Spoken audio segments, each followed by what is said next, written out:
How we doing? How we doing? I think you might have gotten the wrong game. It's Broad versus Rise. I'm gonna point that down to both Mondays and today's game days, starting with Broad and me scrolling through wrong. It's Broad versus Rise. He hates you. He hates you. He doesn't even know what games you're playing. He hates you, Broad. See, it's already starting. That Venom Chris game was played on Monday, and it was fun to watch. And no wonder, because I just want to relive it all over again. More Broad and Broad and friends injected into my veins. Absolutely. Quino, are you ready?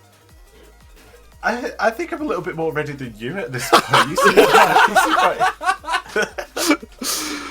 Oh, it's true. It's true. Miss you, Trajan, buddy.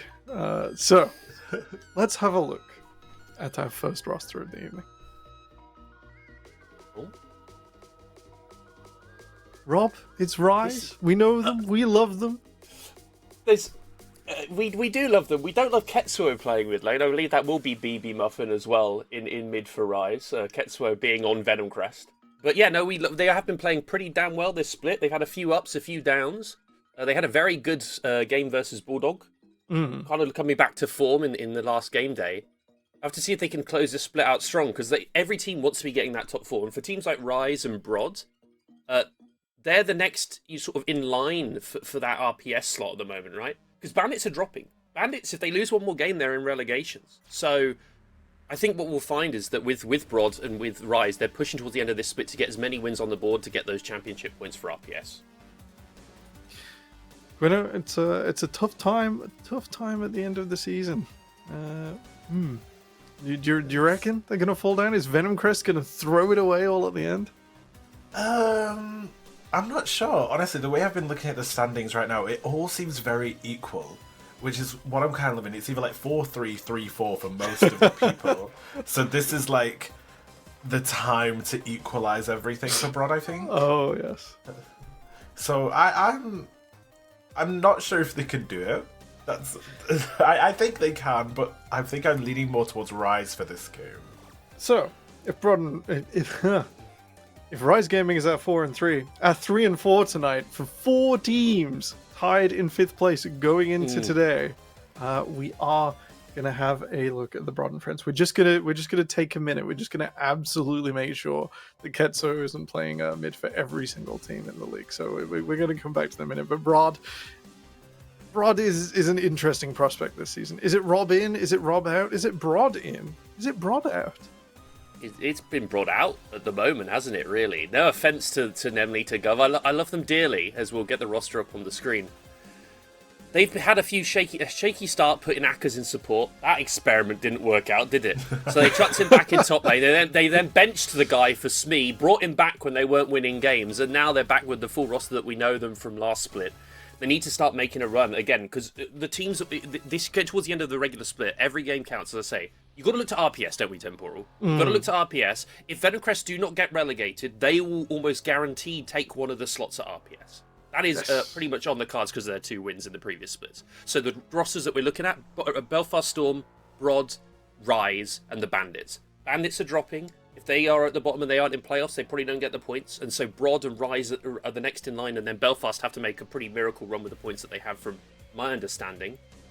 So if you're Broad and Rise, again, got to keep getting it on the board. Get those points down and see what can happen here. But I've been a bit on and off about this team. Paup has had a iffier split than usual. I don't think they've looked as solid as they have in the past.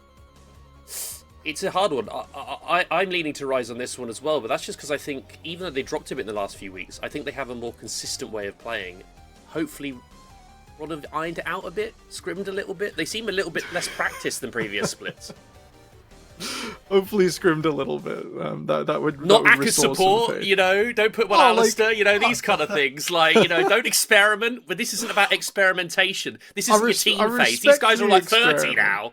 I respect the experiment. Quino, Broad and Friends have got this game today. The last game of the regular season on Monday is Paragon. Do you think they've done it? Do you think they can squeak out of this massive tie into top 4? I think they can do it, most definitely. I know Rob doesn't like the experiments, but I think that's what you need into, like shock factor, innit? You need that vibe to kind of have something different. But also, they're a good team. They're doing well. It's just figuring out what they need to push themselves over the edge so they can, be that top team. Yeah. And looking to push their teams over that edge tonight, let's introduce our head-to-head. It's Akkers versus Anarchy as our featured matchup. Maybe Akkers' stats are a little bit skewed by the singular game and not playing. I've just realised what we've done. Yes, and not played as many, but he has been, I say quiet in the top lane, he's been very much a container for Broad this bit. We've got a lot of good top laners that have come into the league. We've had Raider join, obviously Lars is back, and players like Akkers who were kind of top of the pack in the past are now sort of more towards the middle. Aniki as well is someone that's really, really impressed over his time in the league so far, last bit in this, so I have Aniki currently as a slightly better top laner than Akkers, more consistent, deeper pool, doesn't seems to make things happen for his team. But these are two very, very solid players, which they won't be your catalysts for complete success. I think that does often come around players like Spark for Broad and BB Muffin for Rise. But for in terms of these guys, super solid team fighters, love the Scion, love the tanks. They ain't playing carries, but they are the ones playing the front line, and how they play those fights out is the most important for getting their team's success. So when it comes to Akkers, he's the Renekton merchant in my mind, just because of performances over many years and fantastic high impact. When it comes to your Akkers tonight, you played a bit of support, you played a bit of Ibiza holiday vibe. You're now coming back home. You're coming back to the UK and Ireland. You're coming back to top lane. Do you reckon he accepts that trade, and when we get the Scion Cho'Gath we know and love, or is it going to be Ambessa, Renekton? How are you going to make the impact on a Rise roster that looks so strong this split? I think you need to go this the more aggressive Renekton Ambessa kind of vibe, because we've seen them play this Scion numerous times. I remember the other week, forgot which game it was completely, but I remember the game just being so slow. There was 2 tanks in the top lane, there was nothing going on, and it was like you got no momentum here, so I feel like they need that aggressiveness to get that momentum, you know what I mean? Yeah, every 15 seconds or so, I just hear the Heartsteel noise, and the health bar go up, and it does not go down. And you're right, it's durdling, it's horrible, it's slow. So to see who's going to win this, hopefully not tragically slow slugfest, let's have a look at our predictions for tonight. Know which way I went, and it is unfortunately a bit of a Rise sweep. I really do hope that Broad pull this off, but I respect it's an uphill battle, right? We've been impressed with Rise so far this season. Quino, what has most impressed you about this roster? Because we've looked at Akkers, we've looked at Anarchy, what else? I think it's BB Muffin. That's the star of the show, in my opinion. Because I'm still relatively new to the whole UK world, but one of the star players I've always had my eye on is BB Muffin. They perform so well in the mid lane, and the way they work around him, I think that's the most memorable thing. That's good League of Legends. It looks good. It feels good. Rob, what's got you picking Rise today? It's really close. I actually think I've already seen a Rob out in the chat, and I understand that Broad are not happy, and I think Gov and Emily are going to be sending me mean DMs. But I think that this is an incredibly close matchup. I think it's one of the closest matchups I could see coming into this split anyway, just on paper, before the split even started. I think stylistically they are different teams. I think you have the Port being the spearhead for Broad, and then it's all about Spark getting fed and getting ahead. And then on the other side, as you said, BB Muffin. It's BB Muffin and Tweak. Can they work together? For me, I've been more impressed with Rise and how they want to play the game. Impressed with Aniki. I think Sin has had a really good split. He had an amazing game versus Bulldog. I think Sin in the last few splits has actually been quietly a very, very good ADC. I think people underrate him in some aspects compared to, again, I said this on the last podcast, like Fuyu and Spark. I think Sin should be in this discussion. And so I have Rise definitely competing. I just think that overall I've been more impressed with what they've been doing. I think Broad could easily take this game, don't get me wrong, but I think it comes down to Port. And I think that's how it works. It's hard to look past their loss against Inkwick, where they were so far ahead. Yes, Port wasn't playing, but you saw the effect of not having Port on the roster, not being able to close out that game, making individual mistakes, getting caught and letting Inkwick back into that game. If you're Broad, are you want to impress today? Because I just think that you've just not been as solid as we expect the Cabbage Core plus Akkers to be. And Rise has been solid. Had a bit of a drop though with those 3 losses. They were 3-0 and they dropped to 3-3. So Yeah. If it's that Rise, it's a loss. If it's that Rise, it's a loss. But the Bulldog game, they were really, really impressive. On the note of which Rise is coming today, Quino, let's have a look at the standings, and we can see the mighty, the inevitable signature of League of Legends. We don't have the numbers here, but I'm going to read them out to you, because that's something we're going to improve in the future.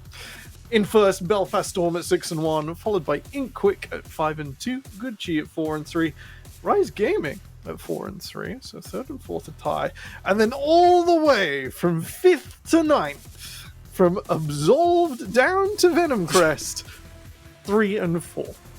And then the Bandits struggling down there at 1-6. So it was so nice to see them pick up their first win. But that is, make no mistake, a 5-way tie. 4-way tie? 5-way tie? I can do maths. It's a 5-way tie, yeah. Definitely don't need urgent medical attention. 5-way tie from 5th all the way down to 9th. I'm going to push you both because we've got a few minutes before we get into the draft. Okay. Who's going to come 5th and 6th? Who's coming 7th and 8th? Who is not making it out of this tie? We're gonna set some expectations now, and in 2 games' time, we're gonna revisit them. Not as means of slander, but as means of let's try and figure this out, because we got a big problem. I got a speed run quickly seeing who's facing who in the upcoming That's all right. weeks. Let's talk about it.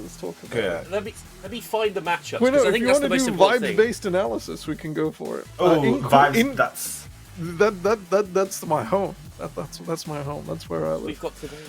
I think. Okay, let's do vibes. Paragon going up against Belfast Storm later tonight. So that's a bit of a struggle. And Broad and Friends on Monday. Rory B in the back rooms with leaking says Broad ain't making it. Interesting. Broad isn't making it is a crazy take. Okay, Yeah, I've had a very quick look. Their strength of schedule is pretty good if you ignore the Rise factor. Kino, do you want to go first with your vibes? Would you like the vibes before the analysis, or we'll go vibes first? We'll start on the high and end on the low. Yeah, we'll end on the low. That always seems to work quite well. Okay, I think based off of vibes so far and everything that's been cultivating, been manifested, I'm really impressed with the way Absolved's been playing. So I think they're going to make it, as you've been saying. And then for the They're gonna make it. that's what you're very life or death, doesn't it? They're gonna make it out alive. Then the next one's up in the air, but I think if you're talking about vibes, you have to think of Broad. And They are pretty so immaculate. much. They are pretty immaculate. Over the years, seeing Gov go to RPS in his Hawaiian shorts would be would be proper. Yeah, so vibes. I'll confidently say Broad and Absolved. There you go. Broad and Absolved into 5th and 6th. That's pretty good. We are going to talk more about Absolved later on the show. Currently, Belfast Storm's only loss, and yet still locked in this massive tie. But they're up in our final game of the evening, so we're holding that one just for the end. Rob, you've got that defeated look on your face that you might have figured out something you don't like. No. The final game really matters for Absolve today, actually, because I don't think they're going to beat Inkquick really enough. I've actually been. I'll put my hands up and say I was wrong about Inkquick. I thought they wouldn't come in and have played. I think Nolte has played phenomenally well this split. He's out of this world, man. I think he's really good. Mr. Tickle himself, he's been doing it, diddling him on the rift. But no, the fact is I actually think that Absolved will be the ones to drop because they've got to face Inkquick and Goodchi. If they lose to Goodchi today, that's 3 and 5. Then they've got to face Inkquick. That puts them at 3 and 6. And the thing is that if you look at the rest of that pack, they lose the tiebreaker to Paragon. They lost to Paragon off strip. So you have to think about these tiebreakers and the fact that everyone has beaten everyone. I think that if Absolved don't win today, they lose to Inkquick, and then they're in that 9th, 10th bracket, and then I don't think Bandits actually can make it out of the heat. They have to win the next 2 games. And so that then puts me, I think Broad will probably be 5th, because they lose the tiebreak. If they lose today, they're definitely in 5th. Because I think they lose the tiebreaker to Chi as well, because they lost to Chi off stream. Yep. And then I have probably...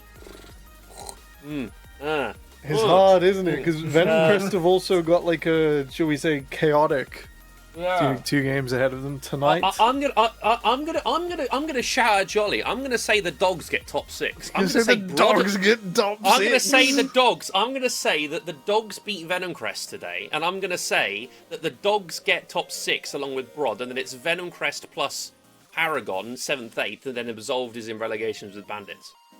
I'm shouting that at Johnny crystal here. ball I think the is Dogs could do it. crazy. I think the Dogs could do it. They beat Absolved as well. Dogs hold the tiebreaker against Absolved. So Absolved have got a huge problem because one of their wins is Belfast, and they've also beaten the Bandits, I believe. Are they facing them? I have to check this again.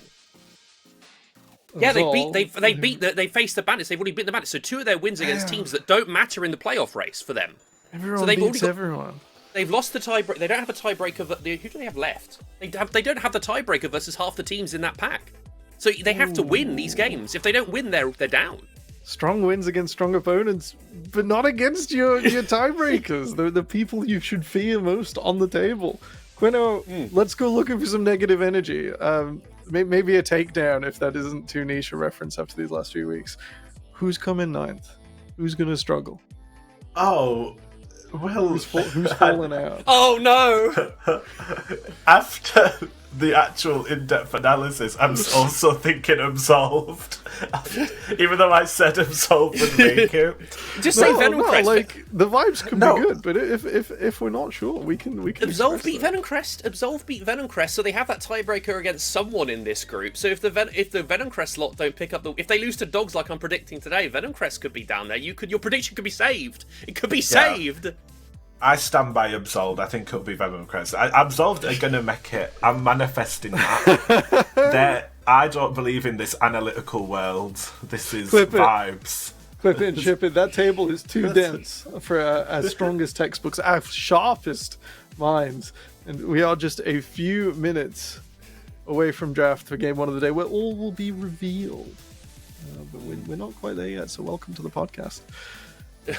I'm just looking down these fixtures, and we're right. It really is Spider-Man guns, but 5 ways. There's just and Absolve need to win. The big thing for Absolve, that's the one I would look at because they've come in from Div 2. Let's not forget Paragon's roster is also Glockcat from Div 2, so we've had a couple Div 2 teams having a decent showing. But again, I think for Absolved as a Div 2 team, for them to come in and show against Belfast in the first game was really impressive. But they've really struggled. And they've had Gabby subbing in ADC, but Gabby is Lifestyle, the Swedish ADC. This is not some random player. It's Lifestyle. It's the same person, yes. Don't worry, I've done my research. I'm a researchy boy. Sheets were a little bit more complete. That's Lifestyle. Who, if you know who that is, that's a decent Swedish ADC. That's not a bad player. Gabby, I've heard of Lifestyle. I've called you Muta like 3 times. But Muta's a different person. Muta's a Danish different person, but live servers, we just get whatever your account's called. So I just trust the sheet. Sweet. Fantastic. Sorry about that, Lifestyle, and I am familiar with your game. But they've struggled with him. Good heavens. But they've not had a good time with him in, right? So that's the thing, is that if you are absolved, you've got to pick up either the win against Gucci today, which it's a bias for me to say. I think it is possible, even though I am a member of Gucci. I think it is very possible that you could do that. I think we've struggled in the last couple of games, but I think if you don't win against Gucci, you're not being in quick. And I think that then you've got a problem because you've lost every tiebreaker unless Vedencrest lose against the Dogs, which will happen. And I'm not sure, but maybe. You know what I am sure about? Yeah. You know what I am sure about? We're going to draft any second. And just like that, Rise Gaming say Akers, not today. Are these on the right side, by the way? Because the usual bans against Rise is a Niki's Ambessa and a Niki's Gwen. So that's my question to Rod you. and friends on blue side in this draft. So well done. Someone's clearly still in the coach analyst sphere by just reading some bans. Not that they're that targeted, but they're pretty good. They're pretty good, huh? Yeah. But anyway, back to actually what's happening on the show. I'll keep flipping them in my head. The Syndra ban's odd to me against QQR. I don't necessarily think that's a needed ban in this. They've not really dropped some of the bans that I was expecting, Pantheon, Trundle, these things for Brods. So overall, not surprising. The bans against Rise are pretty damn standard. You always see Ambessa banned, you always see Gwen banned. And so, let's be honest, nothing surprising at the moment. The Ahri first pick for Brod would be very, very surprising though. Very, very odd. I don't like it. But that is that's not surprising at all with Janara, because this champion is really, really, really strong in the right hands. And it's fun. She's crazy. She fits the Spark, Zeri mandate, and Gwynno, I think it's something we don't talk about enough. But when a champion is fun, not just good, but like very flashy, like our amateurs, our pros are straight in there. I feel like you want to have that performance factor, that it gets you more into the game. I don't know how to describe it. It's just, you'll see all these fancy shenanigans going on. You're like, yeah, I'm in it now. I'm gonna do better. It's like a mind effect. Honestly, I swear, my whole analysis is just the vibes of everything that's going on, and it works really well though. I'm liking the Jinx. It's powerful. I think Jinx Smolder right now, like. And we did see, Sin perform amazingly on the Jinx earlier in the week. Was it 12-0? Like, I Yeah, 12-0-11 or something. Yeah, like a ridiculous score. And it makes sense. The Trundle makes sense as well. It denies a lot of Porp's pull. Tweak's been really, really good on this pick. If you are Porp here, you now don't want to pick like Wukong, Xin Zhao, Jarvan, because Trundle just stands his ground and mauls you to death. The Jinx as well is in the lane swap meta is incredibly strong because you basically from minute 3 can keep swapping him out in and out of the lanes here for Sin. And once you get that Jinx to 3 items, it's pretty much GG unless you actually have like a Yunara able to put down the damage, actually one-shot her. The Java makes a lot of sense to deny this Jinx ability to play the game, but I think you have options here to take stuff like a TK or a Thresh if you want to. Or you can just go hardcore engage and say on flash timer, you can't kill the Jinx and we're going to kill you completely. Yeah, I think Thresh would also deny the target access. We're very much on that sort of line. Jamsu's not bad at it either. Jamsu's a good Thresh player. Historically, Jamsu had a good Thresh. The Gragas for Akkas, also not surprising. He's a very, very good Gragas player. In top lane, though, I think this leaves a lot open for Aniki. You could take Asan's banned, but you could take Ornn here if you wanted to. You could also go towards more like a carry matchup. I think there's a lot of opportunity here for Aniki to flex his muscles in top lane for our featured matchup. Yeah, I decided a little while ago. I was getting sick because Yorick is my permaban. I've moved back to top lane. And Gragas is like a frequent pick. So I'm back on my Kale nonsense. I'm like, you're really obnoxious up close. So I'm just not going to be near. Wait till 40 minutes and that's when I can run you over because the Gragas, the Yorick, so hard to deal with. And as we enter the second phase, Gwynno, we've got mid and support missing from Rise, and likewise, mid and support missing from Broad and Friends. Do we just go for 4 supports now that we've seen that Lulu go missing? I was going to say, they've got some really, sustained impact on one area, and I feel like that's what they should be playing around on the side of Broad. On the side of Rise, I'm not ultimately sure. It's a similar kind of vibe, but a bit harder to pull off, if that makes sense. But we've seen how Trundle's just God right now, basically. Trundle has been dominating everything. I swear that character has got Pog every single time. He's performing amazingly because he's just that good.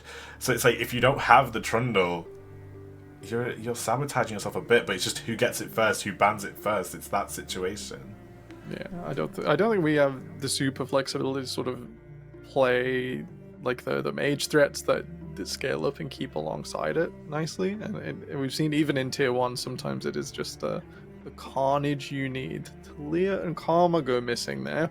So that's a little bit of push. They're trying to make this Yunara for Spark just have to work for it a little bit more, Rob. Yeah, it's something where I think Yunara, she can still be played with the Braum. Can still be played with a couple other enchanters. It's not just solely needing a Lulu, so I don't think this combat is more for Sin saying I don't want to lane into Karma. It's really, really boring, and I'd rather not play into that.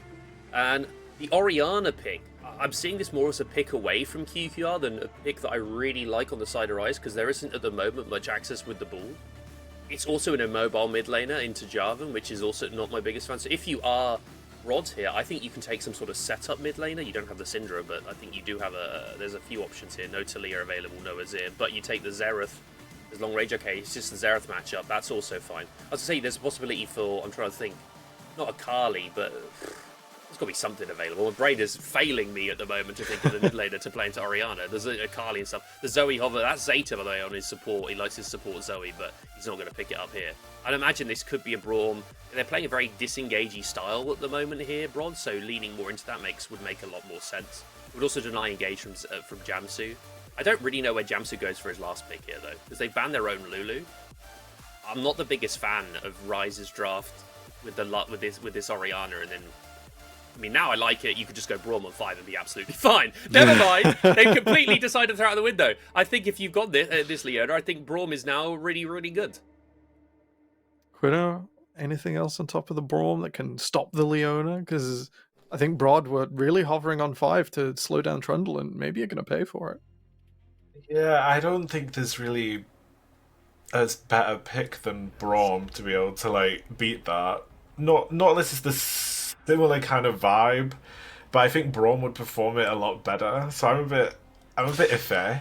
Yeah, normally you pick the Leona into the Nautilus. Now Jamsu is a generational hook merchant, opting not to go for the Thresh that we were maybe excited about, and I kind of get it.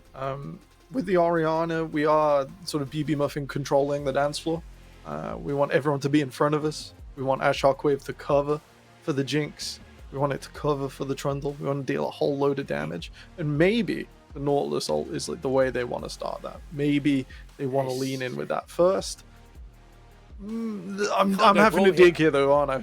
No, not really. I actually more think about it, like you can't go Braum. You don't have any access onto Xerath whatsoever. Your only option in this game would be to side lane as. If you think about how are you going to play into Xerath other than Trundle Pillar, you have the Trundle Pillar walking up, taking half your HP as Trundle with a disengage of Gragas. I think it's quite hard to play if you don't have engage here for Ryze, because I think the mid lane is going to be difficult. I think you're playing Nautilus here because you feel like you lack any kind of engage onto a mage that sits at 1,000 units away and you can't really interact with. I get why they've picked it. I think the Braum I would prefer for the lane. I just think they're super worried about not having any engage for Xerath, because you pillar, they then Gragas cask, and then you're back to square one, and then you've taken 2 rotations of Xerath cooldowns. And at the moment, Xerath's damage is very high. It can half HP a carry. And again, I just think they felt like they had no reach to actually get onto this mid lane or onto QQR. You have enough peel as well. If you think about it, Trundle moves forward to pillar. That's it.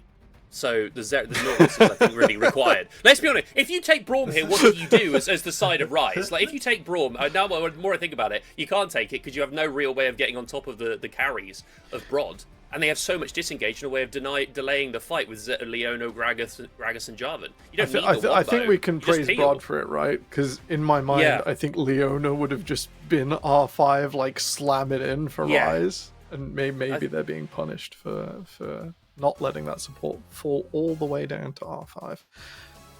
I think, they're being punished for the Oriana more than anything else here as well. Blinding that pick without access for the ball. It's very, very risky. Very, very we'll see. Disrespectful. Quino, do you think it's going to make a difference? Are you still Team Ryze, or are you feeling the Broad and Friends coming up? I'm into the Broad and Friends vibe right now. Okay. Like their draft, I think, works easier. I feel like they have similar ways of playing it, but one is just easier to pull off with the Jarvan, with the Gragas. But I'm excited to see how they use it. Rob, are you flipping and flopping as well, or are you still Team Green? It's Broad in this draft for me. I think the only way that you see a win here is either like a 40-minute Jinx reset, or the first 5 minutes are 5-10 minutes are so heavily favoured to Ryze from laning phase that they can just snowball off of playing hyper aggressive. Because I think in that 10 to 30-minute period, Broad should have the control of the game if the gold is even. It's masterful moves late in the draft from the Broads and the Friends, but will Ryze Gaming just call it troll time and just go for it anyway. To narrate the game, it's over to Rory B and Luna. Take it away. Thank you so much, Temporal. Now, it would seem my camera's a little bit stuttery, and I do apologise for that. I've been having some internet issues recently. Try and get them resolved as soon as possible. That being said, hopefully my microphone is working fine. I bring you what promises to be a very interesting game. Yes. That being said, that draft was very interesting. Yeah, Ryze kind of drafted themselves into a corner, as alluded to on Desk. Like, I know they were talking about Braum for a while, and I was thinking, great, but are we really going to have to see another engaged Braum in the Four Nations? Because generally it doesn't look too great.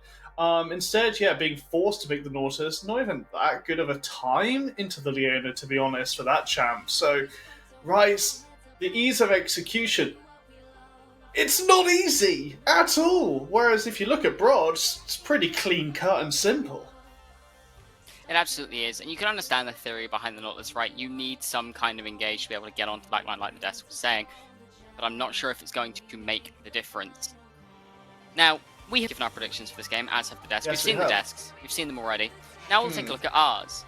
And I said before draft, before everything came into it, and you said Rise. Are you still feeling confident on that one? You see, sometimes it's an hour before the show, and someone asks your predictions, and you're like, Rise. I've seen that they can draft really well and catch opponents out in draft mistakes, and then they throw this at me, and I'm a bit like, ooh, that's a stinker. And I'm going to stick with my predictions because I don't want to be known as a flip-flopper, but it's a prediction I'm not going to put a lot of money on. If that makes a lot of sense. Yeah, I think that makes perfect sense. Now, just before we get onto the Rift and we head into game, we're talking about who people expect to make playoffs and to miss playoffs. And you were called out for saying that believed Rod wouldn't make it. So as we head on to the Rift, as we head on to the Rift, and we'll wait and see if there's anything happens at level 1. Do you want to explain that one just a little bit for us? I probably should. Yeah. To be honest, I said in our team chat that Broad wouldn't make it because, to be honest, I thought they were going to lose today into Rise, and even still, then they'd be at a really iffy scoreline to get to that 5th and 6th position. And then I looked at the other teams competing for 5th and 6th and who they're playing against on Monday, and I was like, Absolved, they might make it. No, they're playing into Inkquick. Okay, damn. Paragon playing into Broad, so that's a damn flip, and I think Broad are better than Paragon. So, yeah, it was a bit of an unfortunate one. As we're seeing a bit of early warding and Tweak getting shot down a little. Overall, I don't think it's that consequential because Trundle's passive just heals him a ton in the jungle anyway, but everything's pretty stock and standard at the start of this match. Yeah, most certainly is. Exactly what you would expect to see at this point in time. Whether it stays that way or not, time will tell. Time will tell indeed. For now. Just going to be laning.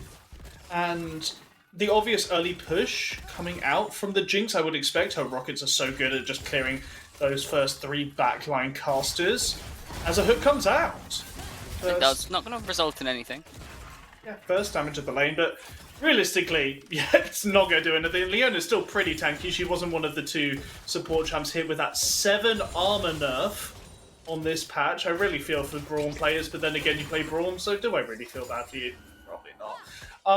We're seeing kind of surprising push in the mid lane from the Orianna, but I think that's really because QQR started Q at level 1. Generally, you're seeing Xerath go Eye of Destruction to be able to hit both the melee and the range creeps with that splash damage, but no, instead much longer cooldown and less damage on the Arcano Pulse, which means, yeah, BB Muffin can really get that push, get the ball in a tricky position, and really annoy the Xerath. Yeah. Out under the tower. Top lane, we see as Gragas. It's something we know. It's something we've seen off the time. He's getting pushed in. I think on Aniki's debut game in the Four Nations, he was on this Yorick. It was just when Yorick was coming back into competitive viability. I don't believe he won that game, but he's picked it a few more times over the year and done very well on the champ. So I'm expecting actually a lot of pressure coming out from this champion. I definitely wager that that it's going to be a rough time. So we see a bit of an engage in the bot lane, going in on towards Sin. Spark stepping up, getting a bit of damage down. With Yunara's orbs, not going to say orbs of destruction, there's no game, but they are indeed very, very hard orbs that come flying at your head. Yeah, especially paired with the Arc of Judgment. That just kind of keeps going. Unfortunately, if you were watching on Monday, it did result in an AD carry killing himself under tower because he thought the W would just stop and hit an enemy support and killed himself off the final tower shot. But yeah, it's a really annoying ability. Like, I think it's a 40% slow. It does a decent chunk of damage in the early lane. So yeah, really, really important that you hit those. Yeah, it absolutely is. Being able to maximize what you can do is always very, very important. Now, we're seeing a bit of a slow start to this game. You know, junglers haven't really looked to impact the map just yet. Teleport's being used. A bit of fighting in the bot lane as another hook lands on towards Zeta. The Tweak is here. Traps go wide, as does the Zap, which means bot lane, Rod and friends can just walk away. Both junglers went for a simple clear and reset without forcing any ganks on their end right now. As we see Pork looping around, going to go for the invade onto those Raptors, increase his CS lead just a tad in the jungle, but the XP on those reset Raptors is really what's more important here, trying to rush that level 6 on Jarvan.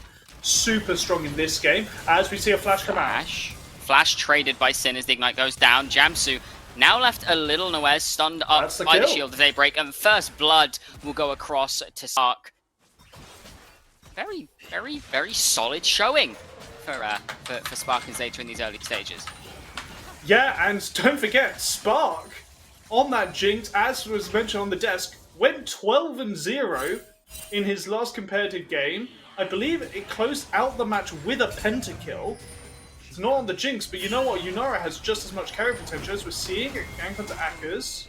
We are phase rush popped. Level 6 is available if needs be, but should just be able to run this one out.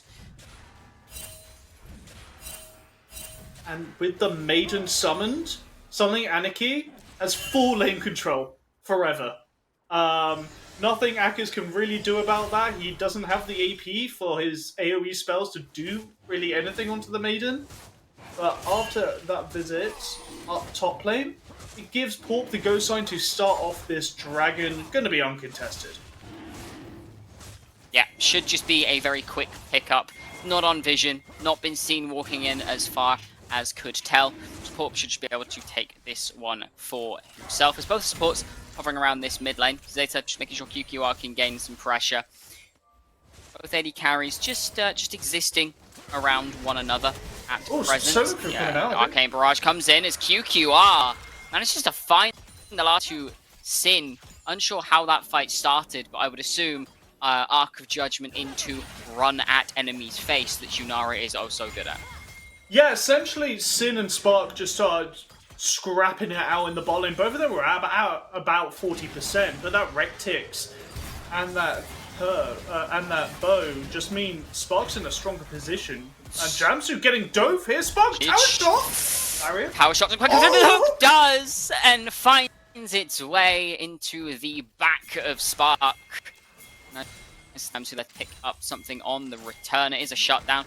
Tweak now going to find Pork towards this mid lane, and EQ is walking down as well. EQ to safety should be fine. Pillar does not disrupt, and everything is okay. Massive misplay from Spark there, though. Like, huge hits the 6 and decides to transcend, trying to get the damage onto Jamsu, but takes too many tower shots, and then just kind of accepts Jamsu's hook with open arms, has the flash still. We have seen a lane swap come out. Spark and Zeta have moved up to the top side, but they've swapped and they're still giving away grubs, and the whole point of the swap is really to guarantee grubs with a numbers advantage. So, getting a little messy for Broad right now. Still obviously up in kills, but that gold will soon equalize with the value that those mites give on taking tower plates. Yeah, certainly well. You can see Sin moved up into mid lane, so it would have been a 5 versus 4 had anything happened. Akka's not having that teleport available. He's just going to be able to get this bot wave in the meantime, however, and likely just walk away. Jamsu able to return back to his AD carry for a little bit of safety. You can see the resets coming in for all 3 members of the sidelines. Jamsu's just fishing for Akers. So we'll likely see the swap back now. Decided to take the swap, catch a couple of waves, couldn't take the couldn't pressure the objective, so just decided against it. It would seem. It was also a really nice cover, to which that was a nice cannon denial there from BB Muffin. But it was really also a cover that Spark and Zeta were able to provide over Akers being forced to base. And so Anarchy couldn't push in, and Yorick is so good at picking up these early plates with Demolish that I think it was just a twofold play from them. First fold of getting the grubs didn't work out, but even still they could deny the Yorick getting value.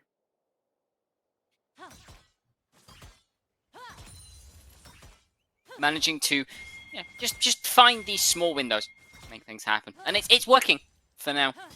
We'll see if there's any massive explosion over the next objective, not for the next 2 minutes or so.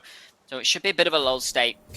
I don't imagine there being any major fights in the lanes. Level 6s are starting to get reached, but realistically should be more than okay for now. As we see a bit of a flash in the top lane from Aniki, matched by the flash from Akers, both able to just survive. Short term, we on the bot lane. There is a Cataclysm as Sing goes down to Spark. A good catch and punish onto the bot side. QQR has ult. QQR does have ult. Tweak looking for something. Hook went wide. So Corp's able to get out. In goes Zeta, though, flying in with that Zenith Blade. In comes the Arcane Barrage. Spark finds one onto Tweak. And now they're looking onto QQR. Not QQR, onto BB Muffin, sorry. As a good shockwave will keep him alive. Arc of Judgment not going to tag. Zeta eating up that Super Mega Death Rocket. More than happy to walk away with that one. And it's still all coming up broad. The feat of warfare completed. Getting that feat really important early on when it's one objective apiece for each team. I really like how the Broad's bot lane has been playing around QQR's ult here. I saw Porp there. I was thinking maybe Tweak drops the camps and goes to cover his bot lane as they're in a pretty difficult situation. But then you saw the wave. It was quite close to Ryze bot lane's tower. But the inherent value of Porp's Jarvan with that Cataclysm there just securing those kills. And they couldn't really do anything about it. Jinx doesn't have a dash. Nautilus, well, if he can't hook you, he doesn't have a dash. Yeah. It's a very difficult situation to be in for Jamsu. Not able to find its mark and therefore stuck a little bit in the middle of everybody. Now, this dragon is spawning and we can see that Brod and friends are looking to set up for it. Both Tweak and Jamsu just in the river trying to hold control a second ago. Backing up more towards the mid lane here, potentially looking for a punish onto QQR first. QQR might loop around this Raptor Pit here to try and bring the Arcane Volley. Arcane Barrage even. Yep, as we see approaching that Dragon Pit, there is a ward in the Dragon Pit. Oh, and the Sweeper expires just before. The collapse on the top side. In the meantime, they know this is going on, but everybody has gone to look onto Akers. Akers finds a solo kill onto Aniki on the top side. Now being caught under the tower, though. This Tweak will pick up a return kill, but that is best case scenario for Brod and friends. Oh my god, Akers being able to turn that so huge because you miss out on the Yorick value of taking a tower. Trundle, pretty good at biting down plates, but even still, with a Jarvan here, with that E to give attack speed over to Spark, they're just going to shred through these blades. Should get 2 here. They don't have much of a minion wave. Gonna have to drop this second one, unfortunately, as the top lane tower does indeed fall. But that is 2 dragons in the favor of Brod and friends. Which does mean they are only 1 more away from feats of strength. Spark gonna get caught by the Dredge line, but it's around a wall, so it's not full pull. A good use of the solar flare into the flag and dragging Spark. Spark goes on a killing spree. Sin has to flash out the Cataclysm, but the Arcane Barrage is flying, doesn't quite find its mark. Spark now a little bit stuck under the tower, has to use the dash out thanks to that Transcension that has hit, and it will just be a very quick pickup onto Jamsu. Brod and friends are not taking their foot off the gas. And the Ryze bot lane are struggling this match. They're getting so much pressure over from Porp that they can't lane. Like, Yunari is naturally stronger than Jinx at this point in the game, so that Broad and Friends are just utilizing their strongest points in the map, and you know what? QQR is having a field day with these ults. Like, sometimes you're playing Xerath and you're like, why is no one playing around me? As Akers has caught up, I don't expect anything to come of it. Good use of that flash and that explosive cask. And as you say, Sin really not having too much fun, but this is kind of what you expect. This should be a tower for Nikki. Nobody defending this on the bottom side. This is kind of what you expect into a Jinx, though, right? There's no Thresh Lantern, so Cataclysm is her biggest enemy. She hasn't got Flash. She's a sitting duck in that baby cage. So, Hawp playing to the win condition very effectively. Yeah, absolutely. And if we look at the gold, it's only 1,000 lead for Broad. But if you look at the AD carry item diff, yeah, that's Runan's Kraken completed for Spark versus a Yuntal's for Sin, which isn't even fully stacked yet. Absolutely incredible. God, this Yunari is strong. She is terrifying. One more item and she does become a little bit Exodia. She really is one of these 3-item spikers that starts to take over the game when you hit that 3-item point, as you would expect from a 3-item champion. We see Rod and Friends potentially looking to contest this Herald here. It is all 5 members versus just the 4. There is a teleport on Akers if he so pleases, but this Herald is going down incredibly quickly. Spike going to get some damage down. Tower falls on the bottom side, and now he's seeping in. Solar Flare doesn't tag on anybody. Arcane Barrage trying to find this marker. Good flag and drag onto Aniki means he's going to fall. But a Shockwave tags onto 2. Another knockup tags onto another 2. Zeta and Akers fall immediately. Spark has to flash the wall, and the Arc of Judgment goes wide. Arc of Ruin goes wide, rather. And just like that, the Herald is back in Rise's hands. They're able to find it. Shelly? Herald's being a bit weird, but that, you know what, it's fine, we continue. Yeah. All momentum vanished in that call. Rise able to find a beautiful counter engage off the back of what I believe was a depth charge after the Shockwave to find double knockups back to back. Yeah, it absolutely was, you're right on that one. Originally I was thinking this bite is a bit all flashes coming out, blowing QQRs is huge, but Spark is here and should have W up soon to slow Jamsu. Jamsu just used it, I think, actually. Oh, okay. So tries to use that speed. It does tag, but the dredge line will take him to safety. But even still, that fight was really weird. So initially, I was thinking Sin and BB Muffin are way too far away. Like they've left their team in the pit while they're skirting around it. As we're seeing this first tower getting sieged from the Rise mid lane, and I was thinking initially, like Broad and Friends have the lockdown in order to catch out this Yorick and Trundle before the Jinx and Orianna can even have value. But Anarchy lived for so long for someone who only had Triforce Mercs that I think it kind of caught Broad and Friends off guard a little. And the Xerath ults, I only saw 3 come down. I didn't see where the 4th one landed, but it just didn't have that much value in the fight. And Spark getting so heavily chunked couldn't do those extended trades, as we're seeing Akers go in for, I think, a bit more than a normal trade. Here's Shockwave, pulls him away, however. With Phase Rush not up and available, even if they're going to be able to walk this one away. Meanwhile, Tweak could be caught towards this bot side. Zeta and Porp are both looking. Not going to get caught by the Scribes, but QQR's walking in as well. This Tribe Rush only now going to get warded, and Iki able to run away, but Tweak now he's going to have to run in the opposite direction of his team. But if they commit to the resources to chase this down, there's a lot going against Broad and Friends to try and get something done, because this mid tower is in the sights of Sin. Tweak, you know what? He's actually just running circles around. He's playing Ring Around the Rosie. He's got tier 2 boots, which meant the Xerath, who's just sitting on magical footwear, could never catch him. The W move speed was massive there. Unfortunately for Rise, even though your Trundle just took all of Broad on a merry trip around the jungle, they couldn't get really any wards down, and now they're going to have to push into Vision. Yeah, definitely going to be a little bit difficult. Porp is now stuck in the pit, going to EQ out to safety. This would be sole point for Broad and Friends if they could secure it. He's going down incredibly quickly. Porp looking for the EQ back into the pit, but has that blast cone available as well.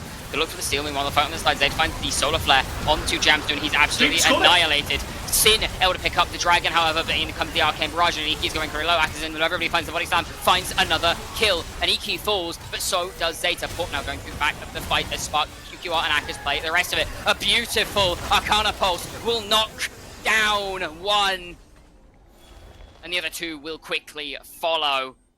Spark going absolutely wild. It is a 2 for 5 in favor of Broad and Friends here.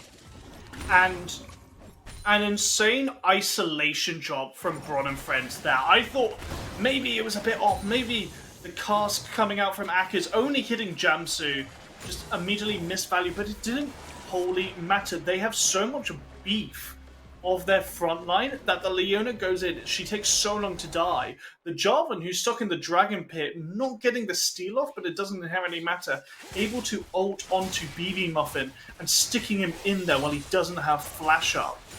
Just meant one of the main damage sources from Ryze, this Orianna, can't really play how she wants to, play further back, and then she just gets pounded on.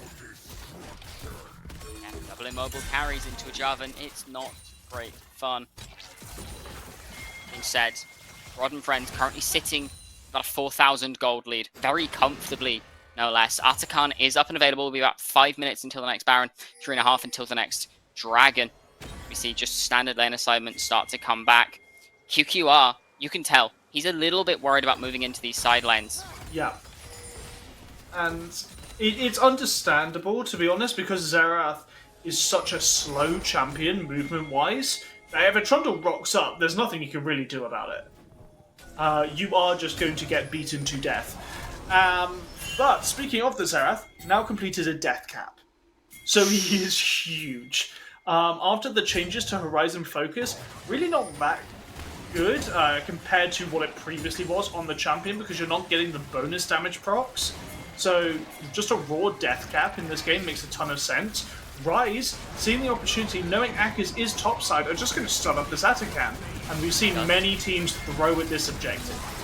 We do, the damage resistance shred is incredible. He does have TP, and we can see the QQR is moving in. It could look to go for the steal, but it's just dead. It dies too fast with all 5 members there. And just like that, Ryze are able to find a small solace. And he can go and teleport to the top side to defend against Aka's.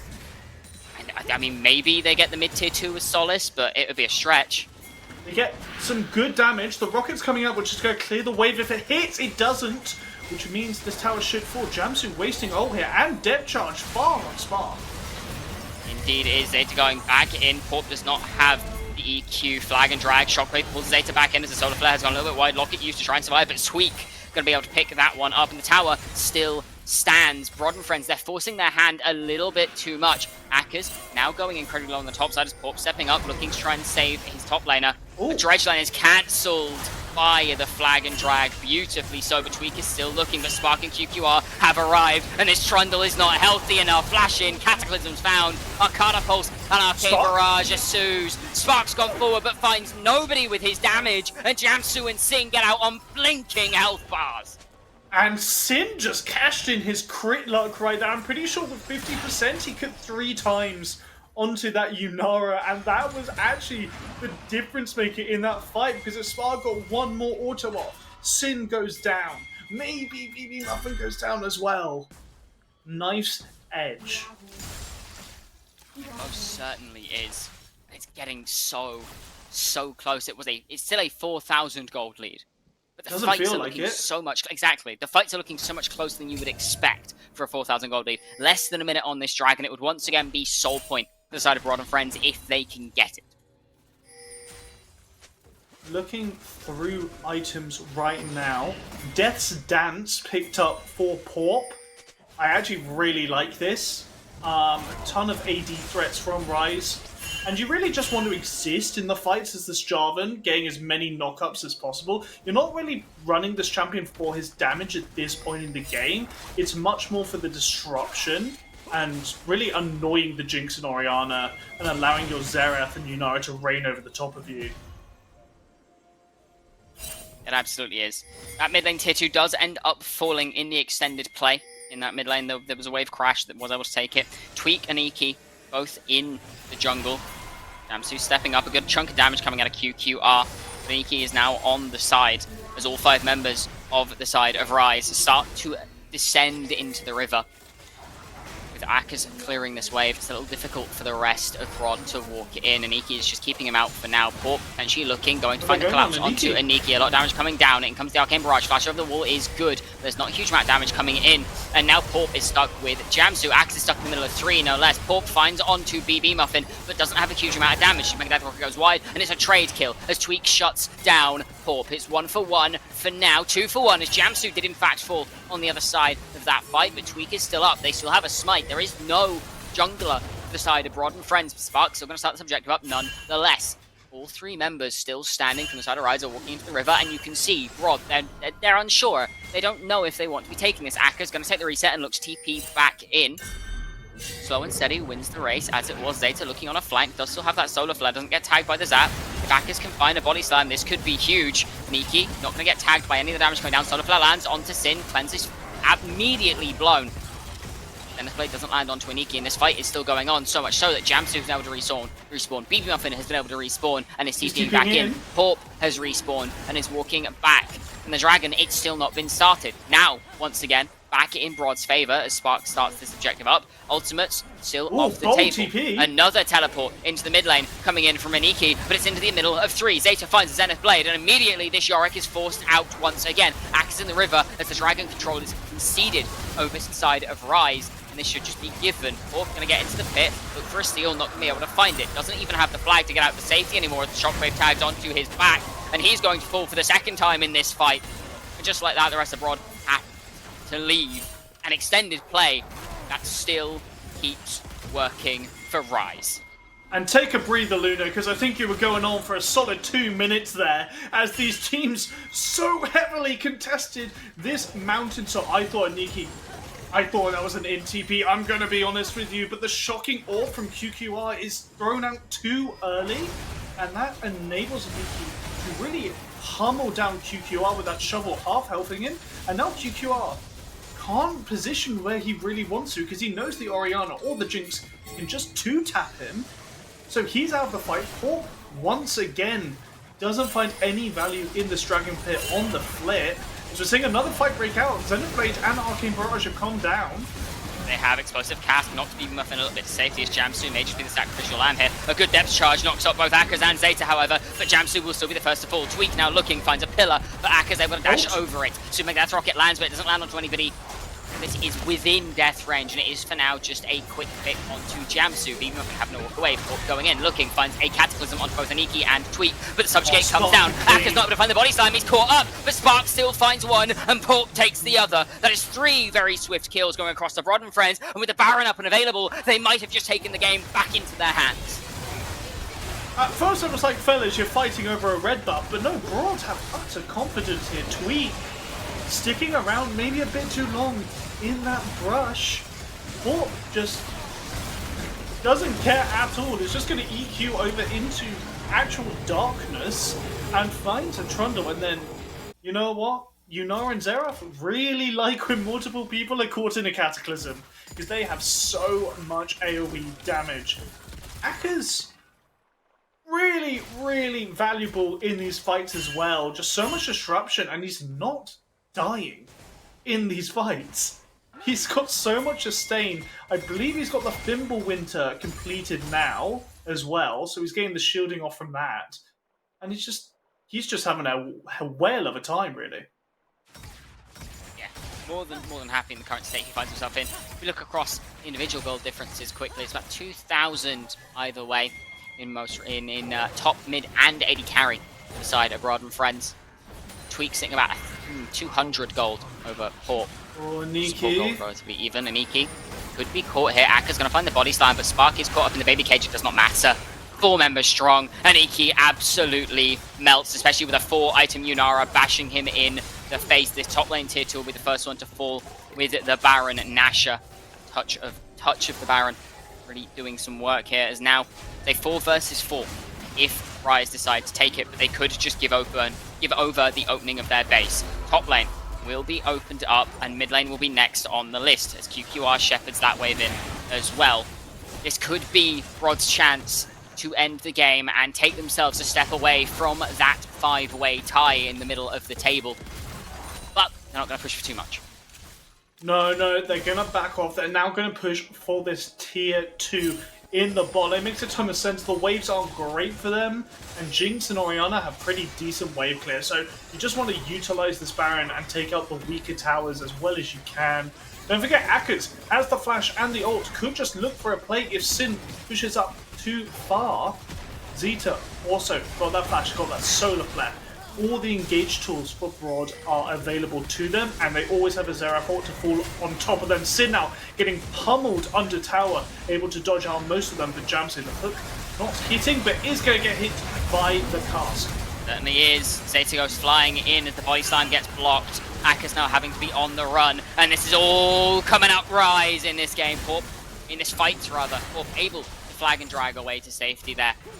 As it was a good disengage coming through from Rise. It was a good pick initially from Akers. Couldn't quite find that body slam. Did get blocked up by the minions, by the wall. Something akin to not able to keep Jamsu locked up. Get that flash back into his team and force Zeta under the tower to force a trade of flashes. Could not have asked for a better situation.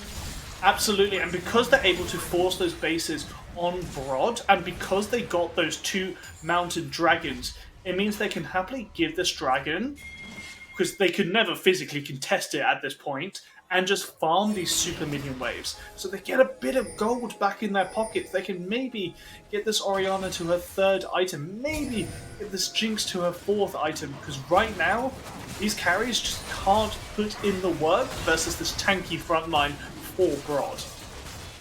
It is doing absolute wonders for them. This dragon will go across to Broad unless there is a miracle steal with a Super Mega Death Rocket, which is unlikely as it does come down and tag Zeta in the jungle. They were expecting it, and it will be Soul Point going across. The Baron has dropped off now.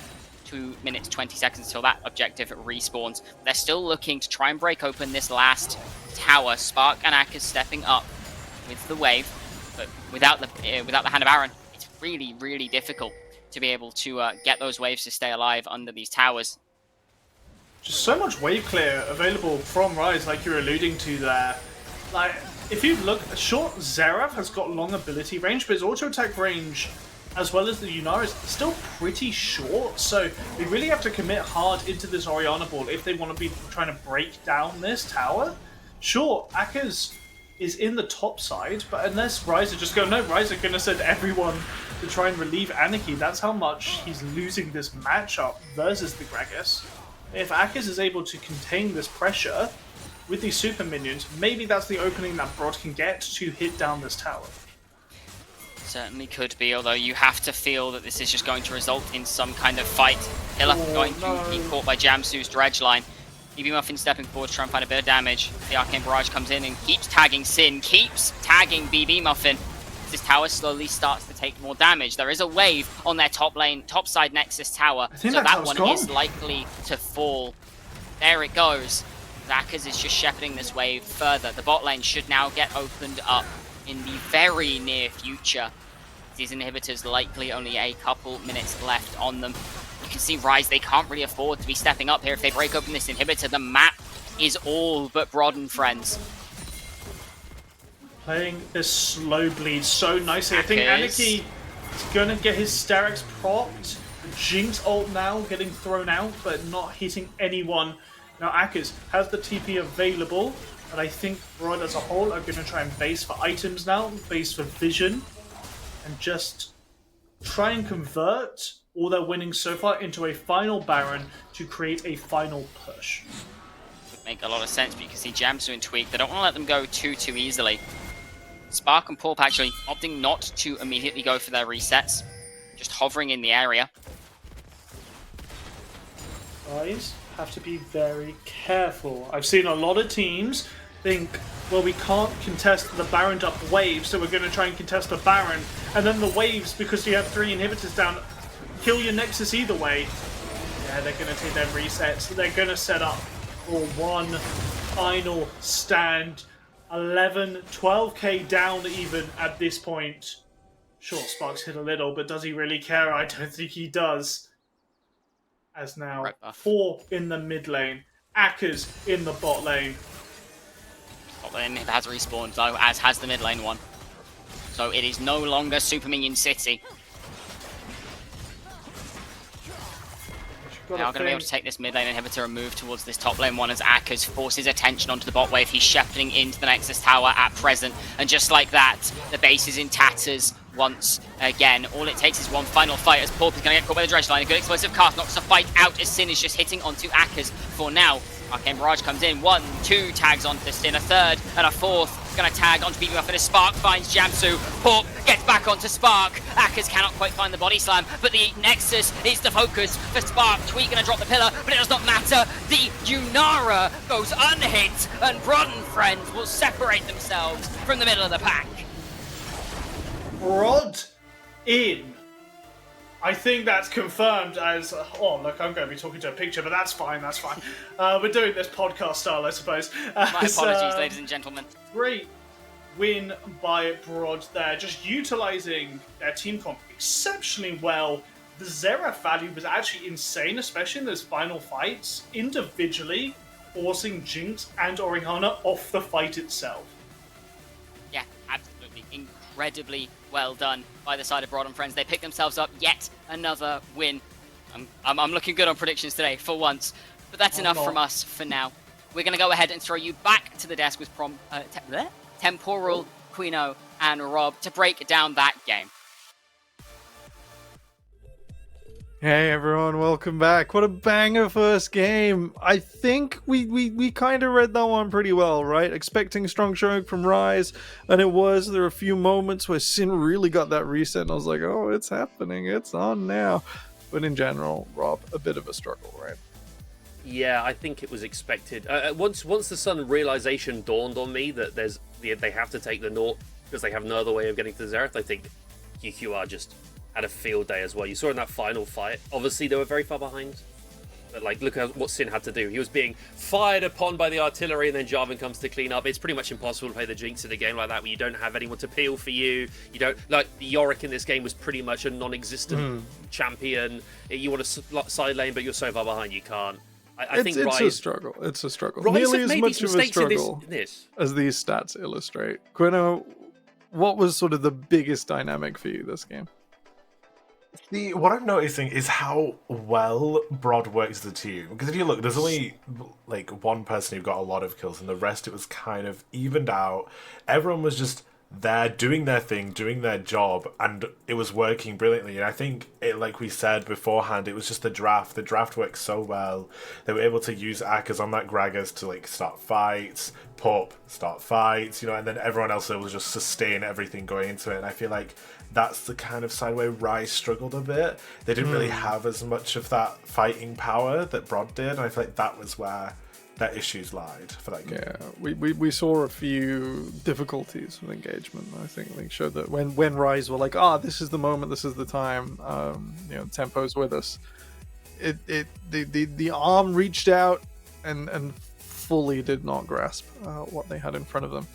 With that in mind, it's a pretty big win for Broad, looking at a massive tie-up, which we will revisit after this short break before Game 2. We'll see you then.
Good evening, welcome back. That break went by very quickly, nearly as quickly as this desk is going to before our second game of the evening. Belfast Storm versus Paragon.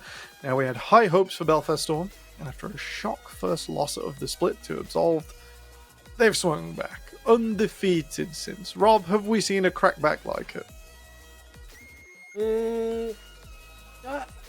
I think that Belfast have generally, they've finally lived up to the hype after that first loss, right? And I think Raider in particular and Roulette have actually showed up and bothered to show why people put them so high on the tier list. I was a bit concerned after that first game with Belfast, where it looked like maybe Raider Roulette weren't going to take it seriously, but they seem to be playing, very carry hair rosters, a bit like what Bandits have been doing. Not been the case. Roulette's gone back to stuff like he's played the Nocturne, he's played the Jarvan, he played the Ivan, so he's gone back to more supportive junglers. He's taking up that role for his team, and then Raiders had a phenomenal performance, especially as Darius is obviously the standout, but we know he basically took Kale to Lars and showed him how to play that champion, really, in their matchup versus the Bandits. So overall, really, really impressed with the Storm. Hopefully they can seal it out, because they need to get again, RPS is around the corner. Every point needs to be on the board for this team. Quino, Paragon have won a lot of their games off stream. And some of it we weren't convinced with, but I think it's fair to say they've got a style down now. And that style is chaotic.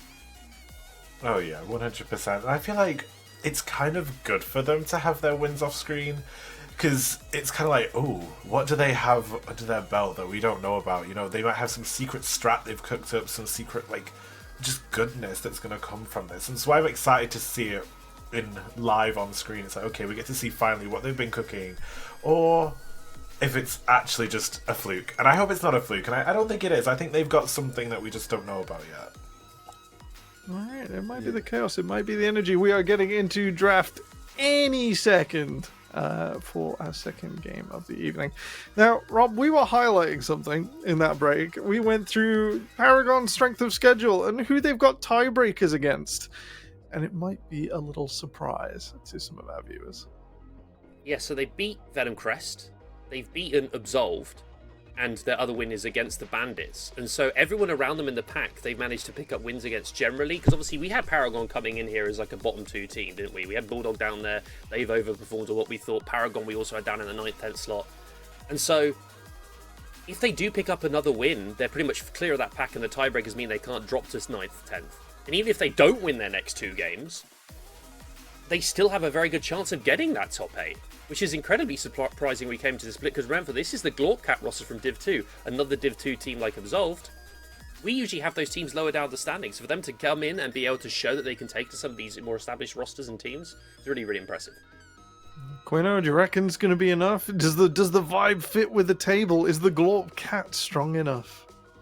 I think so. I'm enjoying this split so much just as a whole, because I feel like every game I'm like, okay, it could be this team, but it could be that team. So I feel like it's always been that back and forth of balancing, and I'm so excited to see that, maybe I'm going to be proven wrong, maybe I'm going to be proven right. So yeah, I think this is going to be a good one. All right. Reasonable energy. I think at this stage, it's going to be an uphill battle for Paragon, right? Even though we've seen them encapsulate the bottom half of the table and turn it green and white. It's a big task, right? We spoke about Raider sort of showing off against Lars. We've got a lot of weight and depth on this Paragon roster. The multiple time champions coming to fill in.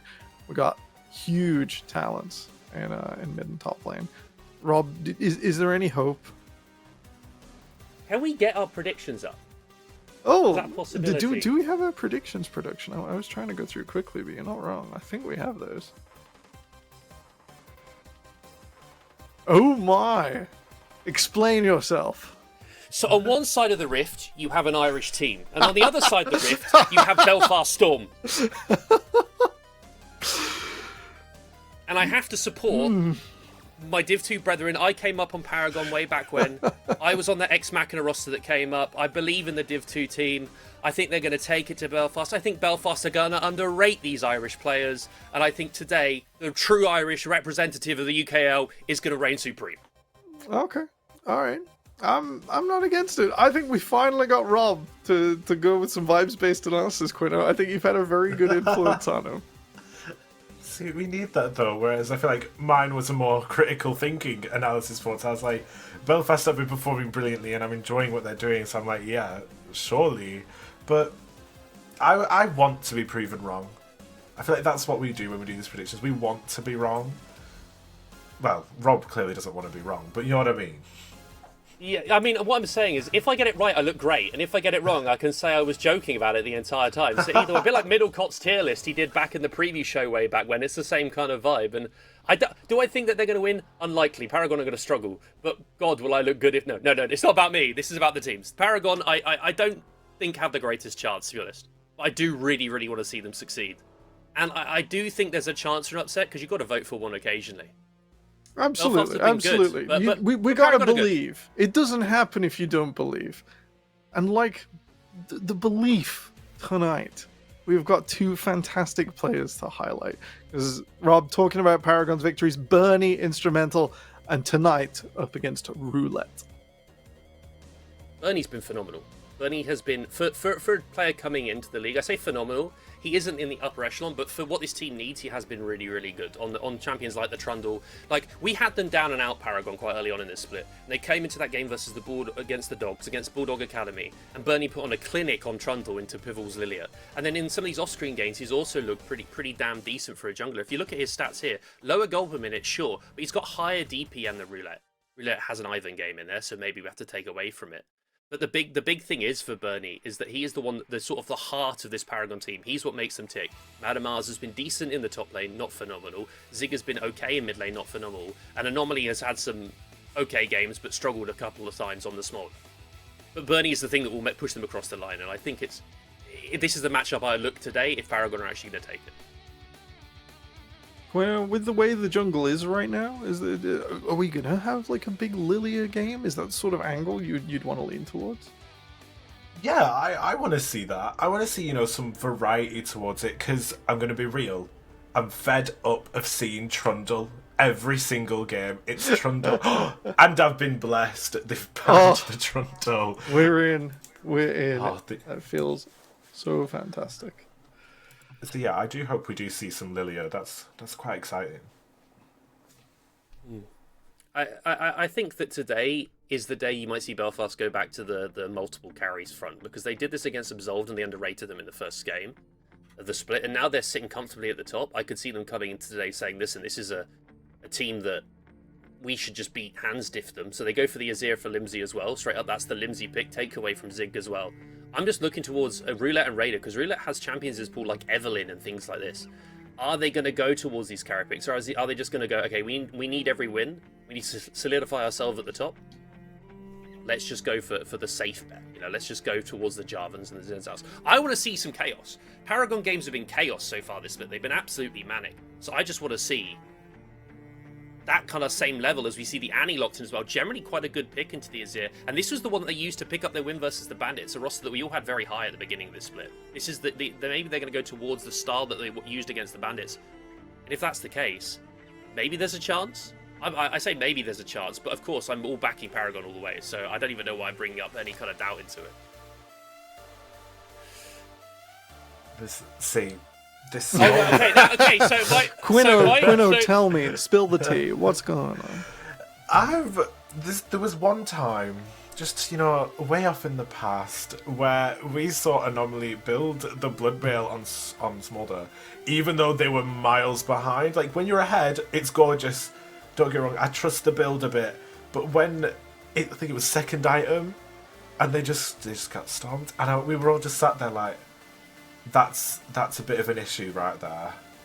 But I'm excited to see it. I feel like Smolder's one of those very hit or miss kind of champions. You either dominate on him or you struggle. And the Jax lock in, I'm assuming they think that Madder's best champions are like Ambessa, Camille, these kind of champs. So Jax generally just got one of his matchups. Could be a flex into jungle. That is a possibility in the current sort of state of things. This also denies Bernie playing like a volley bear or anything like this. It's just going to end up being an Ornn. Overall, the Smolder makes me very sad, because I think we've seen Anomaly Smolder to know what it does at this point. But Otherwise, both drafts are pretty solid at the moment. You've got to favour Belfast for getting Limsey, his Azir, Fuyu on Varus. It's going to be a hard one for Paragon coming into the second phase. I have to see what they ban. Okay. Suppose the Jax is still slightly more flexible than I give it credit for. So It got buffed in jungle. It did get buffed in jungle with the W damage. So its clear is actually okay, and it's good into the the Xin Zhaos and the Volley Bears of the world in those matchups. So it is a possible. I don't suspect it will be, but it's a possible flex, right? And I think that warrants some sort of discussion. Yeah. Viban is interesting to me. But I guess they just don't want to give any other chance for any more engage. I just think Belfast are pretty happy with not having to go Vi. I think they could happily go Azir, not Ivan, but go any jungler here, Xin Zhao or anything at all. They're feeling pretty good, so I'm a bit surprised they're targeting jungle in the way that they are. I wonder if it's just a Jarvan Alistar. ban, and it's just Anomaly saying, like, get those junglers away from me. I would be getting rid of Mitch's Alistair. I would be getting rid of the Little Pants Alistair, because I think it got heavily nerfed. It got massively nerfed in support. I would be looking towards targeting bot lane here, because I think you need to get this Smolder through lane. I think Bernie has shown some pretty decent showing, so maybe he can at least try to match Roulette. I'm just a bit surprised that they're going this angle, because I think you're giving a great chance here for Belfast to secure a solid bot lane. As Belfast the ones that are banning out the Alistair. I don't believe it. That's not very free range of them. Oh. Let's see. Turn. Okay, I appreciate it. I think that makes, if you are going to play sides, it makes moving really hard. The instant Xin Zhao lock-in. We know What is Roulette going to go towards? Yeah, if we're going to finish out, what's it going to be? I feel like Belfast were kind of, teasing Paragon, like, look, here's the Alistair, we're going to pick it. We're going to have it, but I don't know if they're going to pick up on that, because this Alistair would be quite a force against Anomaly in this, and I want to see it. But the Sejuani, I feel like Sejuani's a solid pick, just generally full stop all the time. Like she does a bit of everything. She can be everywhere. So I'm into that. And look, see the Alistair's being hovered, and I presume it's going to get locked. Yeah, see. So it's like I feel like Paragon just didn't pick up on it quick enough. Poppy would be pretty nice here, though, for Paragon if they want to take it support. The lane is not the best. In fact, it's pretty damn terrible against Varus. But at least you have some way of denying the Jax and the Azirs and the Sejuani as well. It's a possibility. There's not many other disengaged supports really left beyond the Poppy. So I assume Yake gets locked in. I think that's the only thing they have left to play disengage. Otherwise, you're playing another engaged champ into the team of Belfast. So overall, I mean... Okay, Belfast draft is pretty... My hopes have gone slowly downhill in this draft from a Paragon victory, with the amount of comfort I'm seeing coming out from the side of Belfast. But I don't necessarily hate Paragon's draft if it goes to 40 minutes, which I guess is a positive. But I'm struggling here at the moment because I'm a bit worried about their bot lane with the Smolder Poppy. I think it's going to be absolutely stomped into the ground by Fuyu Little Pants, who... I mean, Temporal's got this is the story merchant of the league. He knows what it was like back in the day. These guys have played together so much. They have, and if you are going to bank on it, banking for late game, will inevitably, passive goal comes in, right? Quino, do you think it is going to be 40 minutes before this Smolder breathes true fire? I don't know if we're going to make it to 40 minutes, if I'm honest with you, judging by Belfast. But we like to be hopeful here. We like to, see things that are different. But yeah, I don't think we're making it to 40 mins.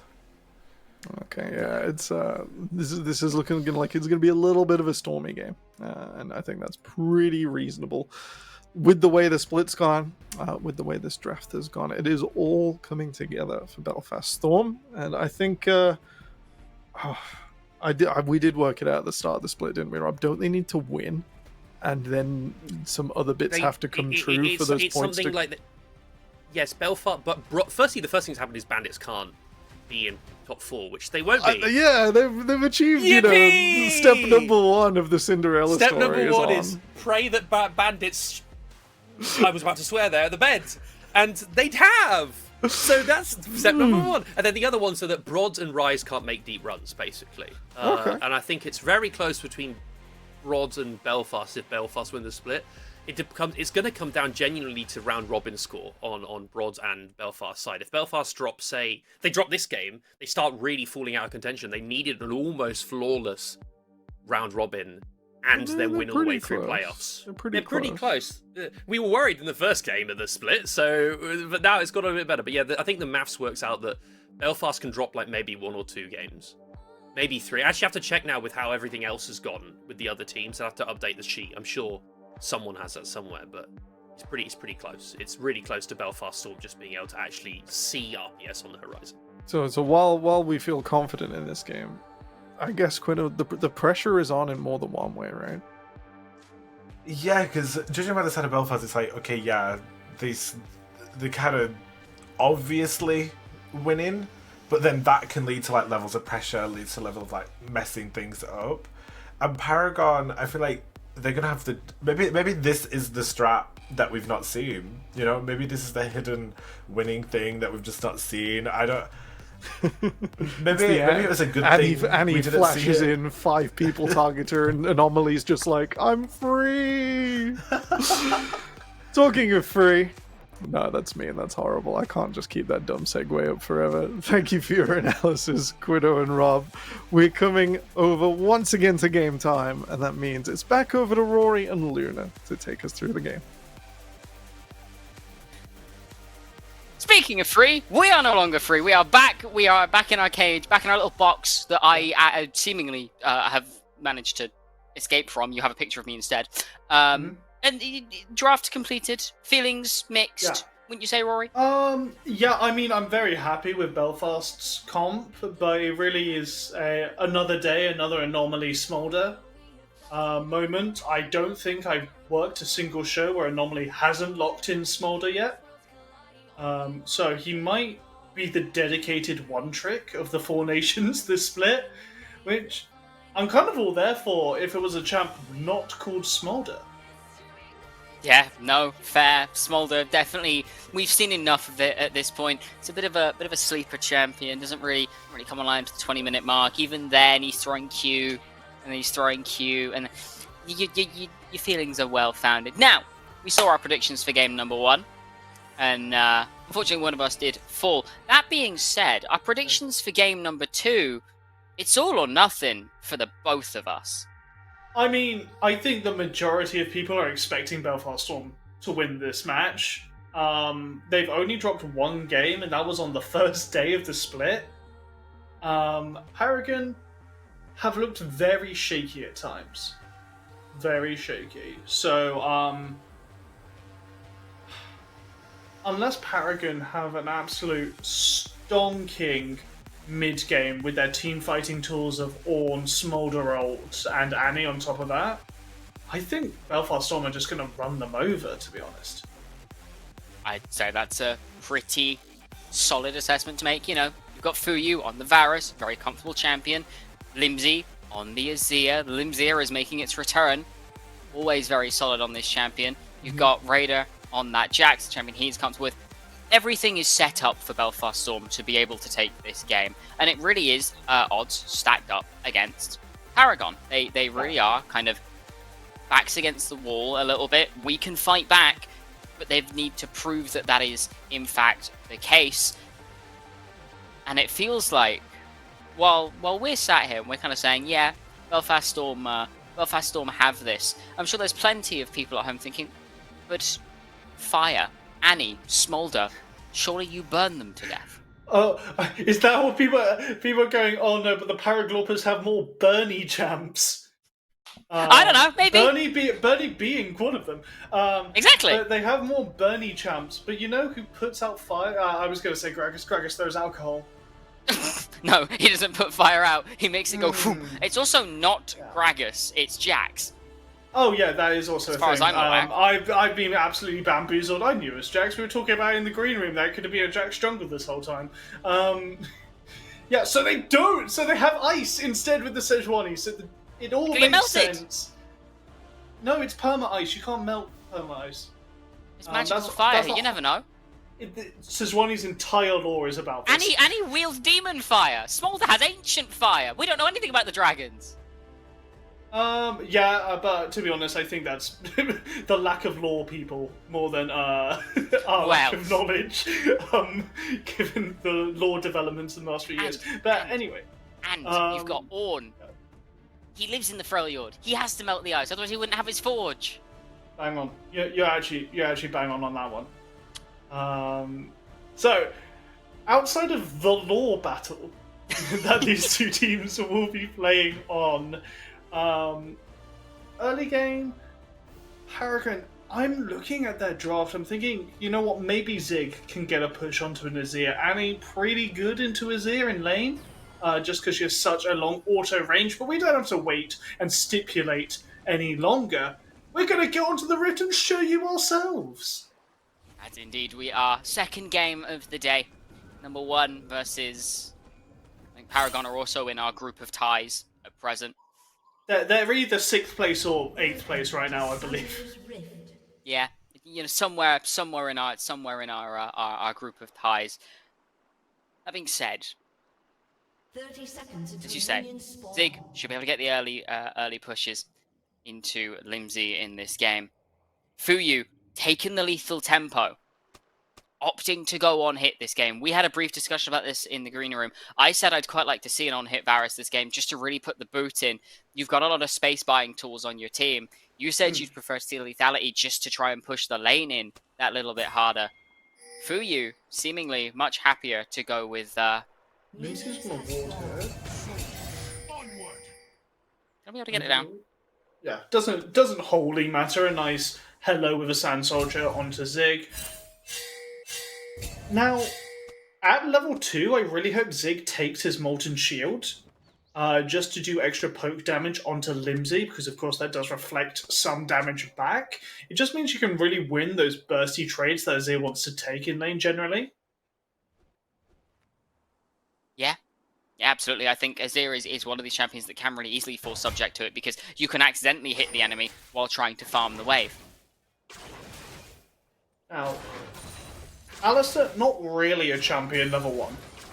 But Poppy, depending on what Sprumble took, okay, so the Q. So it has a bit more pushing power, but after missing the Hammer Slam, negates all that power. So yeah, Lil Pants is just going to walk up, trying to get vision control here and brush control, as both teams really pushing for this level 2. I think it's in favour of Belfast Storm right now, on who hits level 2 first.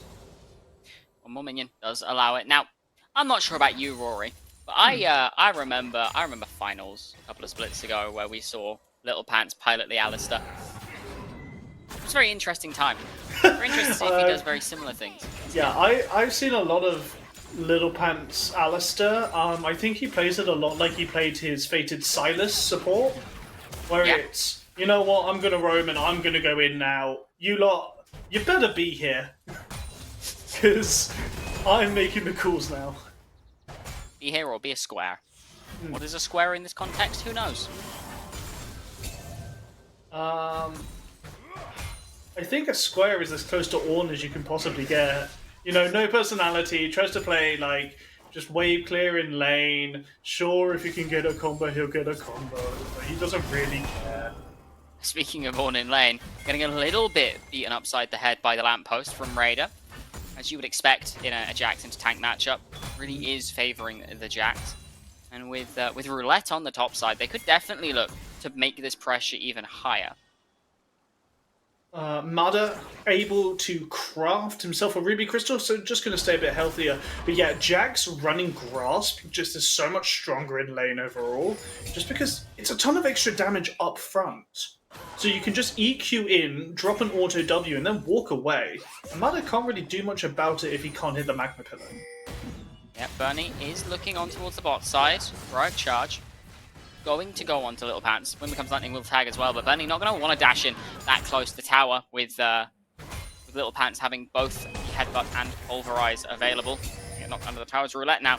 Mada's go for a dive onto Mada. Mada is in fact so if Raider can get this under tower and force this reset to stop, Roulette just going to walk in. Back to W.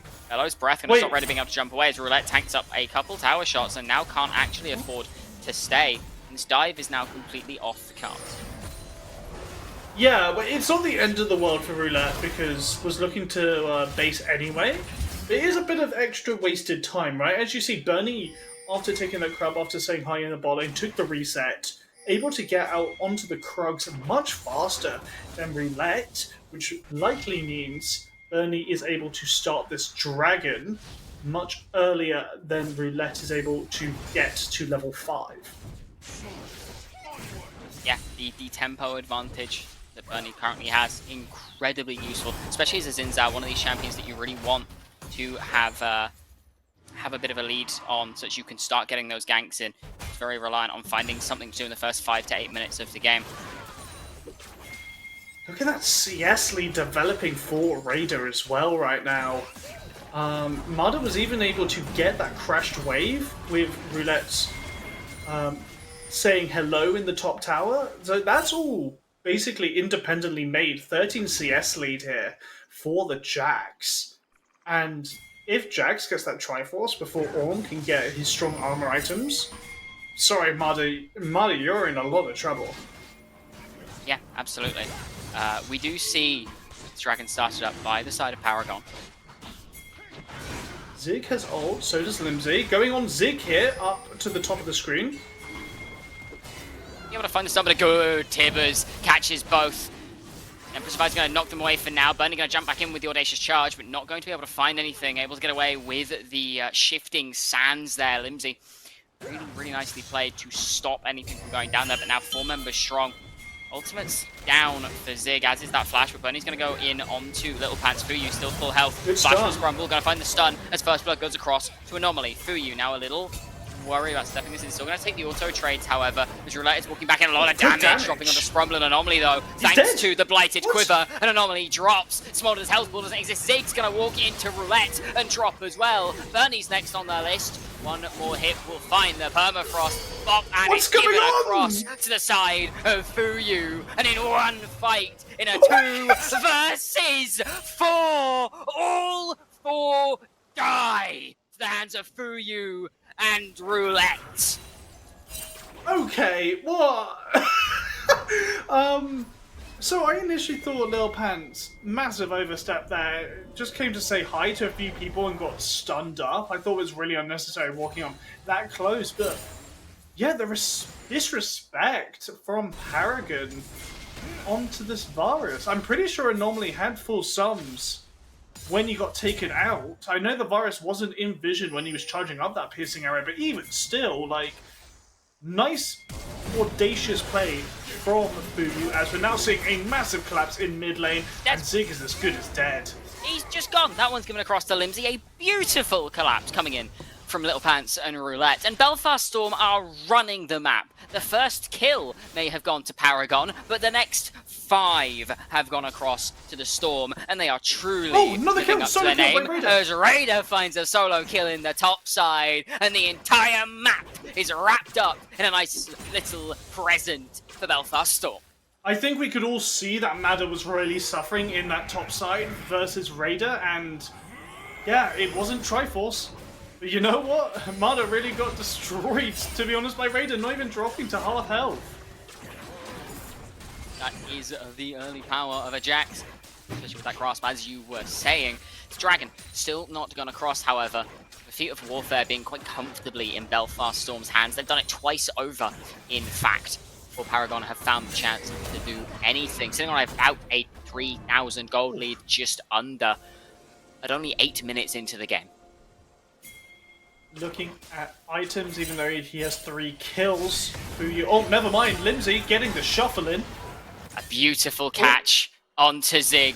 The Glacial Prison tags as well. That should be another kill going across the Limsey. This is why you can't give him a Zia. Bernie gonna look on towards the top side. Zing goes Raider. Bellows Press tries to do something. Stun comes down. Call the push still gonna land. A beautiful prediction on the flash as the Crescent Guard will come in just to make sure Raider is guaranteed to fall. That being said, that Bernie now on the board, looking for grubs, but Roulette is here, does have Limsey at his side. Both the bot laners are in the bot lane. Zig TPing back into mid lane as we speak. It's Roulette go for a little bit of a steal here. He's going to step up. First one's going to be smited away. Going to have to use the up assault over the wall.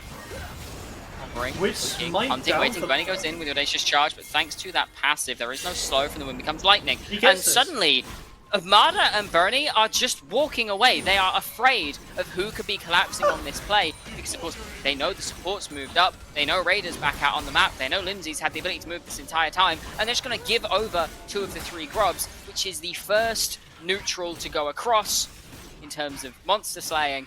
And it goes across to the Storm. I really thought Paragon were going to just wait out for Bernie's smite to be back up, take 2, and then leave. But I believe Little Pants had a slight movement advantage over Sprumble there.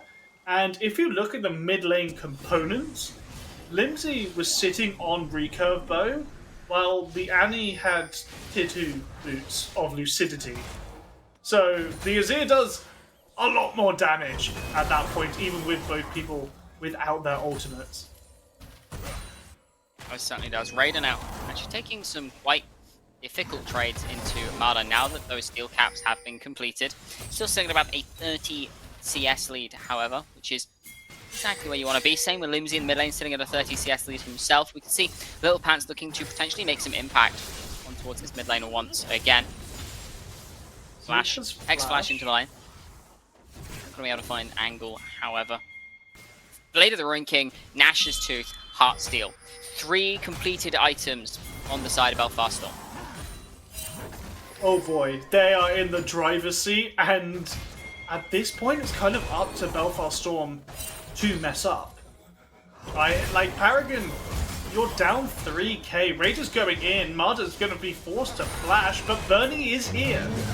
Master at Arms comes in, just a little bit of survivability. Kill- Able to find Marta before the Call of the Forge God can be knocked back. Bernie will trade it up, but you take that as a radar, I'd wager. Roulette looking onto an anomaly, not going to use the Glacial Prism immediately. In bomb, Glacial Prism used under the tower, in goes Little Pants, that Sprumble has found onto Fuyu. Roulette has to flash away, Zig is here and finds the bear onto 2. Fuyu forces a flash away, Oh, ignites good shuffle. but now. But Limsey finds a lovely scoop of anomaly. Zig will fall as well. And Roulette Rumble, it's 3 more very quick kills in the bottom to the side of the... Yeah, and Paragon, they send their jungler up top side. It was a 1-for-1, so yeah, it kind of gave the green light for Belfast Storm to go, hang on, this is a smolder. We can just run at him, and he can't really do much about it. It was a nice 2-person stun for Zig, but Zig just doesn't have any damage.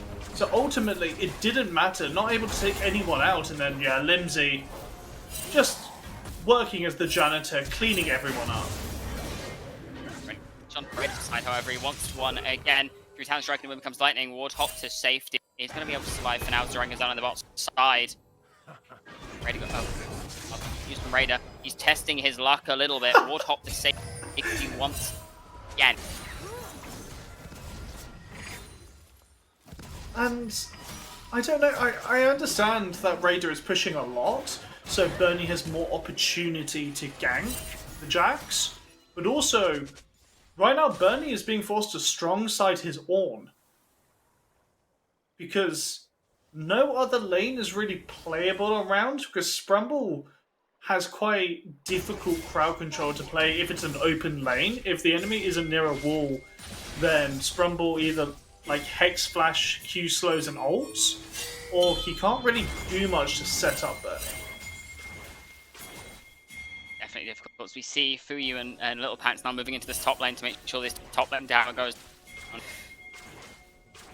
Zig gonna be up here, but not able to step fear of his luck.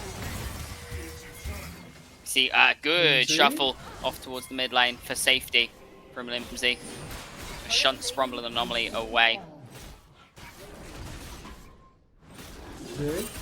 Maybe able to stop Roulette from stealing away this red. Roulette actually going to be able to get it. Little Pants maybe walks up a bit too far with the Annie nearby, but no, there's just no damage available to kill an Alistar who has flash, who has ult.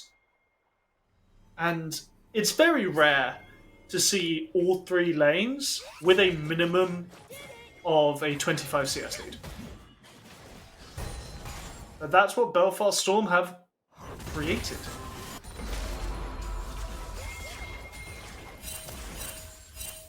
As now, just throwing it away. Bernie able to steal back the Raptors, but Raider is behind. Bernie doesn't have flash. As Luna's gone, so I'm going to play by play. Oh no, Luna's back, okay. This is a team fight that's happening. Only finds onto a Raider. But Limsey and Roulette still here, still looking for you, moving into fight as well. There's anomaly going to get caught out. Limsey onto the side with the next 1-2 fall. Matter going to get pushed back. Chain of Corruption will land, and this should be a very, very dead Forge God in lane. It's going to go down. Sprumble going to find the dash in, but I mean, there's two tanks at this tower. Sprumble next one to go out, up to cross. Roulette pick that one instead. And the desk were asking, hey, you know, Paragon, they could have a 40-minute win con with this Smolder. I don't think we're getting anywhere close to 40 minutes in this game because Belfast Storm have such a dominating lead, 8k gold lead at 15 minutes. This is one of the biggest stomps we've seen all split. It really is. 15 to 4, a 7,500 gold lead at 15 minutes into the game. This game is the Storms. Unless and Raider just having a bit of fun with it. Roulette just you know, you got on it. the wall to smite the blue buff away. Honestly, respect it. You go, that's my jungle, not yours. You got some lane minions. I don't come and tax you. Well, he's not been top lane, so we can't go and tax him. Blue. That is true. That is true. Roulette has primarily been focusing on mid bot. Raider hasn't really cared about that this game, to be honest. Raider's more than accepted the 2v1 challenge. Yeah, in more than in his stride, taking on both Bernie and Marta and doing well. Sprumble looking as well. For now, it is just the Storm trying to find what they can. Zig moving into the bot lane. Bernie in the wings. Could look onto Limsey. 5-0-1 on this Zig. Nearly a second item in pocket. Fuyu, not Fuyu. Little Pants. And moving down here, Limsey stepping up. They could look for something. More Fuyu, just going to just mid lane tower, get a little bit of damage down onto it. Waves pushing in. Raider's still happy in top lane. Gonna base for... I don't know if this is a full item or just components here. Just health that would seem components. Health yeah, just health. Okay, that was a bit strange, but fine. Belfast Storm going to be setting up a push on 3 lanes. Zig might just get Tove here if he's not careful. Certainly could. Limsey's looking for it. Gets tagged by the Glacial Flail. In comes the bear, but it's not going to matter as Limsey goes dominating 6-0 on 1 now. Have that one up from more than happy to just sit in this mid lane. Yeah, absolutely happy. Fuyu now 40 CS ahead of the Smolder, an entire item more. And Raider doesn't really care about Mudder in any way, giving the emote, just thumbs up, took an entire tower in front of this Ornn's face as we're seeing another engage, this time onto the Poppy. Anomaly died so fast the camera people couldn't even pick it up. Yeah, that is 2 more dead at 7 ticks. See, I'm knocking on the door to the base. Tackle this move on. Little Pant's going to get caught up a little vibes for so long. Does tank that tower shot, but the Unbreakable will hit it. Members drop as both Zig and Marder fall under the tower. And this could be game actually. 18 minutes in, first Nexus tower falls. In comes on, only tags 2 letters looking. Sprumble goes in, trying to family. Does shuttle pants, but with Fuyu and Limsey both sitting here at such high health. Bernie trying to do what he can, but it doesn't really matter. Normally he's next. Fuyu's flash forwards, going to tank up the tower. One more shot will kill him. He's just going to go down, and that might stop this push dead in its tracks. Limsey shouldn't get chased down by Zig because has the shifting sands available, and now Mada and Zig kind of just walking into nowhere because they want a little stroll. They can start up this dragon, but Bernie's not up for 8 seconds. So after all of that, just going to retreat back into the jungle. Not even clearing out, no, now clearing out the vision with Sprumble's Sweeper. Paragon, they need to really buck up if they want to get 5th, 6th place. They need to really put the pedal to the metal on Monday. I'm just checking who they're up against. It might be Rory? Quick. Yes. You know, how I'm saying, end of last game was about 12,000 gold. We've reached that point already in this game, as again, Anomaly drops. And they want this game what done. can you They do? want it done quick. 19 minutes, 50 seconds. Letters looking on Scrumby at his heels. Rumble should drop here pretty quickly. There's now Marder. Well, but a good use of the Emperor's Divide will keep him alive for now. Yeah, what damage down he can. Meanwhile, Raider and Little Pants looking to end the game. Mark Roulette dashing forward, Bernie jumping on a Roulette, trying to find some level of damage. Will just drop to Fuyu. And that, ladies and gentlemen, at 20 minutes and 15 seconds. Good Storm. They have wrapped this up nice and quick. And they're ready to send us forwards with the day. And the storm was swift, but the storm was brutal. You rarely see a game end these days without the Atacan even being taken. And Paragon, on Monday, you're versus Broad and Friends. It's going to be a bit scary if you're playing into Broad, who perform as well as they did earlier today. Absolutely, an absolutely violent dismantling from the Storm, really proving they deserve their spot at the top of the table at present. It was not. It did. Had barely. And with that, it's been an absolute pleasure, ladies and gentlemen. We love you all, as always. But we're going to go ahead and send you back across the desk. Temporal, Queen, break that one down for us. All right, we said it wasn't going to 40, right?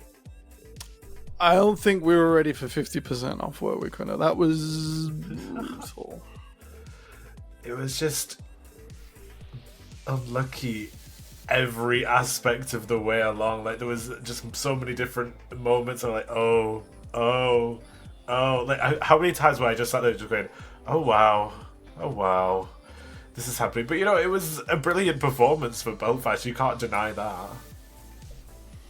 Rob, that was not very... Ireland lost today. That's all I'm going to say. No, I think Belfast just outclassed Paragon completely. I'm not going to beat it with the bush. I don't think it's particularly fair to either team to portray that as anything other than a complete stomp. Let's have a look. It's really unfair to Belfast and Paragon, who they tried to shut today, and from minute one, look at the stats across the board. It's not a good look, is it? The CS was a big problem as well. There were like 40 CS leads in every lane. It's just on paper, that was rough to look at, as it was on the scoreboard. Absolutely brutal.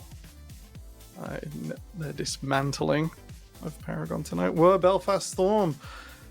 I guess that leaves us with our one replay, a look ahead at some standings, and then a little bit of preparation for the second half. We're just going to get that replay loaded in. So we have a look at strength of schedule, which I've managed to lose. There it is. On the final day of our regular season, Belfast Storm face off against Good Chi, who will no doubt be feeling the heat from people rising up and winning their games today out of the middle of our pack, going to 4-4. And Paragon fight Broad and Friends. So despite having fantastic tiebreakers versus their rivals, a little bit of a pummeling due for the Glorp Cats at the end of this split. I think I've just heard in my ears that our replay system has died. So while we go and feed it tea, biscuits, and everything else we can do to wake it back up, Quino, Rob, it's been a pleasure. Any words before we send it to our second half? Did we want to bring up the Bandits off-screen game very quickly? Since we've got I think we should. We spoke a little bit about it. Because you told us in the green room, right? Yeah, so if I just open up League Ops, where have we gone? Where have we gone? We've had some messages since. To quote our referees behind the scene, Jungle Gap, as Lunkerfolk goes 14-2-11. on Lilia, up against Notlu, Mr. Tickle on the Wukong. And you know, this was a pretty fast game. This was sub 20. This is going to be the quickest game of our season, unless I've missed something truly iconic. In second place, the Bandits' victory over 5IQ at 26 minutes and 53 seconds. An absolute dismantling of our second place team, which is crazy. Absolutely crazy. It still won't be enough for Bandits. It's still not enough for the Bandits. It still won't be enough for the Bandits because they've lost everyone around them. So even if they go 3 and 6, they still can't make it. This is true. This is very true. Paragon have already got 3 and the head-to-head. If you're Venom Crest right now, you best be sweating. And they'll be coming up. Venom Crest beat Bandits. Ah, yes. But not if they lose everything and Bandits keep winning. Because then they'll go to 4. No? Words? No, Numbers! they can't. They can't. Oh. But maybe they'll be sweating anyway, because it's just really warm in the UK. We'll see you in our second half after the break. See you in a bit.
Hello and welcome back to another UKL day. It is the end of the Thursday and that's why you're seeing my face on the screen. But I'm not the only one here. Welcome in Avi, welcome in Ollie, bringing up the end of the Thursday show. How are you guys doing today?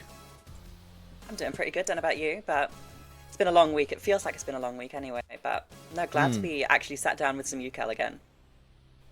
Absolutely. It's a nice Thursday evening, I must be honest. We're all looking forward to that weekend, but League of Legends has drawn me back to this amazing tournament, and I'm happy. I get to see some of my favourite teams play today, so I'm really looking forward to it.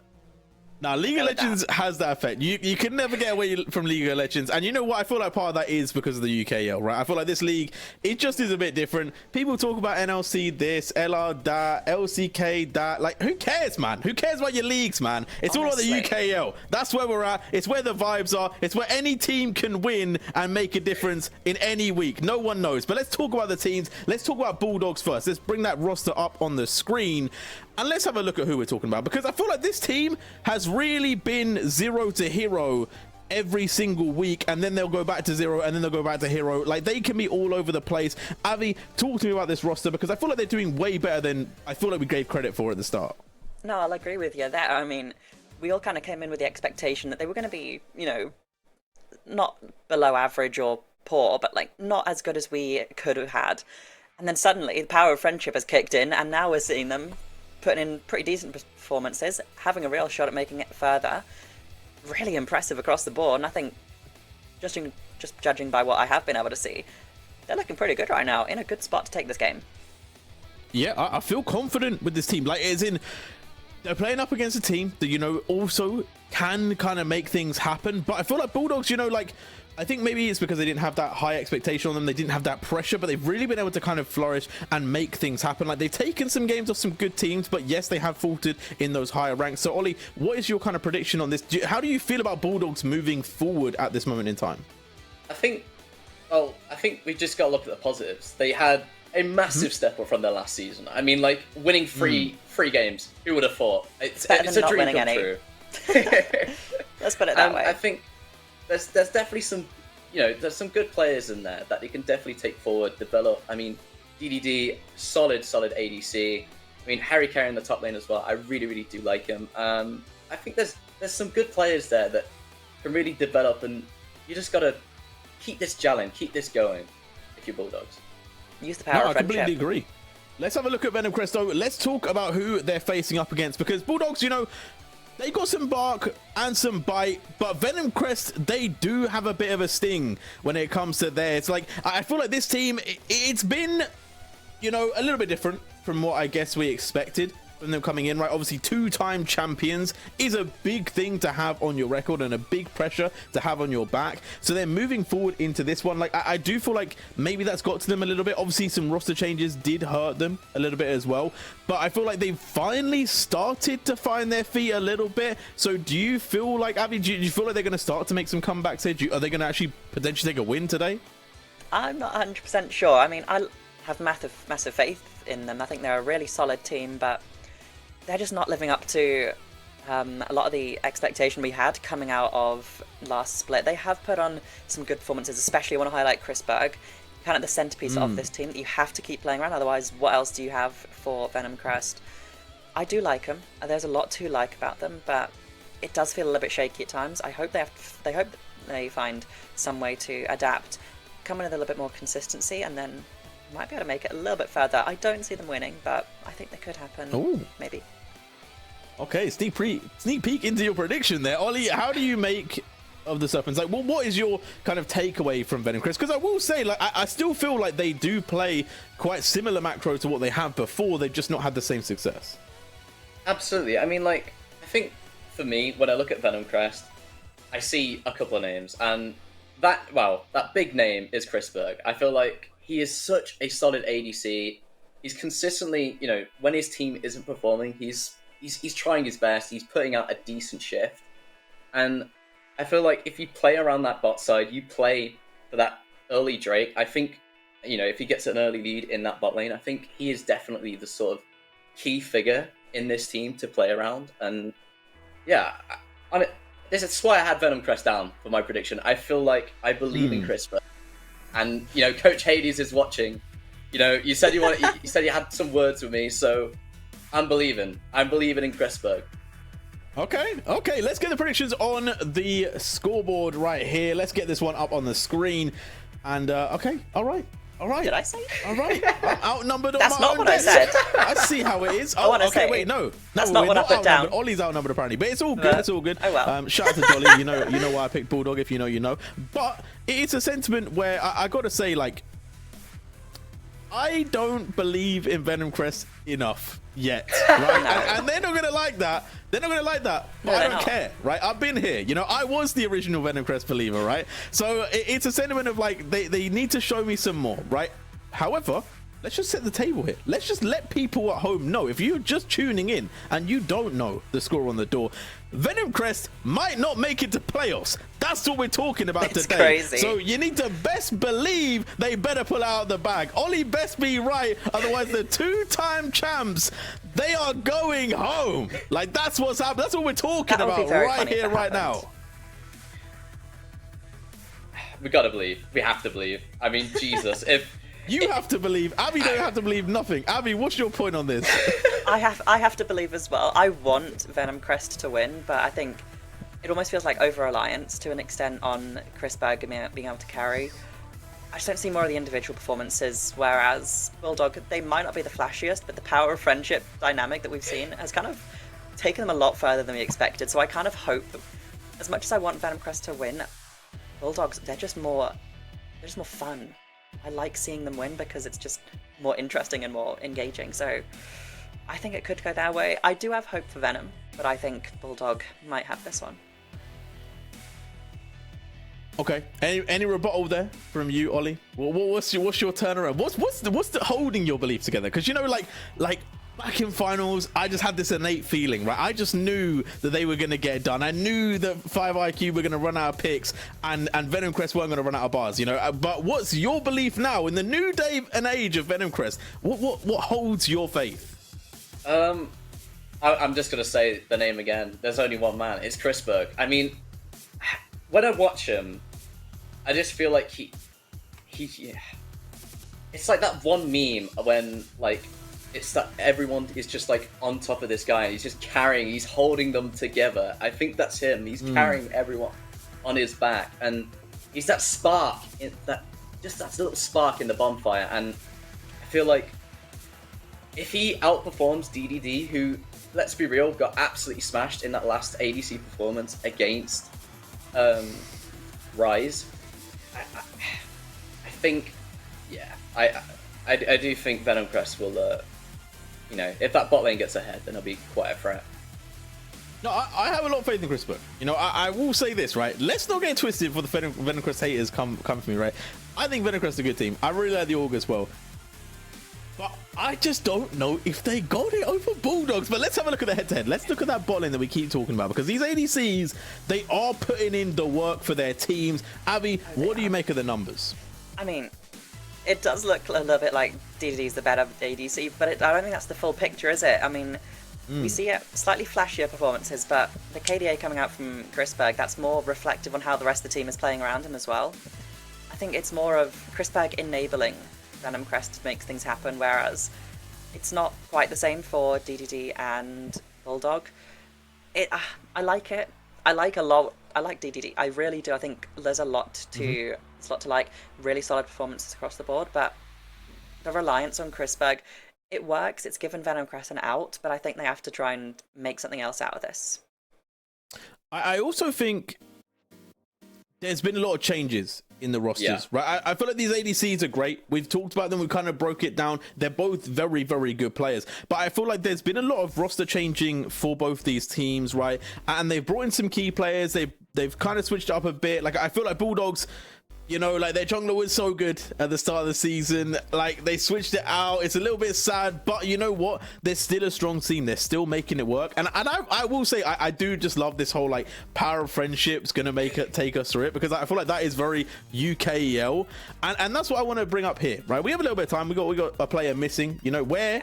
Who knows? We'll find him hopefully. But you guys, obviously, it's your first time on the broadcast in this season. I should say first season, not first time, obviously. What's really made you fall in love with the UKEL since? Avi, you can kick us off. I mean, I've been working with UKL and Four Nations for a little bit now.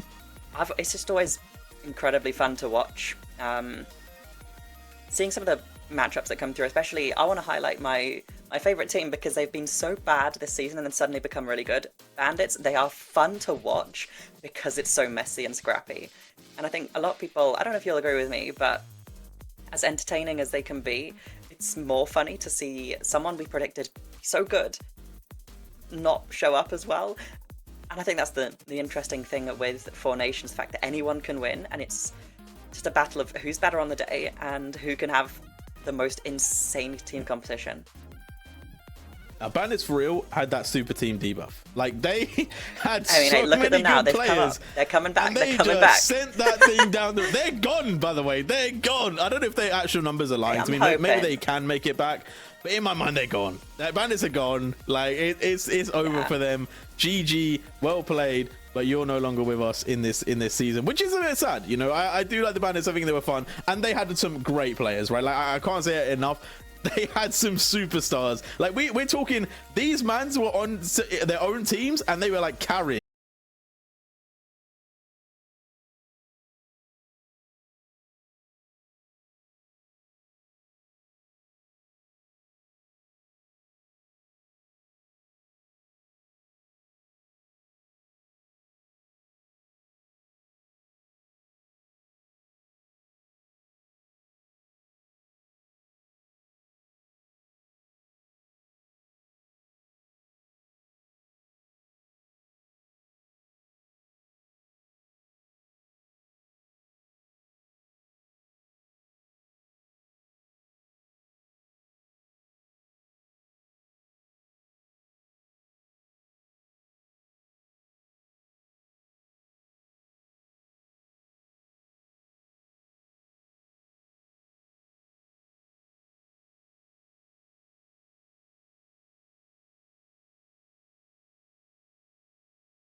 And we've done it again. We found the player, they're back. The sub is in. The draft should be coming forward.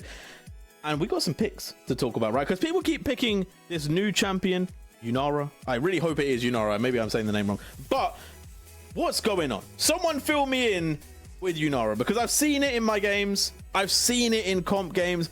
But I'm not sold on it yet, Avi. I'm a bit mixed. I mean, Yunara is obviously very strong. We've seen amazing performances in Four Nations, as well as, I mean, saw it the other day, what was it, Upset on Fnatic, some insane plays, like, oh my god.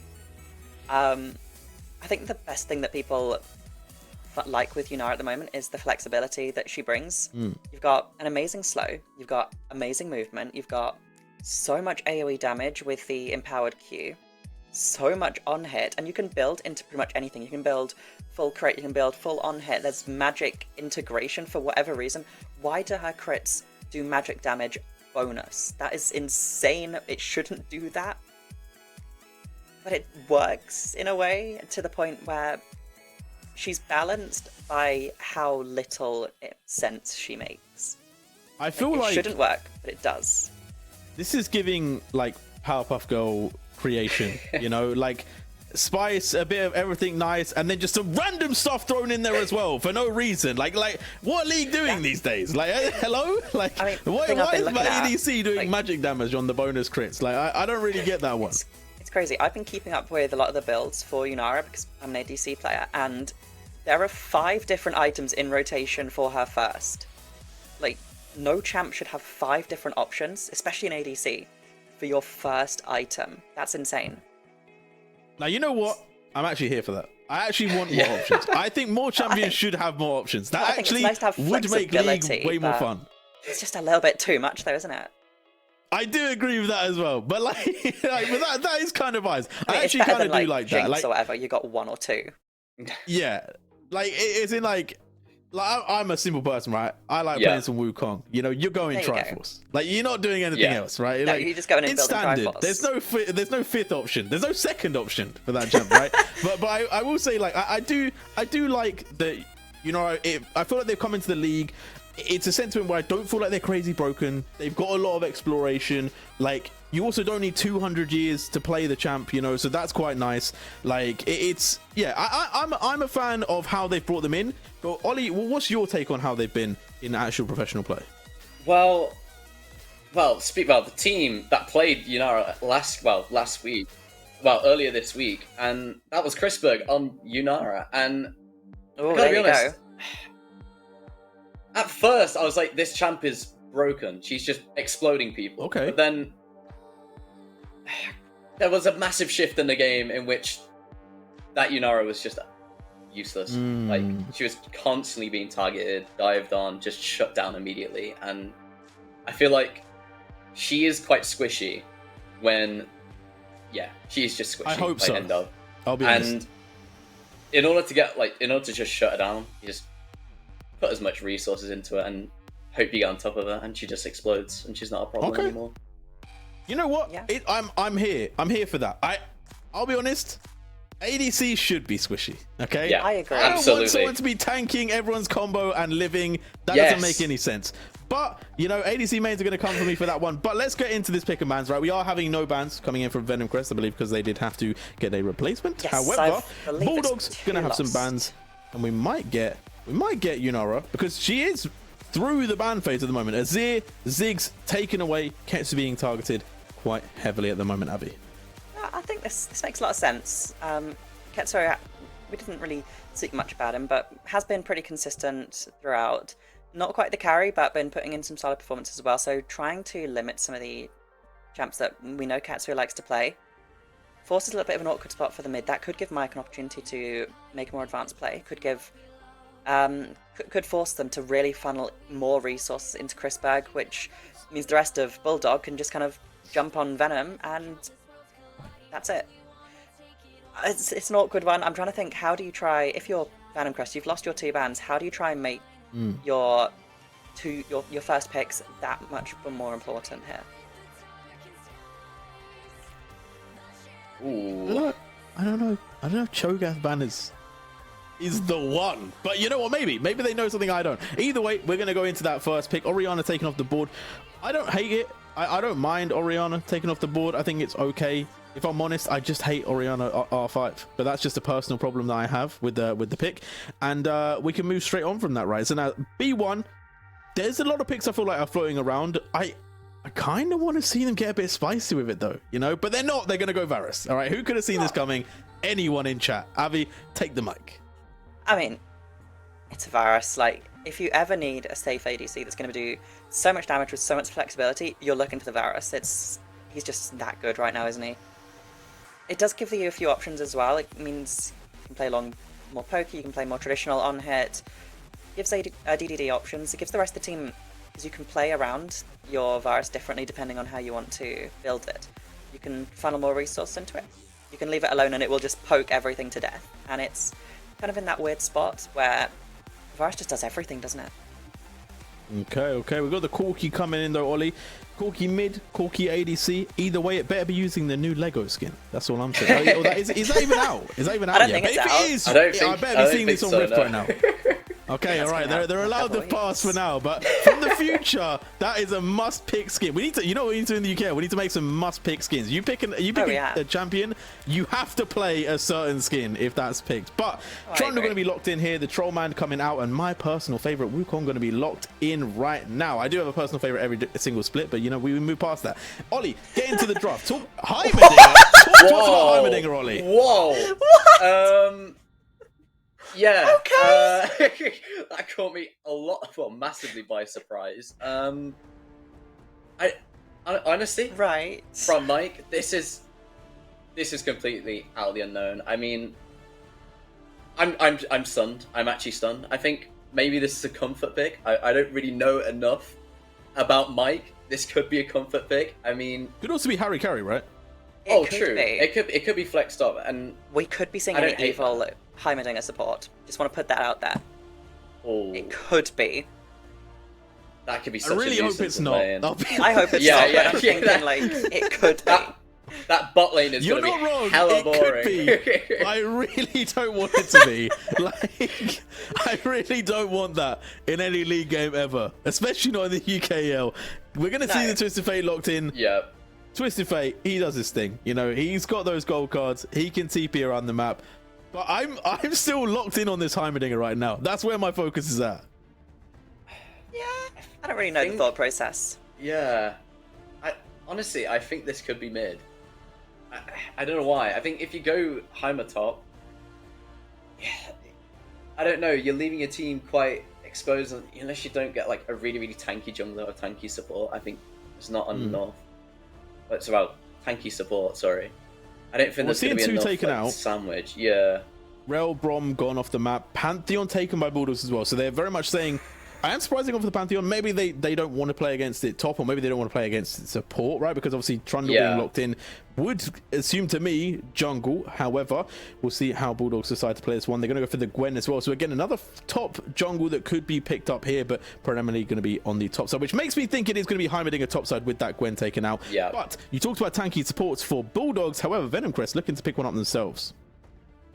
Alistair, again, a strong champ. I mean, so good at engage, so good at disengage. Just a constant nuisance, and especially when you're playing in lane. It's just there's so much you can utilize with that champ, and I like it. It's very there's a lot of playmaking you can do with Alistair.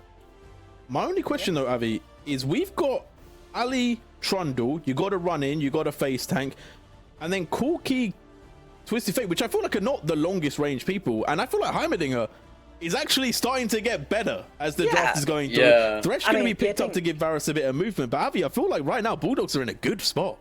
Yeah, we still haven't seen where this Heimerdinger is going to go. Could still go top, could still go mid, but I mean, the threat of a Heimerdinger, there's so much potential to just sit back and throw in a turret, throw down some grenades, and there's nothing Venom can really do to answer. They don't have the dive onto Heimerdinger in the backlines, do they? Ollie, you were Ooh. right. It's the Jack's top. It's the Heimerdinger mid. I'm getting more excited for this. I'm actually liking the Heimerdinger mid. That's a little bit different. good. I will say I think Twisted Fate could have something to say about the turrets, right? I think obviously has a bit of range themselves, can potentially get rid of those, but I'm thinking when we come to these objectives, when we set up for them, if Bulldogs get there early, Chains of Corruption, Death Sentence, Heimerdinger turrets, plus you got to get through a Cyclone, that's a scary place to walk in, but Scion is a way that you can definitely do that, Avi. Oh, well, definitely. I mean, I was thinking, right, how do we look for an answer for this Heimerdinger? Scion was one of the first things that came to mind. I mean, you can just charge in. You can take so much of that damage and just melt through this Heimerdinger. I think it gives them a bit more, I say that a bit more, they've already got pretty insane team fighting potential with this composition, but it gives them a little bit more sustenance during that fight, which you kind of need in a sense. I do like this from Venom. I think it's a more consistent team composition for Venom Crest. But Bulldog is funnier, like, they've got Heimerdinger mid, that's amazing. We've all been fooled by Mike, okay? He has played 387 games on Heimerdinger right now with a 56 win rate as well. So he's winning. Like, you know what I mean? So Mike has come to play and come to put Venom Crest in the ground. My big question though, so now that we know that, right, that obviously does change things a lot. Yeah. What I've got to say though, on Venom Crest side, are we not lacking a bit of damage here? Like, because... Just like a bit. Okay, Scion does some. Trundle can do some. But, like, into, like, a Varus, into, like, a Jax late game, into a Heimer late game, like, you're relying on Twisted Fate Corki? Like, maybe I'm reading the room wrong here, but Ollie, I don't know. I feel like we're missing some damage. Yeah, I feel like you're funneling everything into this Corki to, like, be the sole deliverer of damage in this team, and you've got the Alistair, you've got the Scion, you've got the Trundle, just to be like meat sandwiches in between that Jax and that Wukong and Chrisberg. I feel like, yeah, I'm nervous because, you know, that on-hit Varus could be really, really scary into that Scion. I mean, that Scion's just going to sit and chill, feel really tanky. And it's looking scary. It is looking scary, but we'll see if they can face their fears. Are they going to unmask the horrors like a Scooby-Doo movie? We'll find out. We're going to throw this one to the casters. Orbital, Temporal, break down this game. I might as well be Fred. I don't know. I don't have the ascot just yet, but I'm hoping to get there at some point. My name is Orbital. With me is Temporal, and we'll be your casters for this upcoming match, which quite honestly is the hardest mystery to solve. We got Mike on the Heimerdinger in the mid lane, and my gosh, I'm terrified, quite honestly. You know, Temporal, you and I were discussing a little bit beforehand. We both had Venom Crest down, and it feels like, obviously, due to some influences in there, Venom Crest got the shortest stick possible to go into this battle. Yeah, it's going to be a bit of an odd one. A last-minute substitution in support, and then for whatever reason, we've decided to give away Mike's Heimerdinger, which is generally ill-advised. Bulldogs have had a pretty good split this split. I think is pretty fair to say. Minimal changes, just Harry Carry up to the top lane, and then a new jungler. And it has revitalized this team from winless in spring and only just surviving demotions all the way to here, where they are part of a 5-way tie that's resolving tonight and next Monday, and will likely end up with games on Thursday, sending us all the way through to our tiebreaker period. It's an exciting set. I've been excited to see more Thresh recently. That's not a lot of damage that can move through a Heimerdinger, you know what I'm saying? That's scary stuff. Yeah, it's in more ways than one, right? I think when you took a look, I think it was the Trundle and the Corki kind of locked in. You said, hey, this is a perfect Heimer situation. I will also say, just from personal mid lane experience, I really dislike taking TF into a Heimerdinger. One of the things that I always fear when it comes to if I'm trying to play a different lane situation is I want the ability to push. I want the ability to also influence the lanes if I'm the TF. Heimerdinger shuts that down. And I'm sure Mike knows that, so I'm curious if that's how it's going to play. Right now, though, we're going to head straight on in, I believe, into the game. I think that's what I heard in my fancy eardrums. If not, that... okay. So we already, I think we also mentioned this, the predictions as well. We don't like showing this. Nobody likes showing this, but... yeah, so we had this beforehand. This is pre-draft, yep. Yeah, we really got to put a giant asterisk on there. But I think we also discussed that, you know, you and I, we understand that this is tough. At the same time, anything can happen, right? Hey, if this is the comp that Venom Crest can take, and they have a little fire into themselves, hey, you know, anything can happen whenever you're tied at 3-4. It's such a hard place to be in right now, with so many of the teams on even record, some with strength of schedule, some with tiebreakers versus their rivals. We mentioned Paragon have got like tough things ahead, but if they make it, their tiebreakers punch them straight away into proper playoff system. Top 8 go through, so it is just a matter of like trying to hold on, and someone will get spiked down to the Bandits, even though they won earlier today against 5IQ off stream, which is an absolute travesty. I still don't think they can make it. I think they're one game back. So whoever's going to join them down there, it's like hot potato. You really got to try and dodge it. I also think if you're at the point where you're sitting there going, hey, how do I not land in the bottom 2? You're already in a losing position, right? Like that's I don't want to say that it's not a realistic expectation. Like it's not something that you shouldn't be thinking about, but you need to have, a lot of people like to say, you need to have the mentality of we need to win and we need to look higher instead of where do we not want to fall. So the fact that you even bring that up, and it's a very fair point to bring, is something that I'm sure these teams are also sitting there going, yeah, we got to kind of kick ourselves into high gear here. So love the fact that you brought out the fact that, hey, we are sitting in this position where you're about to get axed. I'm sorry, someone's gonna fall down there, and you gotta be aware of that one. So I'm excited.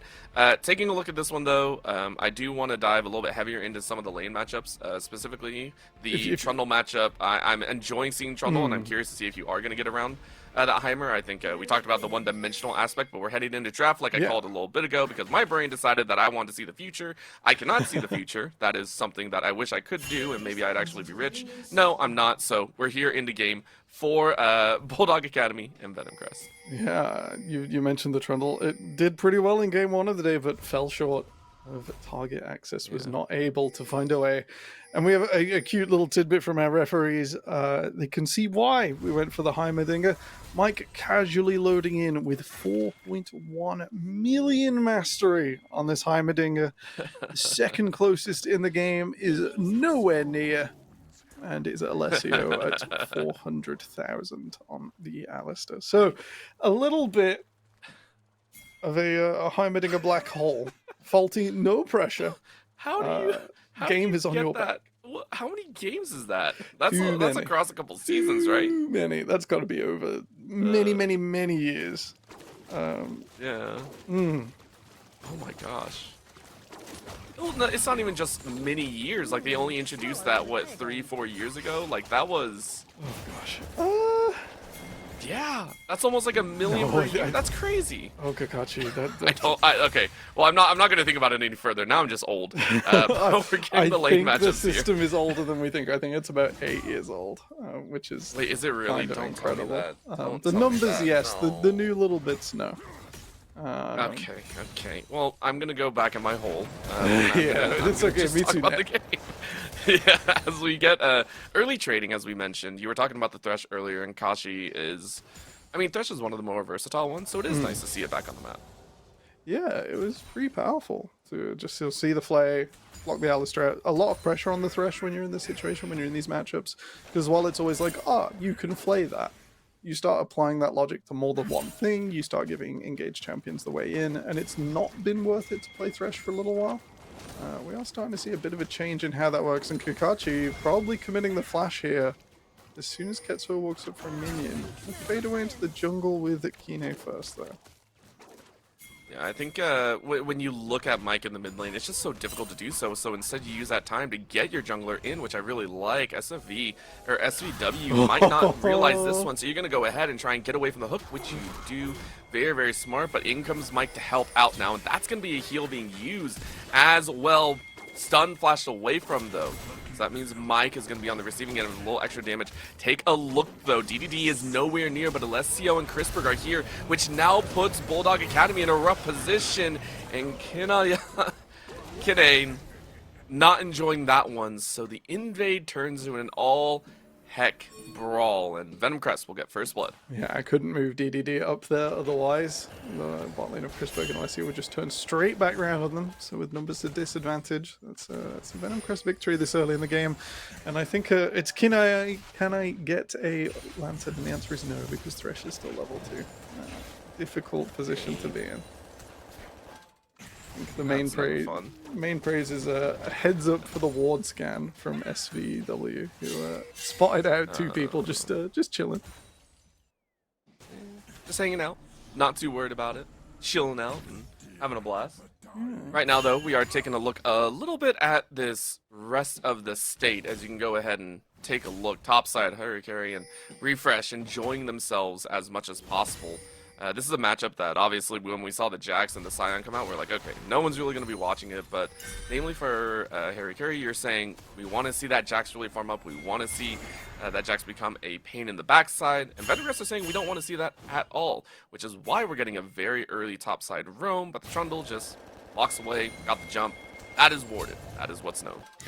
Yeah, they're gonna give that up. It would have been nice to try and get the flash there. I think Jax can abuse that later on, especially looking towards level 6 where your all-in just gets a little bit oppressive. That said, Dragon on the map, we should be looking to path down now. I think both of these teams want to play through these dragons. If BDGA get in there first, they have a really nice setup to walk into the Chains of Corruption, to walk in, do the waiting turrets, to the grenades of Mike's Heimerdinger. With that in mind, I think Venomcrest also probably don't want to see this go hyper late, playing 3 lanes very hard for Scion and Twisted Fate to into the Heimerdinger and into the Jack. Anyone really as well. You take a look at the Corki, like Corki obviously doesn't want to jump into that team. Alistar is not going to have a fun time. TF might be able to TP, but at that point you're alone. You're not going to have a good time as a solo ulting backline, and you're just like, okay, hopefully I get a kill. Hopefully I get something. Oh, not perfect though, as that's going to be a headbutt pulverize. Alessio recognizing this is a fight on the bot side, but that's just a pop and a half. DDD putting a dub in that bucket. Or for a loss on that end, and that is DDD happy to take that kill. absolutely brutal there. Proccing the 3 blight stacks with the empowered W right at the bottom. And maybe it's been a minute. I haven't played Varus for a hot minute. I tend to avoid bot lane unless I'm sort of playing socially. Ketsuo playing socially right now. That's going to be a nice one. Whoa, very aggressive flash coming in, but that also puts everyone a little bit out there as Ketsuo going to try and walk away. Very nice bop on the back of the head, but it is going to go down here, and that's SCW saying, I am okay. I am very happy and very, very happy right now. I'm not so happy now as you pop back the poor Heimer right into the mix, and SCW is just saying, hey, let's go ahead and try and fight this out, but Alessio has to run, which now puts SCW in a rough spot, but no, you're going to be able to survive. And that means it is a 2-for-1 win. Hook missing on the back end, so Kakashi doesn't even get anything on the back end. It's really rough. It looked like Bulldogs were doing so well for so long, despite not being in the turret range in the area. That just favors them so much.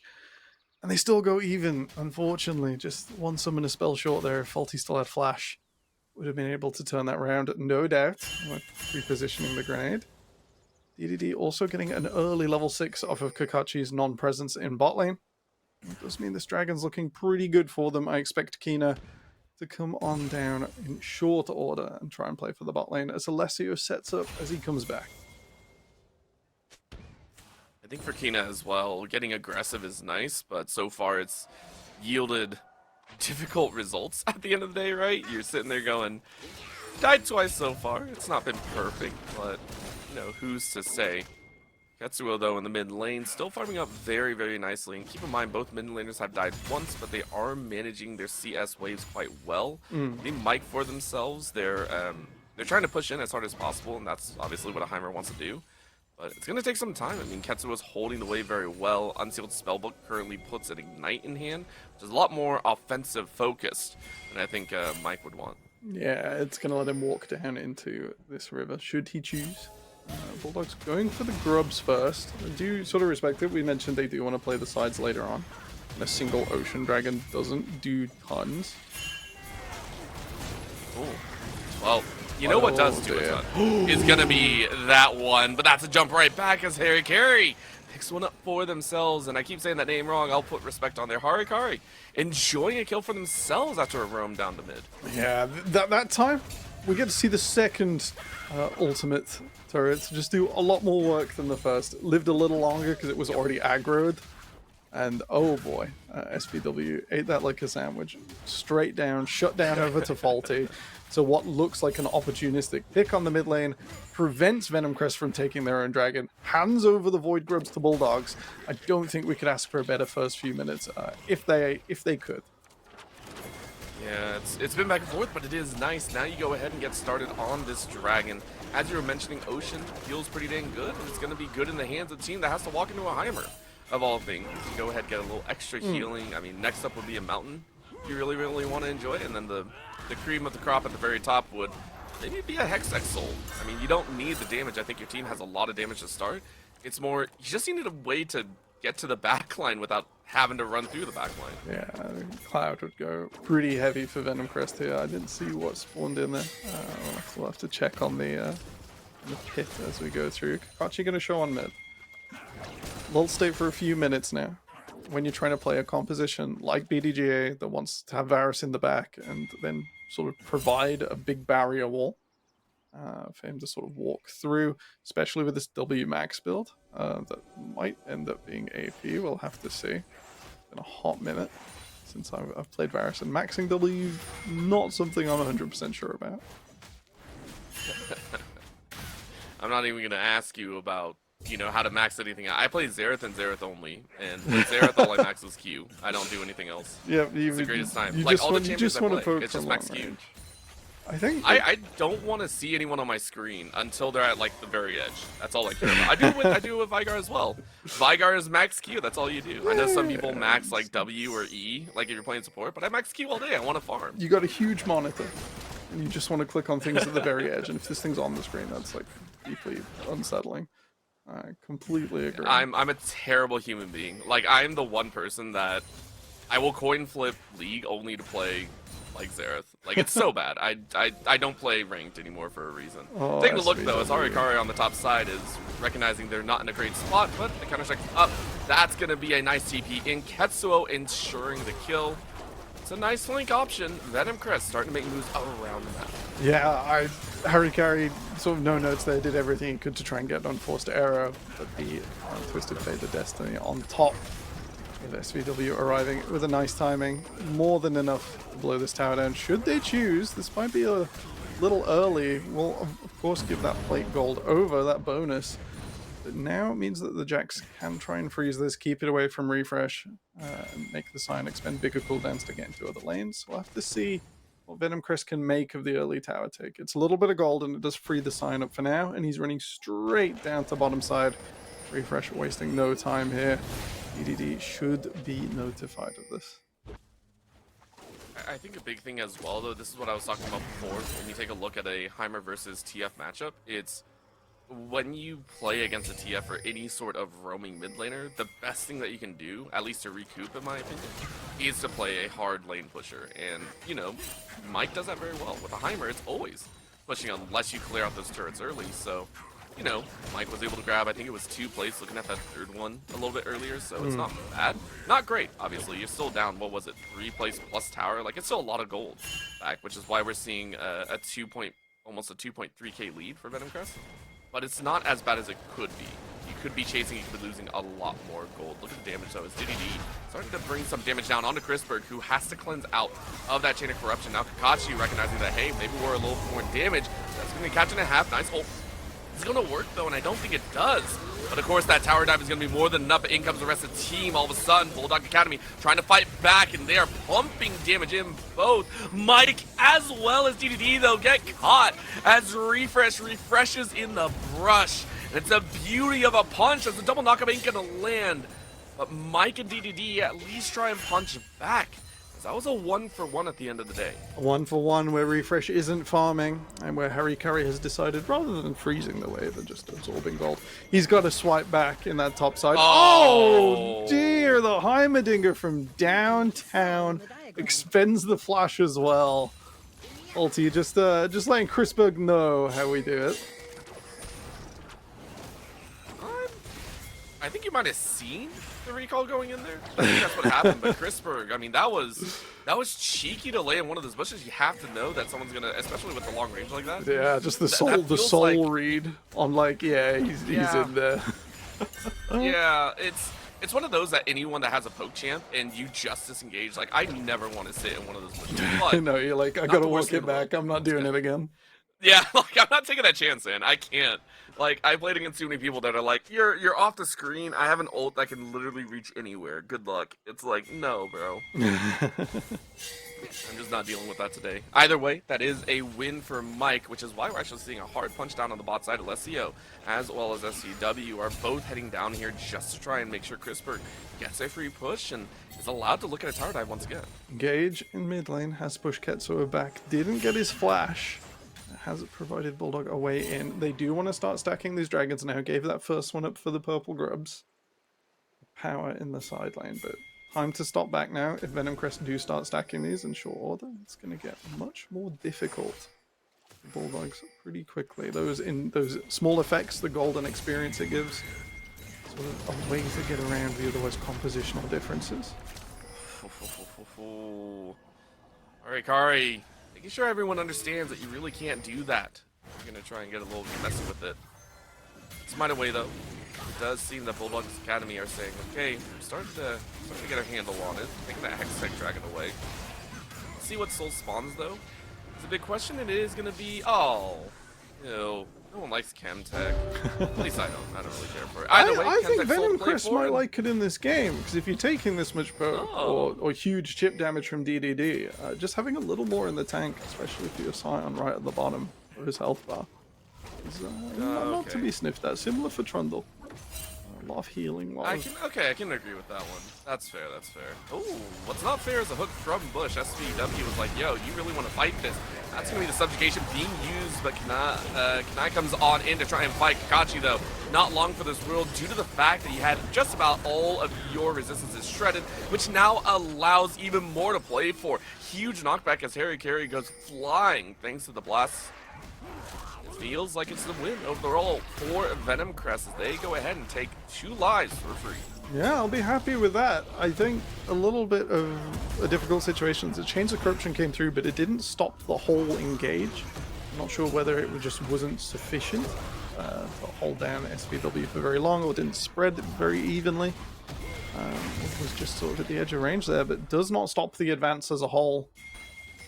And with it, DDJ pushed under their tower. DDD is going for this on-hit build with the W max, and it means you can sort of spike one person really hard in a 1v1 when you get like the 6 stacks plus the 3 from Chain of Corruption, and you get to sort of rotate through all of that. But in a team fight right now, unless he's going to pack a Runons in his bag for second, doesn't deal a lot of damage to multiple targets.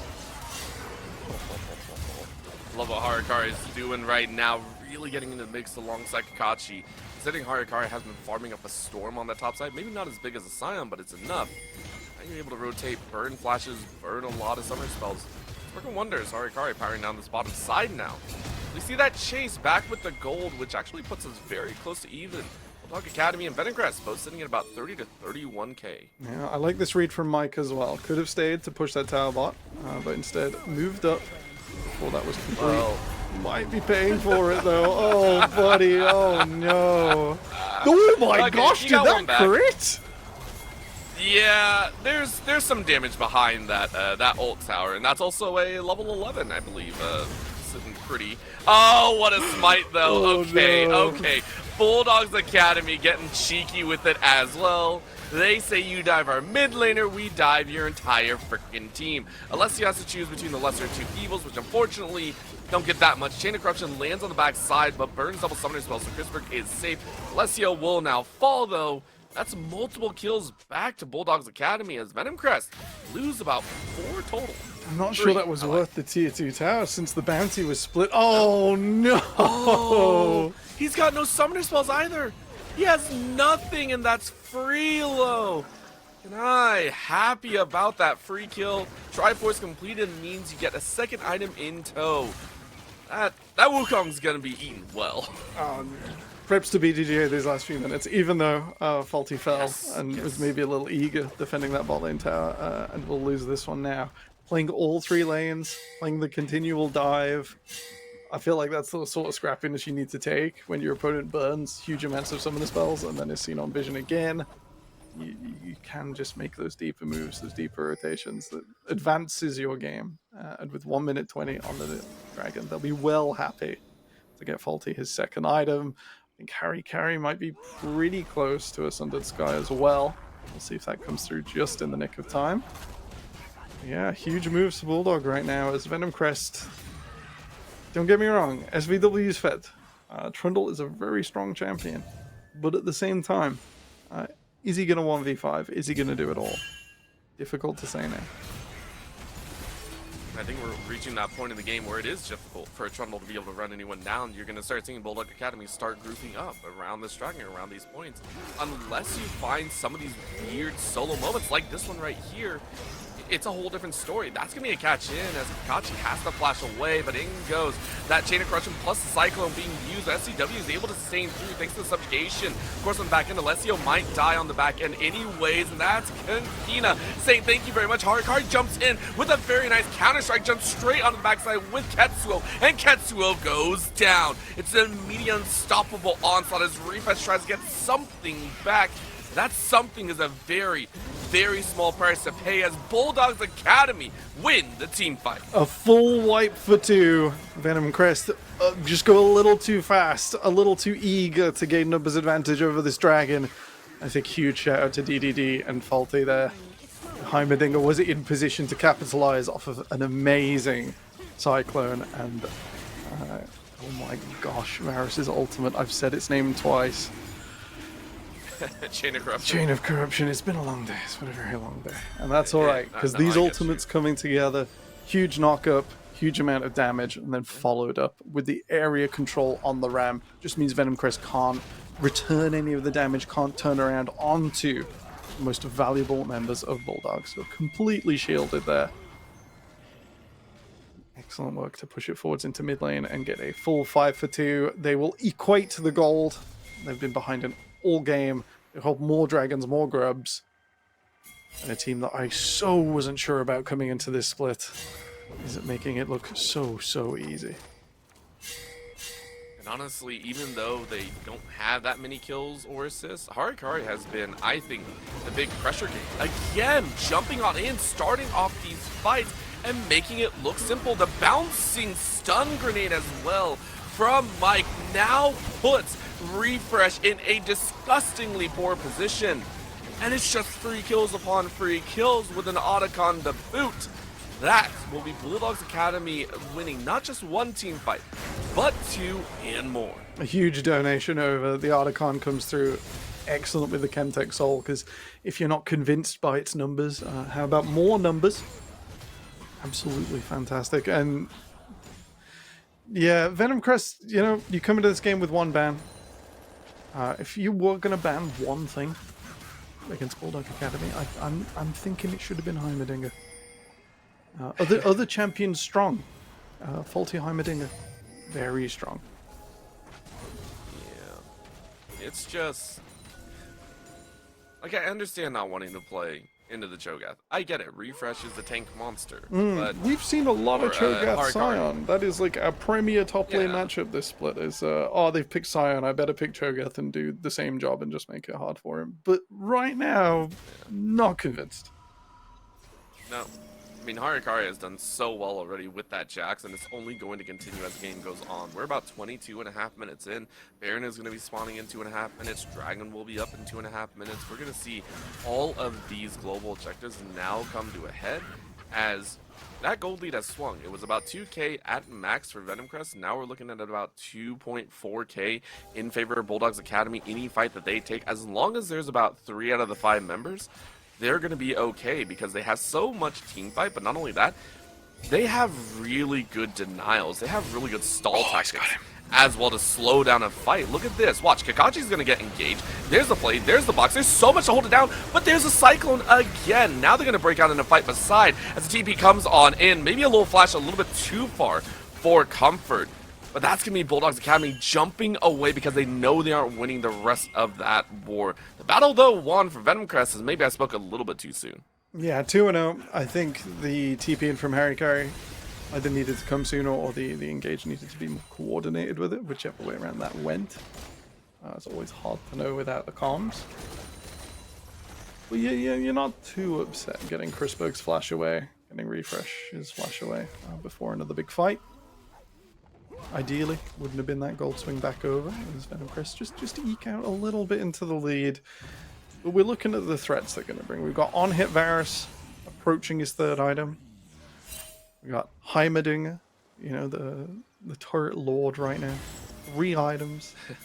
It's hard to see how without an excellent pick and Chrisberg blowing one person up, Bulldog Academy lose a full fight without absolute footwork out of Alessio.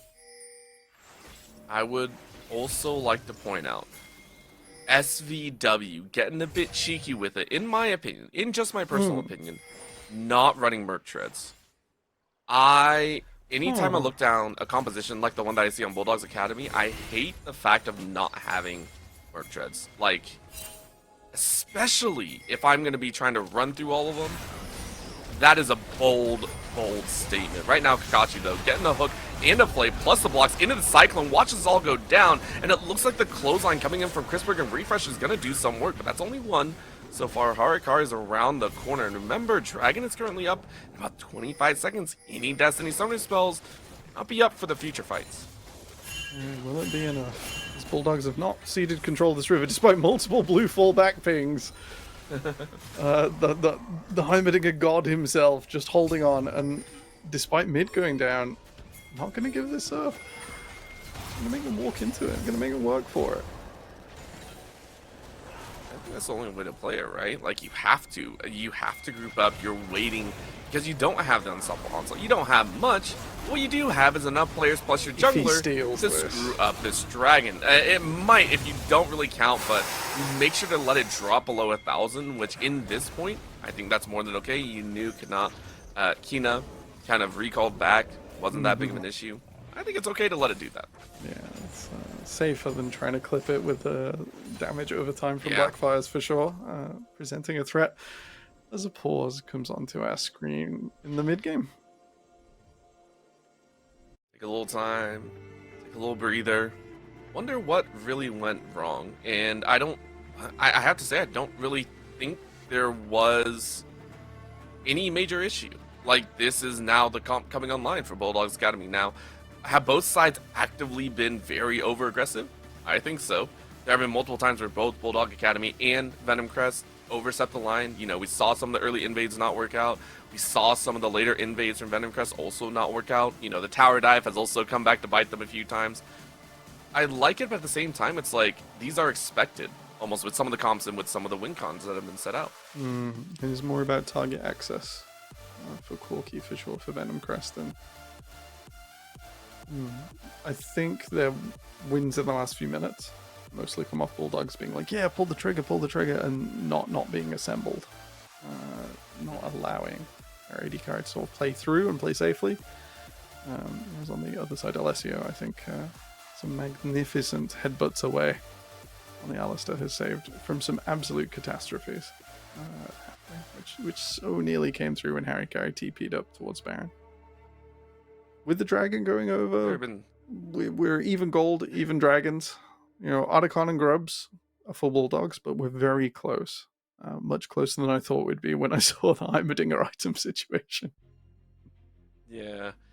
Rabadons plus Void Staff equals dead someone at the end of the day. That is a point to be made, but I will also say that in my opinion, we are going to see a little bit of a tank situation come out, and I'm wondering if it's going to be a hindrance to Bulldog Academy. You take a look at the Scion. Everyone knows Scion is a pain in the backside.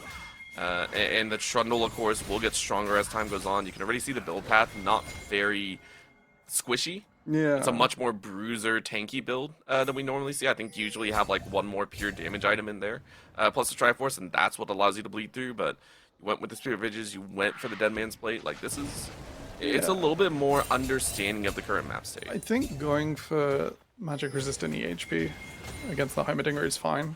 If you're just not going to let him set up, if you're not going to play in his zone of control, and then the armor boots for all three, including Chrisberg, definitely to try and stop DDD just 1v1ing people.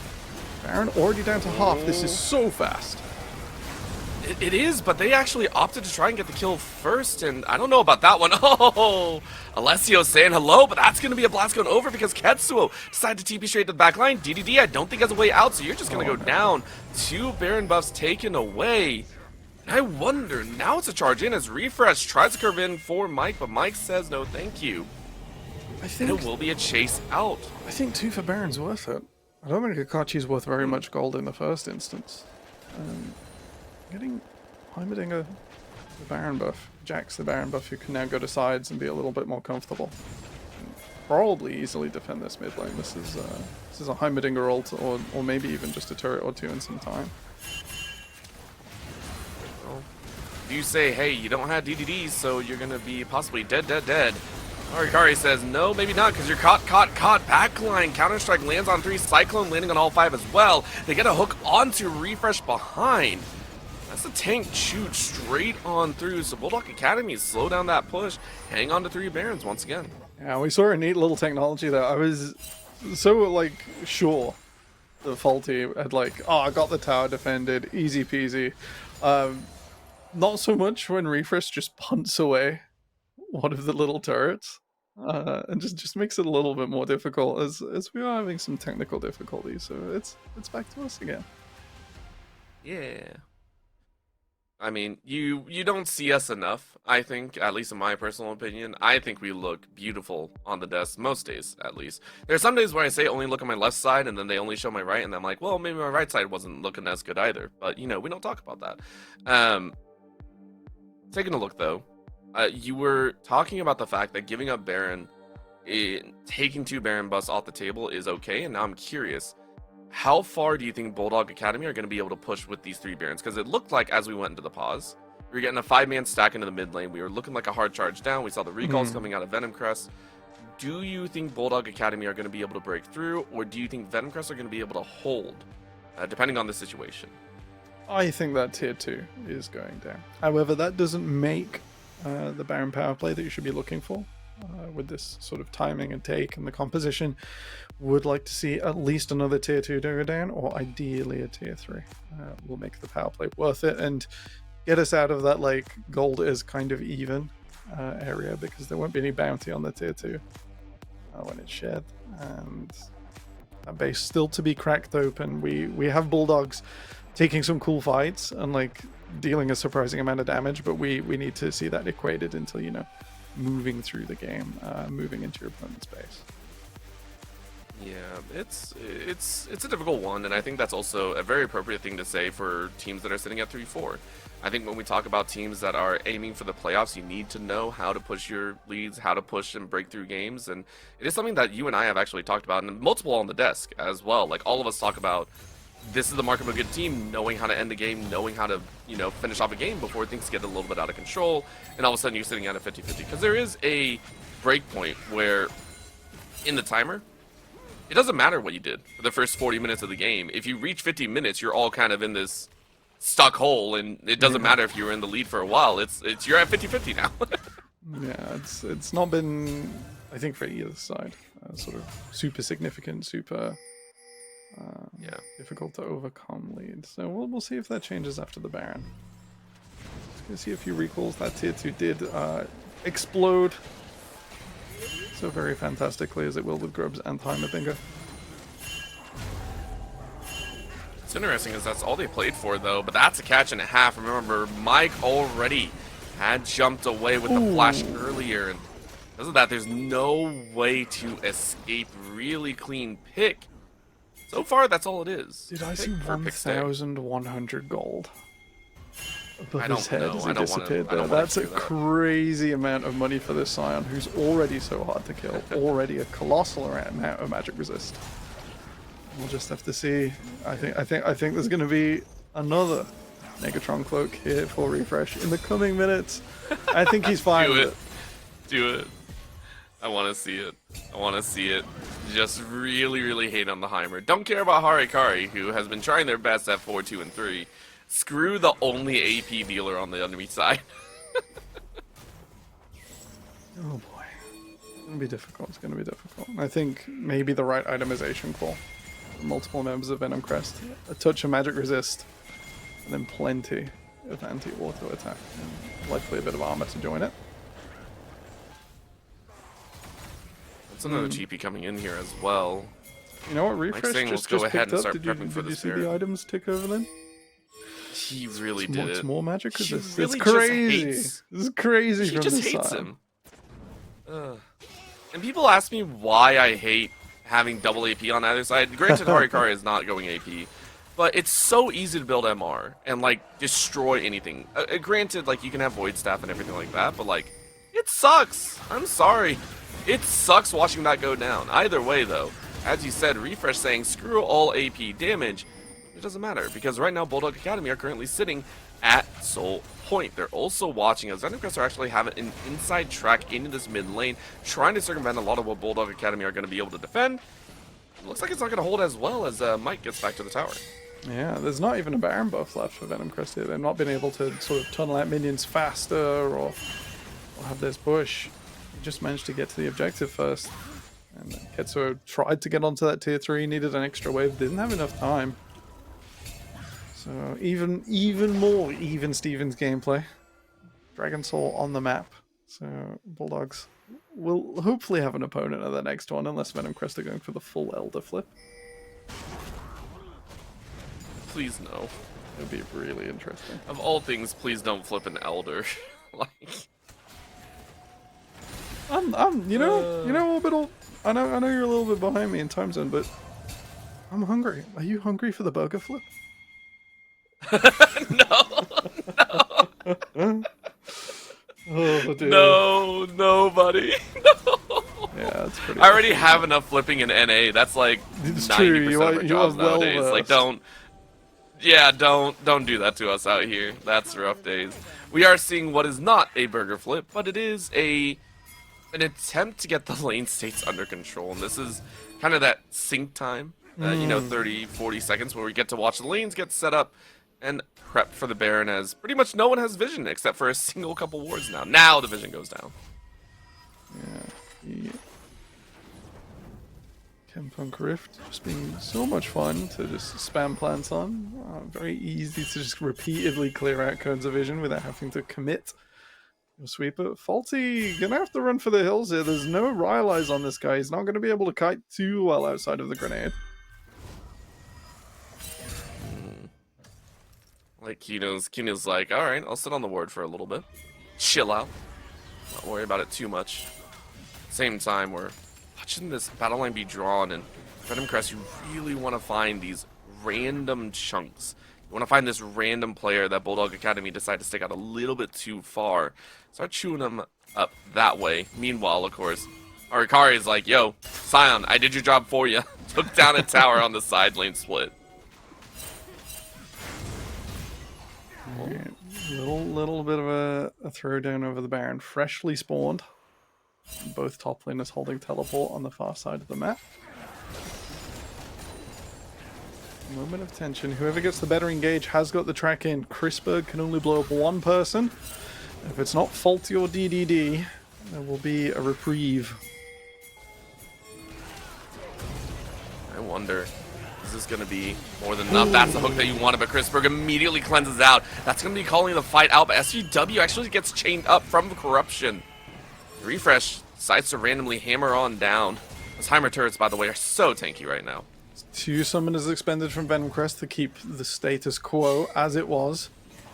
If they move back to... Oh, there we go, they know.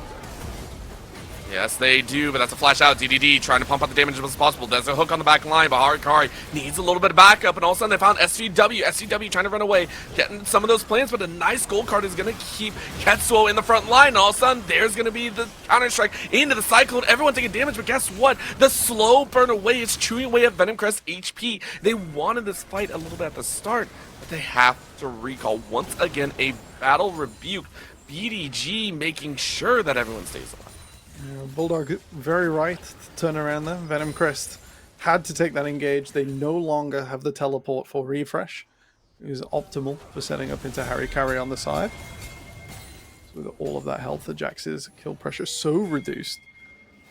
But now without it, with the dragon coming up as well, bit of a more difficult position. Lots of ultimates still missing for this one. So jostling for position on mid, going to be a little bit harder. And Faulty should be able to exert the Heimerdinger zone of control through mid.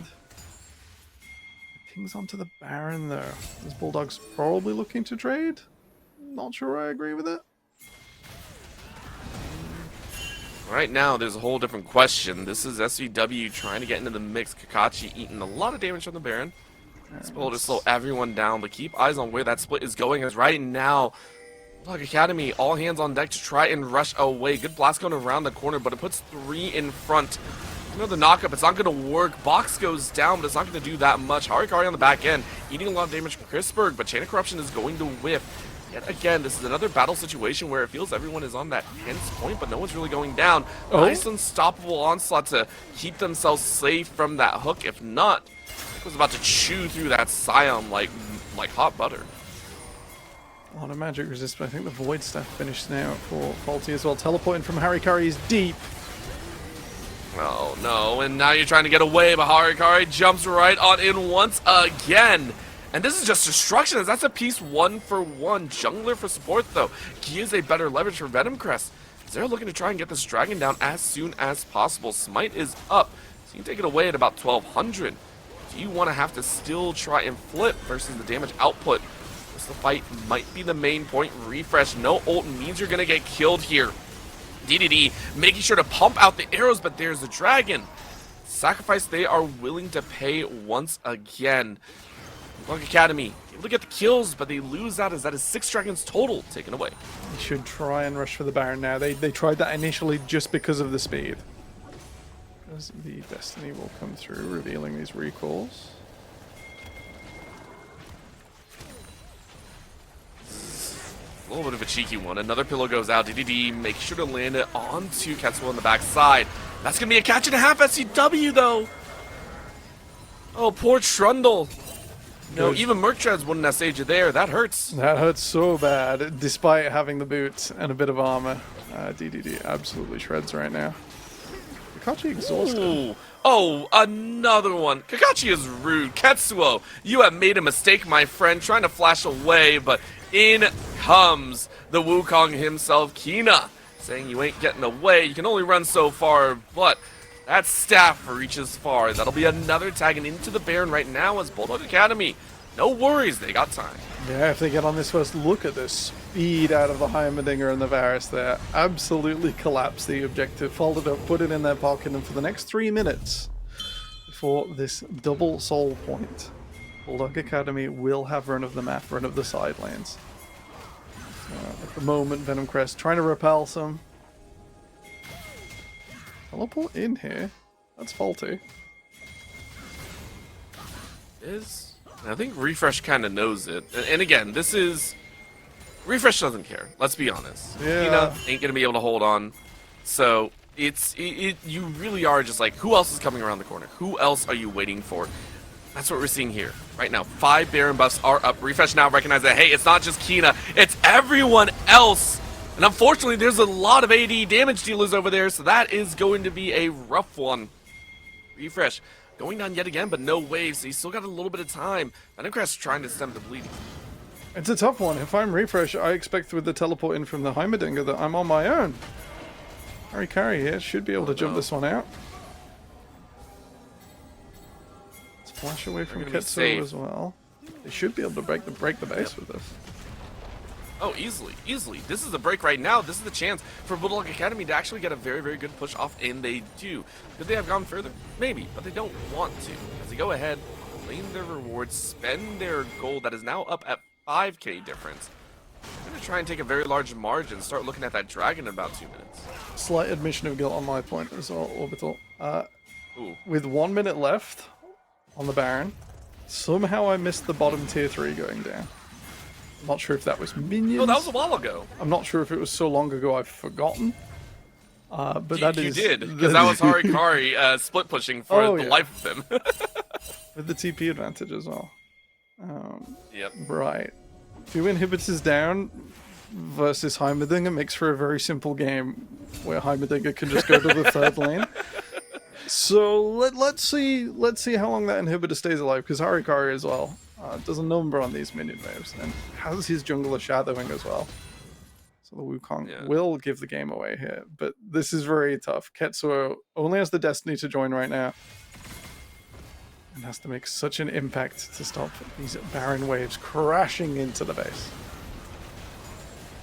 Right now, it doesn't even matter, as they don't even need Heimer. Mike isn't even there. They just take the inhibitor for free. Alessio having to burn that Unbreakable Will just to stay alive. This feels like it could be the end right now if they're not careful. Unstoppable Onslaught is going to reach in the back line. DDD getting caught a little bit, so this is a two-pronged fight. Alessio running away, though, and right now it's freedom for the side of Bulldog Academy. Look how spread out they are. Look how healthy they are as well. Harikari staying alive for a moment. Pillar not going to be enough. Good hook right back out as the leap gets you to safety, and that's the hook that you were looking for. Freedom galore now as the pincer does not work. Bulldog Academy, so you push too far. Pincer movements are so hard in League of Legends, and it's very fair for Ketsuo to try there because it does, if it works, what a swing in power. Unfortunately, Thresh may be the best support in all of history for dealing with them. The Lantern away for faulty, movement away. The Thresh glazing is real here. It's that champion, despite missing so many hooks in the early game, has added so much value to getting non-traditional carries out of trouble, breaking pincer movements. And I think Bulldog Academy could be well impressed with their own macro moves. The wave coming in there as well nearly broke a Nexus Tower. This Chemtech Drake will make them even harder to kill and even stronger in these clutch moments. So what does Chemtech give? Because I always forget what the soul actively gives you. Chemtech Dragon League of Legends. We are very professional here, guys. We know our no, stuff. I'm, as I tell Google to never show me AI garbage ever again. We're talking about reduction in crowd control. Talking about strength as you get weaker. And by percentage health. So large health bars do make the best of the dragon. Wow, it just does not say. That's incredible.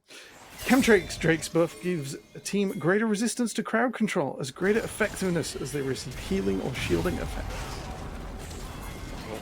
Well, you know what could save you is something other than a Chemtech Soul. At the same time, I don't know if there's any real out there, as Venomcrest are saying, look, it doesn't matter. If we get the chance, we will fight. DDD flashing onto Ketsuo, who is getting right into the face. Is the gold card going to come out? Yes, it does. That's still Kakashi to finish him off. Hina making sure to keep everyone else entertained on the back end. The fact that only a 1-for-1 at the end of the day, Academy and Venomcrest walk away limping. Just about get away with it. Some slander for the writers of the wiki.leagueoflegends.com. What on earth is going on with your website? Absolutely atrocious, these. Why is everything in a different kind of menu as Venomcrest pick up the pieces in their base? And Chemtech Dragon Soul gives below 50% health, gain 13% damage, and a damage reduction. Very useful. I don't think those numbers have changed, and you're right, I don't think it's the strongest soul in the book. Yeah, there goes Alessio's health bar. We are approaching peak Heimerdinger right now. Now here's the deal. I will go back and agree with you though. Of the souls that you could get that are not exactly a direct benefit, I would say this soul is one of the best in terms of sneaky benefits. Right? Yes, like, yeah, I think this is the soul that gives you benefits that you aren't expecting, and then later you're like, how did you survive that fight? And you're like, oh, I had Chemtech Soul. Yeah, like 13% below half when there is shielding and healing, and there is a misleading amount of shielding and healing. The best item in the game right now, Death's Dance, being worn by Kinae. I'm going to get that name right sooner or later. Varus doing a lot of self-healing. Shielding from the Locket of the Iron Solari comes through. All of these things that would benefit twice from the Soul and from the Slayer itself as SVW clips the wall. Well, and that's just brutality on the back line, but there it is yet again, the denial, the dissection, the absolute doorway hold. You force everyone away and you take out Refresh. So DDD and Mike are still alive, and remember, Refresh is pretty much your only engage. I'm sorry to say, outside of Alessio, that's it. Of course, Katsuo, though, saying please, giving that chance. Ketsuo gets that gold card, which now puts Harikari into a very, very rough position. Seems Bulldog Academy bit off a little bit more than they could chew. Venom Crest pulling the trigger when they can. Yeah, I think approaching the 3v4 slightly ambitious, though I did want to see if the Heimerdinger could just test the waters and see if he could reach that last remaining tower, last piece of infrastructure for Venom Crest. They've held on for dear life, but no Heimerdinger ban, and Bulldog Academy are in pretty good shape right now. And this has been fairly solid on either end. And I know we say that even though we're at 45 minutes into the game, but this is that type of slow burn game that, you understand why it's taken so long. And yes, we would like a faster game. Don't get me wrong. If you play against someone in the upper echelons like Belfast Storm or Ink Quick, they might not let you get to this point. But I think they're Ink not Quick making might excessive let you get to this issues. point just on principle. Okay, I agree with that one. just cause. No, it's Ink Quick, Well, and the the games thing will is be slow. And they will get it together at the final also two fight. take more chances. Yeah, They yeah. take way more chances, though. I hate the fact that you're right on that one. I'm so mad about that. They boy. would. They absolutely would. Alright, Destiny skips Ketsuo ahead of wave. Liking the cleanse as well, so he can just approach Kakashi with the rapid fire cannon. I think he's on for about the same range on his pick a card as there is on a death sentence. So he should easily avoid that one. His recall is missed though. Oh. No, there's no counter strike again. Good out. Good out. I wanna throw a bet down. Now I'm curious. Do we see a 6th item come out here? Because I have a feeling this Elder fight might not be as clean as we assume. I don't know if anyone's gonna be able to win off of this Elder burger flip at this point. It's gonna be tasty. You know what? I hope there's cheese. I know you Americans going for your pickles, your gherkins. I'm feeling the juicy gherkins right now.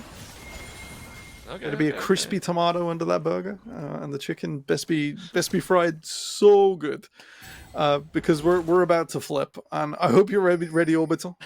Everyone at home, grab the arms of your seats as we prepare to go upside down.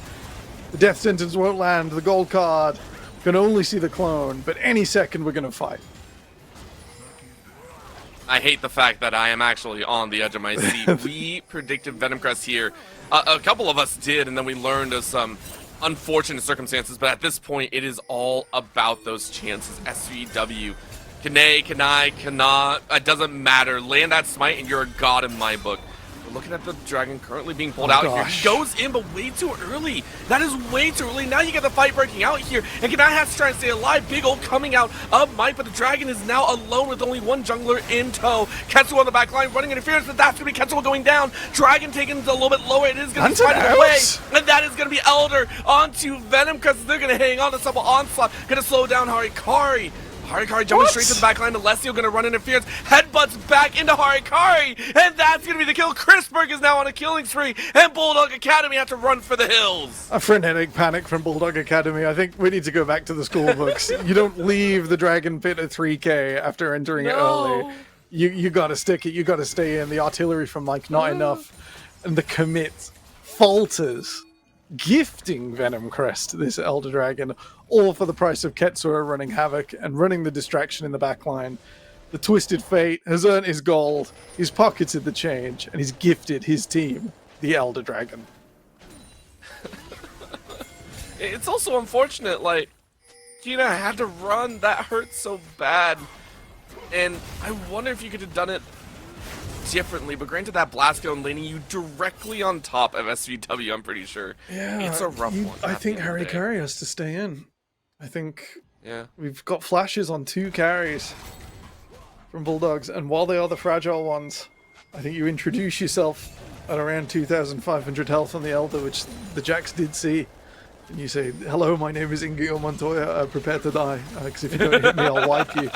But they don't have the commit. They don't commit to it. Right now, they have the perfect way to punch straight through Mike's HP bar. You have the Elder, you have easy burn ability, but you don't just want that. Instead, you're going to gather everything into your back pocket. You know it's late game. We're hitting 50 minutes on the clock. We were joking on the desk. I don't know if you saw Game 2 desk. We were like, yeah, if this goes to 40, like the draft flips. And we were like, oh, great, yeah, it's not going to 40. I'm sorry. I've hurt someone with this. Put the voodoo doll down. I wish to be off Mr. Bones' wild ride. And I wish for BDGA to execute on a game plan, then we'll see what's going to happen. There's Mike left defending this tower. Harry Carey descending on 3 inhibitors here should be able to slow, if not break, this Baron power play. I'm kind of curious about that one, but we are going to get that recall in, so battle lines being drawn and constantly crossed over as well. Kakashi knocked out of that front line. Ketsuo looking for that chance, but look at that tower. We talked about the Heimer. It's all about that punch. Max builds on multiple members in here. I'm pretty sure the only ones that aren't are the top laners and the supports. Everyone else is max build across the board. I love games of League that get this late, that get this different to the sort of progression early mid game that we know and love. We are in the end game. We have the big swings, we have the big damage, we have the health bars to prove it. And it is now about those big moves, those big swings. Execution, the name of the game. The tower bleeds as Harry Carey's teleport gets off and he gets into the top lane. Come on, Kakashi. Flash Flay. He doesn't have it. Do something. So much. No, they're trying, but Kane actually getting caught by the pillar once again. Huge landlock, though, as all 5 of Venom Crest are stepping in the way. I like this call. You back away because you don't have refresh with you. You go ahead and say, hey, we don't want to force it. But they're falling back very, very far. All the way back to base. Once again. An inhibitor broken. And all 3 standing strong, but with nothing around them. The Venom Crest. Okay. So the slightest of slip-ups in the late game. Here's the question. Here's the question. Do we go 60 minutes? 52:08. We walk through this mid lane. Do we go 60? I don't think we got 60 in this. I think everyone's flash is up. I think someone is going to die. And I think it will be the end of the game. No wards further forwards of enemy blue buff for Bulldog Academy. That is the closest they can get to a back door. As Venom Crest look to pull the trigger, they found the moment. They're going to try as best they can, but Ketsuo actually getting caught out with the Chain of Corruption. Mike is still alive as well. So out goes Chrisberg. Alessio goes in. That's a hook into the back line, but the tanks are now going to get shredded. Harikari straight to the back line. Ketsuo is going to eat a lot of damage, but there goes Kane. Kane says, bleed, baby, bleed. That is the kill that you're wanting, and I know I blew a couple eardrums because Bulldog Academy blew mine. That will be the team fight win that you wanted. SCW cannot run away. A final hook to land, and it's only right that it is Kakashi to ace them all as Bulldog Academy rush the enemy base. Kanane once and for all knocks Venom Crest back into the snake pit. Their base will not stand this assault. They'll lose Elder Dragon, they'll lose the Baron, they'll go down as a statistic in history as coming back from the absolute precipice. From Bulldog to Venom Crest base, it's coast to coast as we have our winner. Bulldog Academy. That gold lead slung in so many different directions. The soul, the game, the minutes. I have no idea what's going on, and honestly, I don't want to think about it any longer. You and I thought about this for about 53 minutes. Let's give the desk a little something to think about as well. Let's go ahead and toss it back to J-Real and the rest of our analysts. They were not ready for me. Like, first of all, all right. Let's start with congratulations, Bulldog. Yeah, let's start with that. What did I just watch? What did I just watch right now? This is prime time UKEL. Anything can happen, and that's exactly why you're tuned in right now, because you never know. You never know. We said draft, it should go one way. It almost did, and then it didn't, and then it did, right? That's the kind of gameplay we're here for. Avi, like, talk to me about this game. Talk to me about Bulldogs first. Like, let's break it down from the get-go, because I feel like they started off not that good.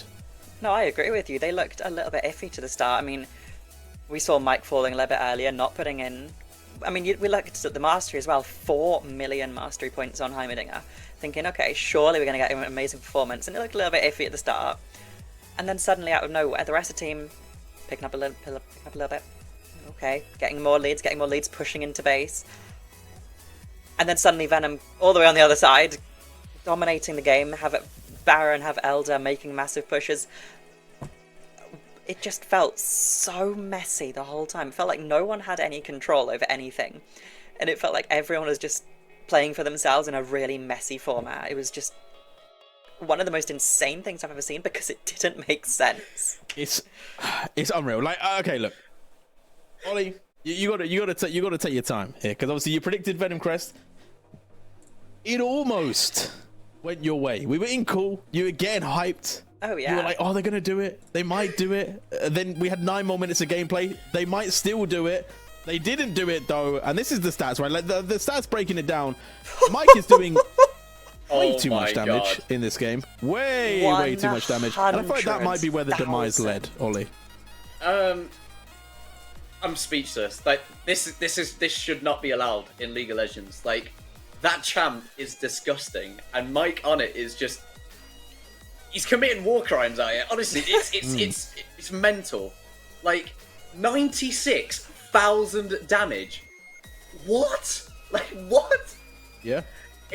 I'm just saying, if we might get Brack back out with the memes, because we had it for Lars Fiora. Maybe Mike Heimerdinger is going to be the next one that has to get banned. I think it might be. So Brack, get ready.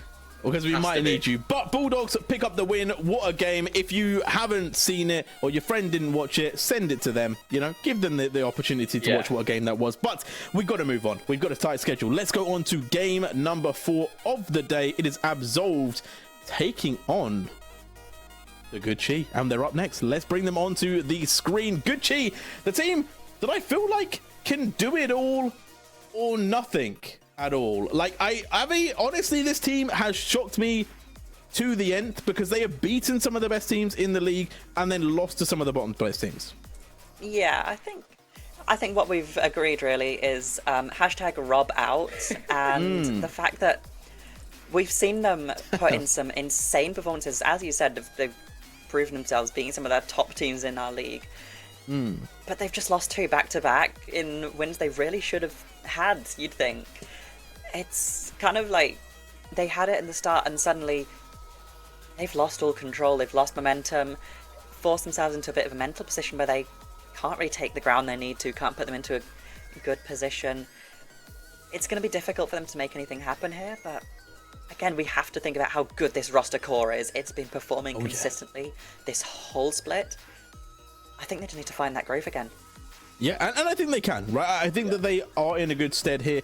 If they win, I believe they could potentially go anywhere up to second. It's a little bit interesting, but we're going to move on. Absolved is the team they are taking on. This is who they need to beat. And Ollie, the mic is yours. Well, I would like to introduce, the greatest team in the UKL. Let's be real. Some may call me deluded, but I have in my 3 weeks here, some would be right. I have fallen in love with this team. They follow me on Twitter. Emil, the absolute legend in that mid lane. I definitely one of the key players to look out for. Dog Nappy in the top lane, pretty solid all round, and it's tea time, baby. It is absolutely tea time. And yeah, these guys, I have been watching some of their games, and their first ever game I watched was against Belfast, and they completely they impressed me. And at this point, I was like, I've got to follow these guys, and they are a really solid team. I think they've got 3 wins, 4 losses. I think some of them losses could have been a little bit, if there weren't as much inting, I feel, they could have been turned into wins, but hopefully their mistakes will be rooted out for today's game. And look, I'm feeling positive. I think they can absolutely get a result here. Yeah, no, I think they're a good team. I think they have a lot of prowess. I believe some of these players, I feel like, have gone way back for me. Like, they've been like UK in-house players way back, right? So some of these names have been around in the UK scene for a ridiculous amount of time. So I'm very excited to see Absolve pick up their place here. But let's get into it, right? Let's have this breakdown here, because I feel like Gucci, you know, like, just from a pure performance of who they've played, how they've won, I feel like are definitely the favorites here to beat Absolved, but Absolved are no slouch. They are 3-4. Like the league is so close. Okay, let's just put this into perspective, people. We have It's kind of crazy basically right now. everyone on 4-3 or 3-4. Right? There's only like 3 teams before today that weren't on that scoreline. We're in draft though. Avi, talk to me about what you see from Gucci going into this draft. I see a little bit of a messy one, but hopefully they've decided to, well, change things up a little bit. They've not performed well recently, but this is the time. They have to try and lock in now. I think they're going to be able to do that. I do have faith in them. I think they're going to look to funnel as many resources as they can into this bot side and then make something happen off that. I think also so much potential with that top and mid as well, like Karosh, Loopy, such standard names in the UK. Yell, the Nocturne ban away I respect a lot. Taking that away from Causey is big. Also the Urgot from Loopy. Maybe we see the Ornn as well. Actually, no, we're not. We're going to see the Taric ban, which you know what is interesting, but Yunara. We talked about it in the last draft, getting picked up now, Ollie. Finally, we get to see this, well, this champ in action. I mean, obviously it'll be put to the test about how well they can sort of utilize this champ's kit, because, you know, like Avi said earlier, there's so much you can do with this champ. So many different builds. But I'm looking forward to it. I think it's going to be a really interesting bot lane. Yeah, I think if you let Yunara get ahead... I mean, I had a game the other day just in my ranked games. My enemy Yunara 1v4 over Atakan out of nowhere. Like, was behind all game, losing lane, losing CS. Suddenly 1v4 and Atakan wins the whole thing and the game. But hopefully we see that from Mara today, but not 100% sure. It's always that risk you take with an ADC like Yunara. I think someone has to FF if we pick Shaco, by the way. Yeah, I was going to say. I was trying to ignore the Shaco I saw. Please never bring Shaco to the UKL. Oh, never, please. Unless you know what, I could deal with it if it's like something like Shaco top, all right, something weird like that. But I beg, never Shaco jungle. Sure. But like, okay, Lucian going to be picked up here with the Trundle. I feel like very standard picks coming out from Absolved here. They're not doing anything crazy. They're not going wacky with it. And what I want to know a little bit more about Yunara is, what actually, like you said, stop them, get some heavy CC, lock them down. So far, Absolved haven't gone down that route at all. And Gucci going to pick up the Wukong, which we saw in last game, right? Cyclone goes crazy. Need I say more, Ollie? Yeah, I mean, it's your favorite champ, if I'm not mistaken, Gerald. And, right, you know, now, yeah, and, like, he's so, like, occasionally I've played him top, right, as opposed to that jungle, but when I play him, he's just so good at just misleading players because his clone, but just getting on top of players, and it does so much damage, that Cyclone, and it just causes such a ruckus in them team fights. And that the Ari coming through, I'm really excited to see that, actually. I like the Ari. Yeah, I like this a lot. I feel like Wukong really good in the early game, very dangerous. Not that great into Trundle early game, but with the Ari, you get them unlocked, you let them roam together as a 2. It's unstoppable. Avi, you must know as an ADC player, like, this is not fun to play against. Not really, no. I mean, if you let them take all the way down into bot side, that's going to be a real trouble for Meta here. But I have faith if the Lucian gets ahead early, that's always threatening. And I think one thing I haven't really said at all, we've got T times Trundle. I'm going to keep an eye on this. There's been kind of a staple for Absolved here, and it's been pretty good. I like it. Hopefully, this is the opportunity for Absolved to make something amazing happen. Interesting they went for the Sion so early, but you know what? They're banning out for it, right? They've already got rid of Ambessa. I wonder what Gucci want to go for here, right? Because obviously they've already got a very good mid jungle. They've got a lot of pick CC. They have a bit of team fight CC. They're not reliant on someone to kind of do way more peeling, but they do need some big engage, right? We want someone to go in first, but Loopy plays those champs, so I feel like they still have a lot of options right now. I think we might actually be in stores for the Four Nations Classic of a Sion Cho'Gath top match. We see a lot of this. It's crazy. I've been on broadcast for, 4 or 5 games this split, and almost every single time we've seen a Sion and Cho'Gath top matchup. So I think we could be in store for that one. Maybe. Well, it's not going to be on. Yeah. So it's not just going to be a boring makes sense, though, doesn't it? It's fair because like if we quote CJ, Mr. Trey Jan, I feel like he has not been around for a bit, but he's got some words of wisdom, and it's like Loopy's a monster on Ornn, and that is the statement. They banned it away. They took away the Urgot. They're forcing him onto another pick, right? It might be that Cho'Gath. You know, Avi, you might be completely top of the range there with that suggestion. Maybe it's not though. I do wonder what else they could go for. I like the Cho'Gath a lot. The Brom going to be banned away, and the Syndra also taken off the board to kind of give a bit of a mix up there in the mid lane. But what do you want to see from Absolved, Avi, coming out, as obviously the Kha'Zix is a hover at the moment? I mean, I've seen Emil on a lot of these more carry-focused mid laners. We've seen the Syndra, we've seen the Ziggs. So getting those away makes a lot of sense. Someone more, like, I'd say teamfight oriented, but yeah, Victor makes a lot of sense, actually. You still have a lot of that carry potential that we've seen coming out from Emil. This makes perfect sense for him, as well as just being a really strong pick overall. I mean, when is Victor not good right now? I think should be a fine lane. Not too much of a struggle. It is going to depend how Quasi comes in with this Wukong. Is that going to cause any difficulties for Emil on mid? Hopefully not, but you never know. It's Gucci. They can make anything happen. I'm just interested in what they want to go support, because obviously they're holding on to it. Yeah. They're giving themselves time. You nailed it with Cho'Gath. the Cho'Gath. We've got that Cho'Gath Scion Come on, we've seen it every single time, basically. So another one It's a for the Formation record staple. books. Support now going to be locked up for Gucci, right? They have options. As I said, I still feel like there could be a world where they go for some big engage. I'm also not sure about how Lunara's damage scales right through this one, but I think the Rel would be a really nice option here, right? It gives such a good front line. The follow-up from the Cho'Gath, the Wukong, it just sets up really nicely, and obviously can do quite a lot of work into that Lucian if you can land on top of them. But it's an interesting one right now, because Ollie, the free range is absolved. Yeah, I feel like they can go for something really, like, almost disengage. Seraphine. Please, but please. No, please. I hate that chump. It's so boring. It's not good here. It is not good here, but like, please. I feel Sorry, like I'm a Seraphine one trick, so I will always advocate to see that. Lucian Nami makes sense. It's It's a Lucian Nami. solid bot lane duo, and I think it plays sort of well into this. But I feel like Absolved's comp here, it's nice.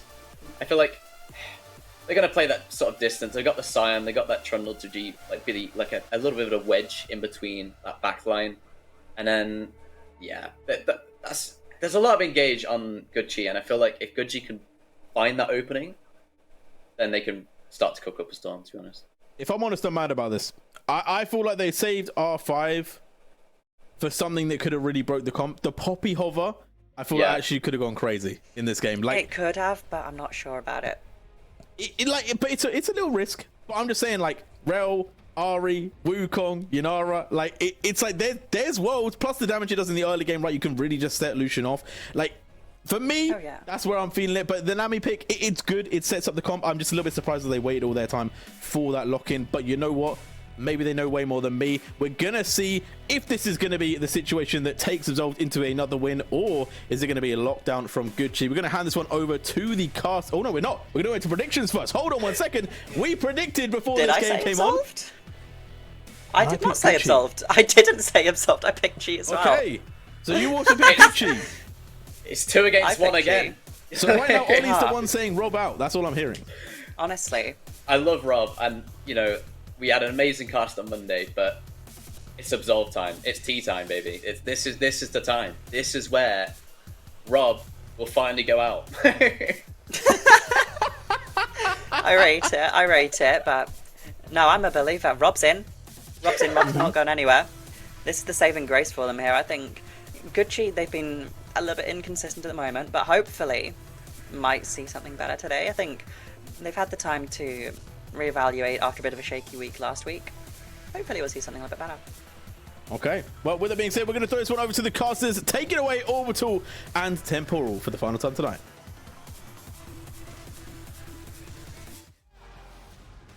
Once again, we are back, and honestly, we're excited. We had a 50-minute snooze fest previously that ended in a banger, and now we get to have possibly another one. I don't know. Honestly, some of the champions make me want to go to sleep. At the same time, Temporal, I'm still excited. As they were talking about, we still got a 3-4 squad on here. Oh, yeah. We still need to see that lock in at the end of the day. It's going to be an interesting one. I'm not sure we're going to be heading quite as deep. That's all we can say. Late. That's all we can say. There's a degree of confidence there. I like both of these teams quite a lot. I think that Absolved sort of play slightly more one axis.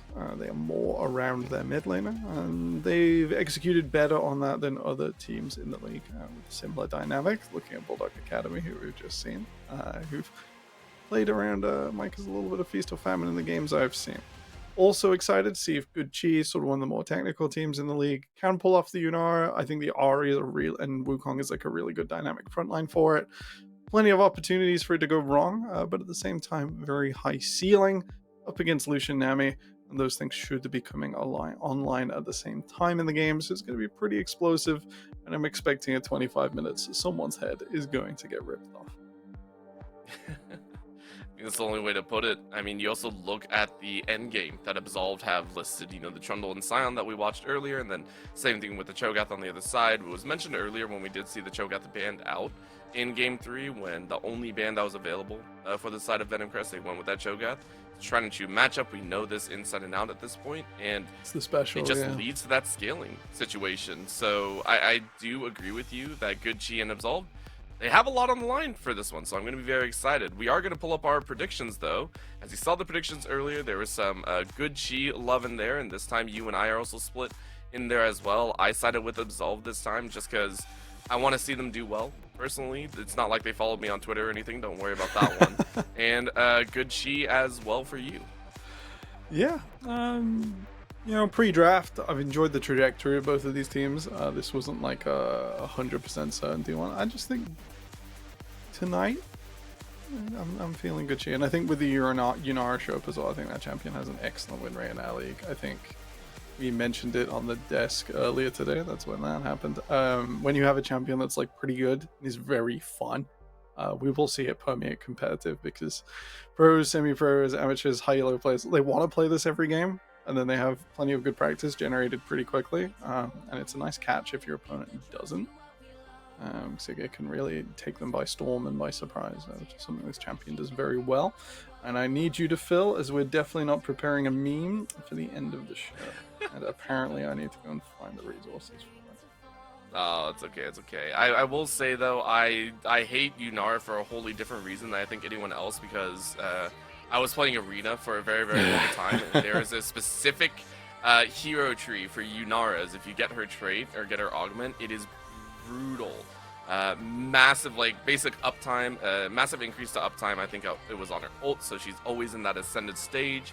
She got massive healing amp as well, you know, and she chewed through tanks. It was brutal. It was brutal. It was a painful time. And watching, you know, no one bans out Yunara, so you see 7 Yunaras, you know, on that first pick stage. It's like, okay, this is how it's going to go. This is how it's going to go. So, you know, everyone has a love-hate relationship with that champion, but getting to the ground of it, I do agree that Yunara has some really, really good options here. And I like the fact that you pointed out that the battery between the Wukong and the Ahri makes for a very lethal roaming potential at the end of the day as well. So see if it works out in there. Hopefully you're able to find the meme, because we are on to the Rift for our final game of the day here in week number 4. It's a late one, friends, and we're happy you're here with us. Thank you for watching. 30 seconds until Appreciate minions you spawn. spending your evenings with us. As production, the file exceeds the limit, so I'm going to find another way to get that to you. Google Drive. I don't Google know. Drive. Something. We love it. We love it. We love it. Looking across the map, I think the only sort of super thing I'm concerned about is, once again, we have a Trundle, absolute juggernaut of a champion, absolutely fierce. But once again, does not have a lot of target. And will probably not be able to do that with his face at some stage. So we'll have to see if Absolved struggle the way that Venom Crest did. And struggle to get through that front line of Wukong Ahri. And the Trundle will be running in on his own. I mean, we said that last time as well a little bit, and It came true. It came true. yeah. Eventually. Well, Don't get me that's wrong, there were also- moments. But, Yeah, it's the idea, right, that you're not overly worried about the whole running in alone. It's how far apart are the opponents going to be, right? Is Good Chi going to be bottlenecked, or are they going to be split up? Are they going to be fighting in 1v1 scenarios? Are they going to be very far apart from each other? And if they're far apart, then great. Then, yeah, you could probably run into the backline pretty easily if you get farmed up. But if they are grouped up, then it's a whole different story. And I think that's also what we don't give enough credit for. You know, Absolved or any Trundle player really is looking for those moments of, hey, someone's off on the side. Well, you're probably dead. Yeah, it's like the Anivia Walls of old. You just see unforced error and go, oh, we can have that, can't we? Just clip it apart. I suppose we could talk a little bit about Yunara. I've done my basic research into her as Fading Echoes finds out what it's like to play against Lucian Nami. Poor guy. Just takes half his health, which is how this works at level 2. Yeah, the 1-point wonder on the W, as we see it, it pushes Absolves AD carry back there slightly. It does a bunch of damage if you're walking away from it, as it slows itself down, but then will travel in the same direction. So you're trying to pick people walking away from that, or like start a 2v2, and if anyone spaces backwards, a victim of the boomerang.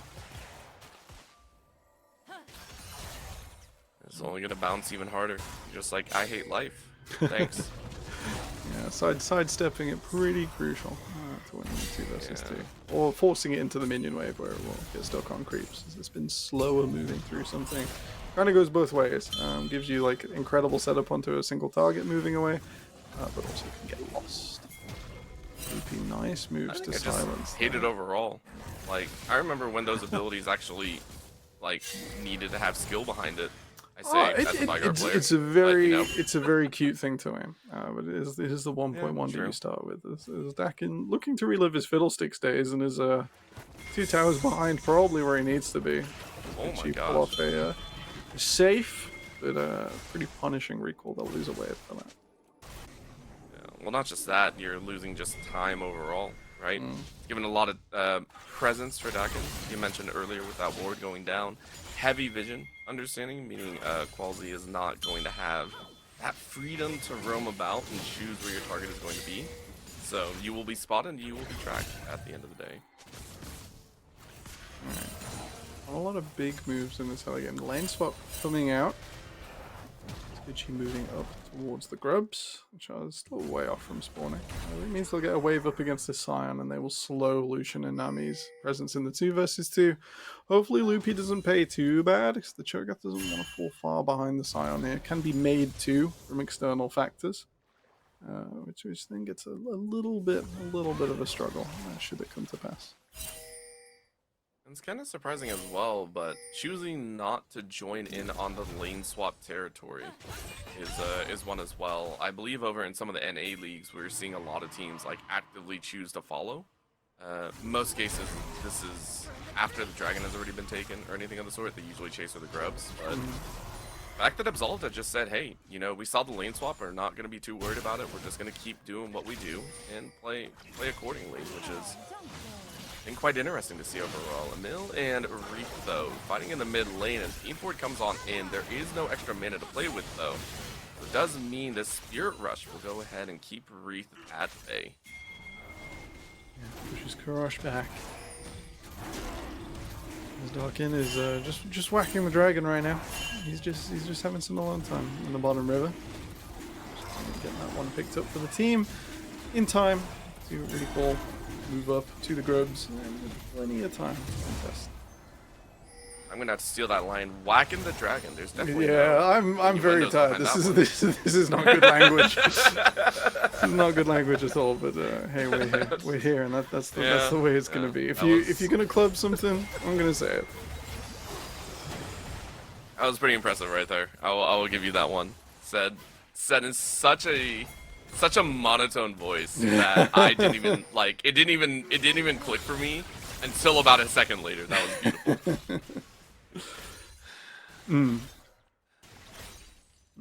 So, with all that being said, I want to see the setup around these groups. We've had the mid lane ultimate trade, the rush being pushed back, and they're still holding onto that in advantage, but probably not going to find an angle in the 1 versus 1. Don't want to clear a wave for it before before the grubs come up. So he's kind of stuck in neutral right now.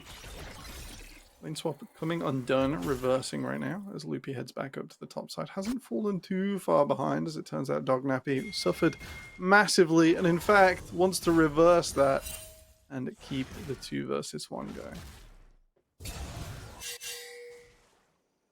I always feel bad for the 2v1s.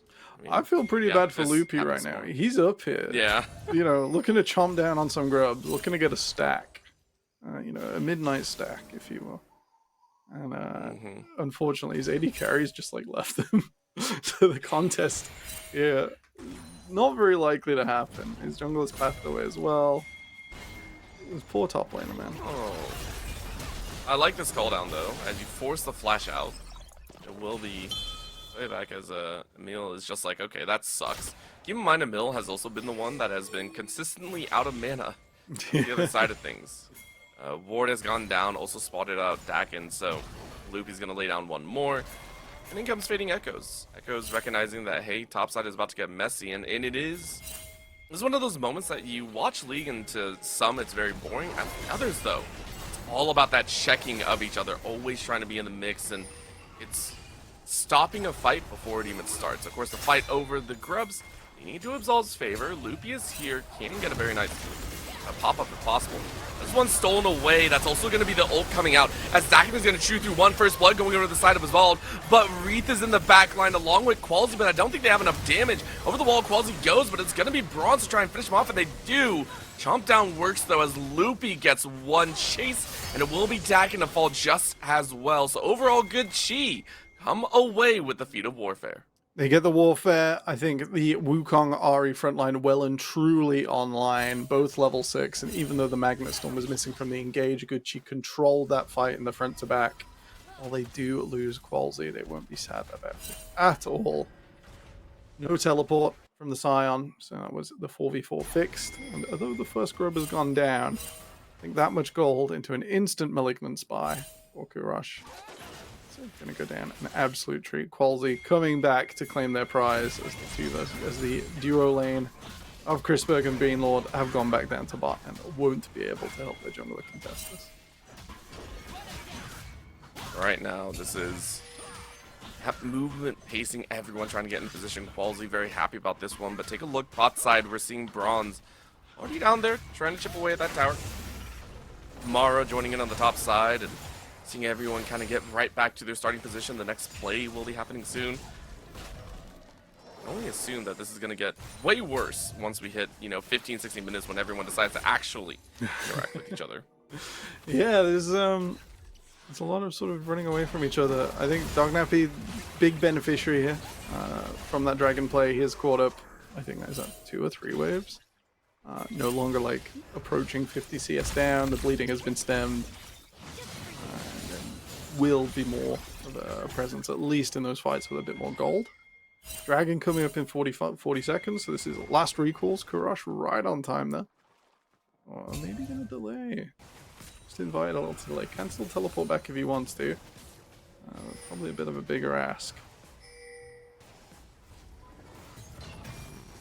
I'll go ahead and watch this plate go away. I love the sound effects. We've Dog done is so well on sound effects these last few years. Donk.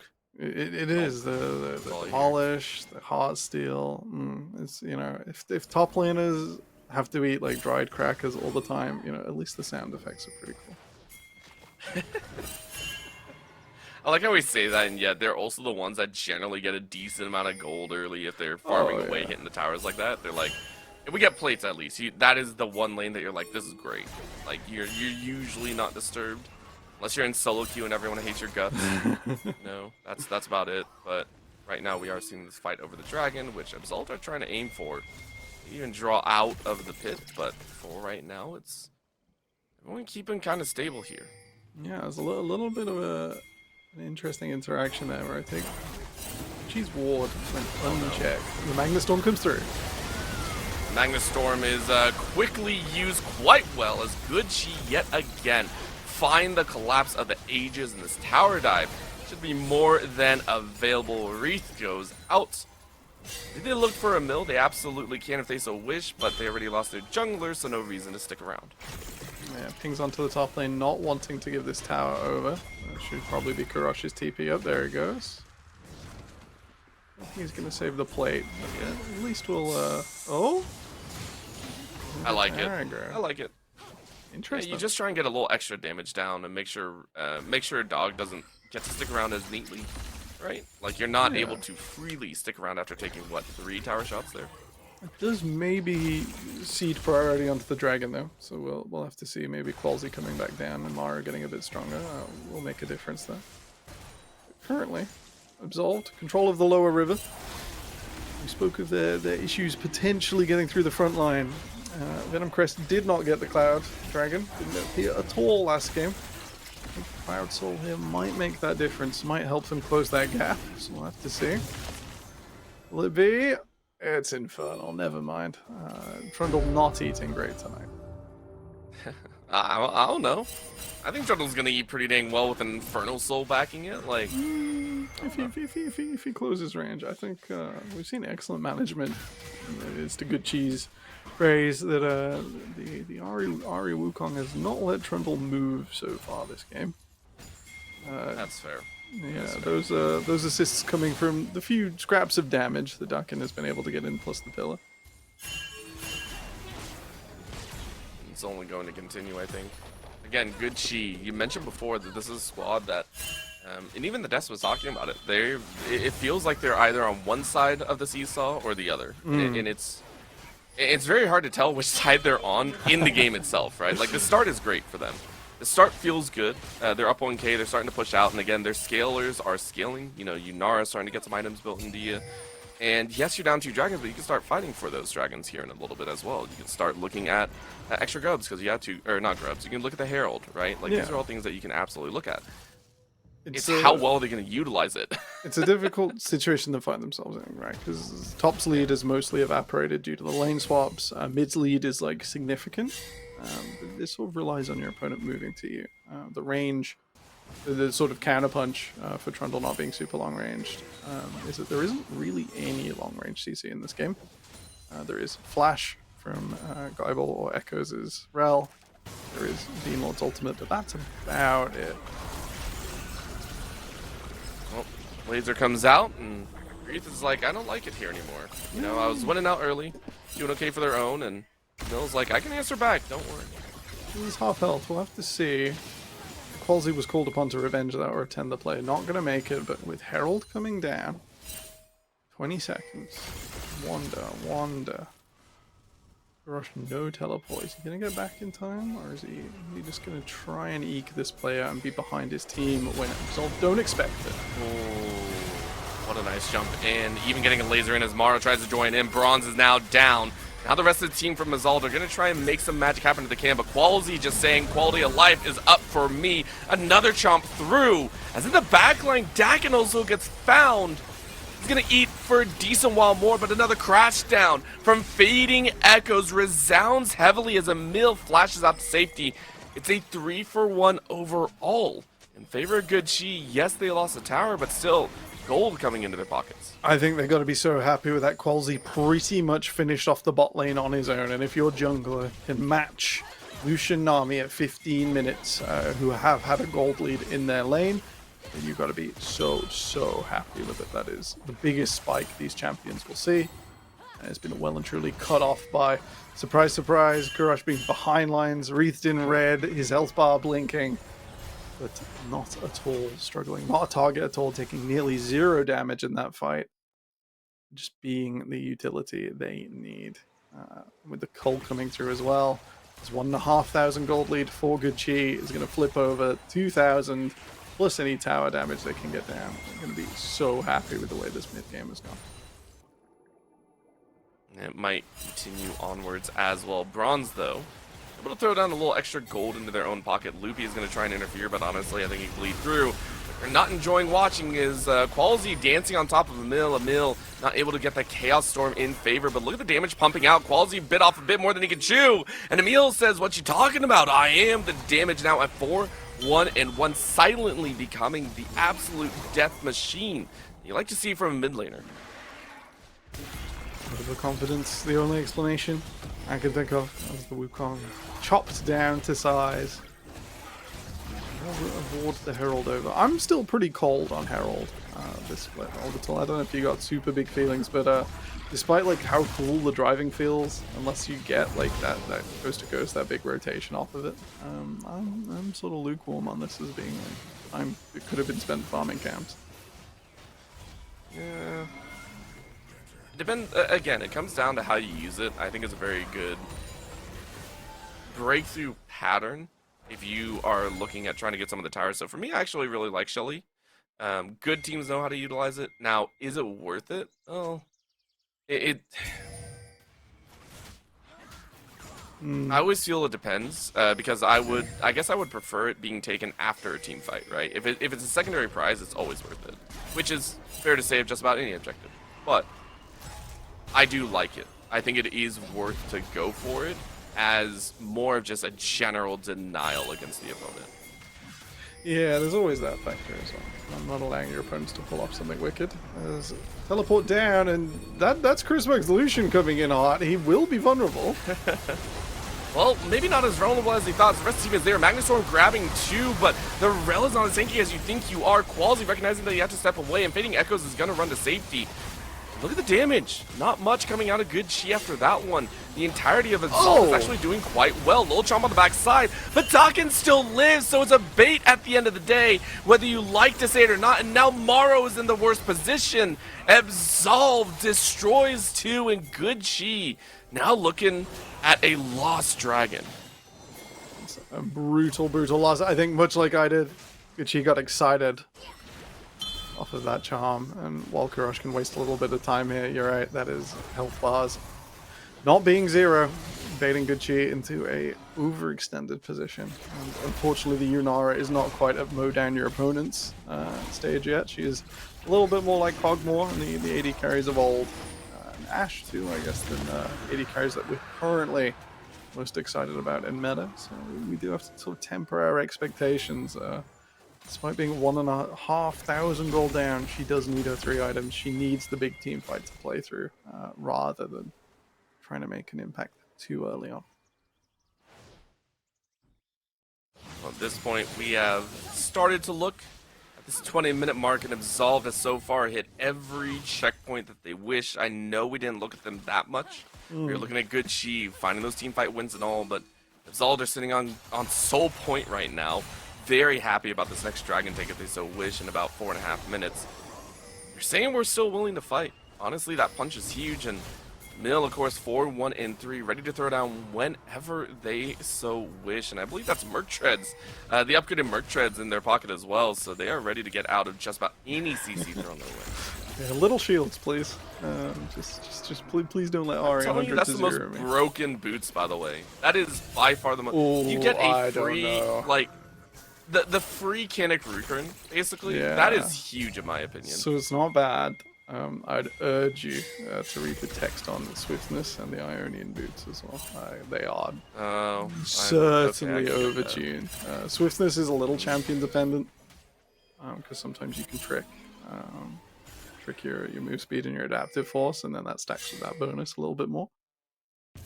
Jin, Kale, 2 big ones that spring to mind that can just haste themselves slightly. All their supports can maybe haste themselves as well. It just gets out of hand a little fast, and the Ionian one enables characters like Gragas, and ones that have a cooldown that's suspiciously low, to on before they buy any items at all. Just take that below a threshold that gets absolutely obtuse. You know what? I could be persuaded. In there. I might check it out. Of course, for Bronze, getting a lot of help thanks to an extra wave in there. Fading Echoes might not enjoy this one, has to hop over the wall. We're back to that calm point, which I actually really respect Absolved for. The team that also, again, as we mentioned, has decent scaling in there outside of the Lucian Nami. They're saying we're just going to play for Dragon, which I wholly respect at this point in the game.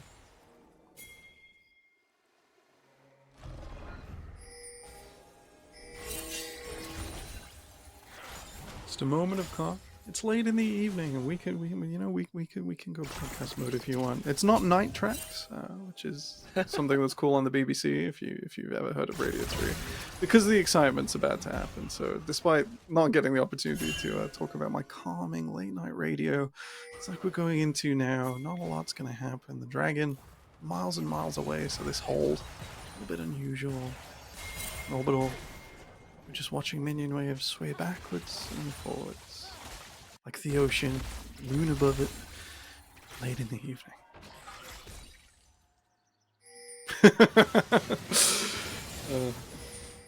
I you think okay? the You best still awake, thing buddy? I almost fell asleep. It was so good. But all I'm thinking about now is the fact that the lo-fi hip-hop girl that's on YouTube, right, graduated recently, right? She did. She finished school. I was worried because I was worried it's like how some other communities use graduated, which is like I quit or I got a better job and now I'm a different character. Not that. Not that. No. She just finished school, so congratulations, Lo-Fi. I think they timed it with like the end of school as well, which was very funny. Yeah. It was really good, but I was just like, that's all I thought about is the lo-fi beats are kind of gone now. It's like, oh. No, she's still doing it. She's just got a grad cap on. Yeah. It's a good time. It's a good time. Now you get to go. I wonder if she'll graduate to disco like most UK students. Oh, maybe. I don't know where the I lo-fi don't girl know is. either. Like, I forgot. Did they ever figure that out? I keep forgetting. I'm sure it's Japan, based on a bunch of references. And Guyball getting chomped on. Yeah. And all of a sudden, we're back on Summoner's Wrist. As that is just fading Echoes trying to stay alive with an extra shielding. You're going to stay alive, but that's a charm on the far end. TP across the way. It's not enough. Remember, the tankiness coming out of Absolved right now is being a pain in the backside, and you just burned a flash plus ult out of Fading Echoes right before Dragon. That's a huge bonus. Yeah, the Magnet Storm is nice. I think breaking Trundle's confidence in approaching further and holding that red buff. It's valuable, but it's not as valuable as the Spirit Rush. Yeah. All of a sudden, things are a little bit gone right now, and I don't know if everyone's going to be too excited about that one. This Infernal can play a huge point. Good Chi do not want to give this one up for free. How much space do they actually have to work with? Dakin jumps on in. Dragon down to about 9k. Burning through very, very quickly. Are they going to flip this? They have the chance to do so. Loopy can't get in. I think the team's already gone. I think that's already decided that it's kind of over. Ballsy can't jump in either, and I love the timing right now. That's Absolved with some of the cleanest dragon control we've seen, and they're not done. They're going straight for the Otacon. The jungler won't have teleport. Won't be able to rejoin this. This is good Chi. I think with a bit of desperation play, at least Karash's run up in mid lane. I would not approach this with a barge pole. Oh, good Chi, bad vibes. They get deleted right there. Morrow and Fading Echoes are a thing of the past, as that is now Soul Infernal plus Otacon Absolved. It doesn't matter that you're only 2k in the lead. You now feel like you're 5k in the lead. Maximum explosive value. And this mid lane tower still not even close to going down. The only Commiseration prize. It will take the full wave here. Deliver it into Chrisberg. So it's not even a big takeaway of the wave.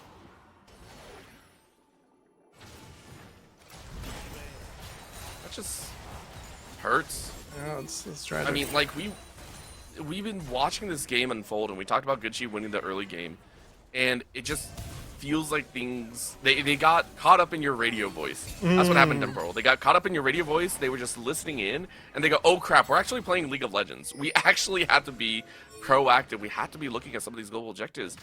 They lost so many in a row, and it feels. I honestly now I sit here, I'm like, where's really your engage? Because Fading Echoes has been trying for the last 3 to 4 engagements and been denied most times as well. It's been so difficult with the Wukong as well. Falling off what I can only describe as a cliff was 4-3 and 4 not that long ago. Good Chi haven't managed to take down in a long time. Haven't made it through Emil's front line. The gravity well, very, very valuable in splitting up the engage from Good Chi. And so far, without the death stance through, Wukong is really suffering for it. W4D2 has been trying, but Loopy for their own 1-0-1. Only 89 stacks right now on the hard seal. No way they do this. No way they do this for free. Temporal, there has been so much in the bank for Absolved. It's spotted out. It's spotted out right now, and everyone's here.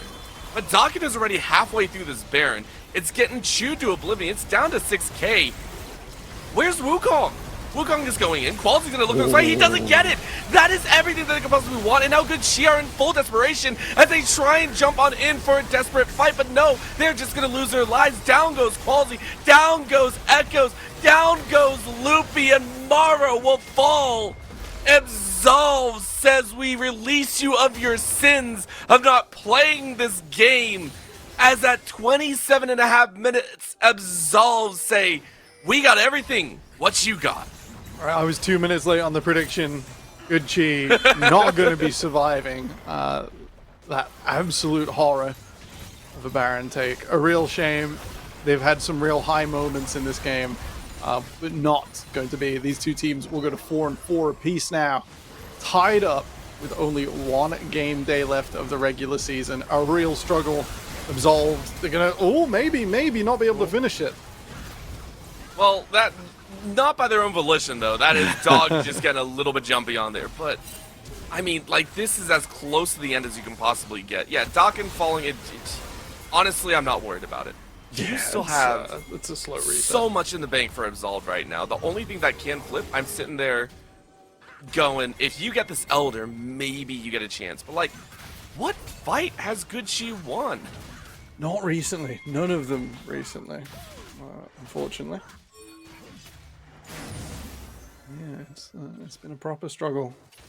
I think their manipulation of the front line, which showed so great in early game, has fallen down. I think maybe we can critique itemization. I'm not totally sure about the Sun to Sky second for Wukong. I think if you're ahead, it's fine. But you are going to be the tip of the spear. You need the Death Stance. And while it does leave you without damage in that 2v2, that's where the Yunara with her 2 items is going to come through. They've sort of not set themselves up far enough in advance, not taken that bridging step. Without it, they are left without a satisfying end. They can try and jump here. It doesn't matter. It just does not matter. The storm blows in more ways than one. Absolved. Ready for the battles every single time. That is the fastest I've seen 3 members get wiped out at any point this game. It's tough. I think it's too much now. That 6,000 gold lead, not quite as telling as maybe it should be. Yeah, Loopy shoved up under his own tower. Not a lot of damage onto Dakin, the only Trundle to win tonight. It hurts to say, but Absolved are happy. My prediction came alive, and that was brutality to say the least. Had the stats. Good Chi knocked down once more. Absolved staying in it. Yes, you're still in the middle of the pack, but it is a middle of the pack that you're happy to be in. GG's Absolved take it at just over 30 minutes. That's tragic. I think Good Chi had the start of something special there, and they did not hold on to it with everything they could have. Oof. Our last game day is going to be such a banger, Orbital. It's been really cool casting again. It's been a long time for me. And I think we got to let the desk break that one down for us because it's getting late. Absolutely. Let's send it over.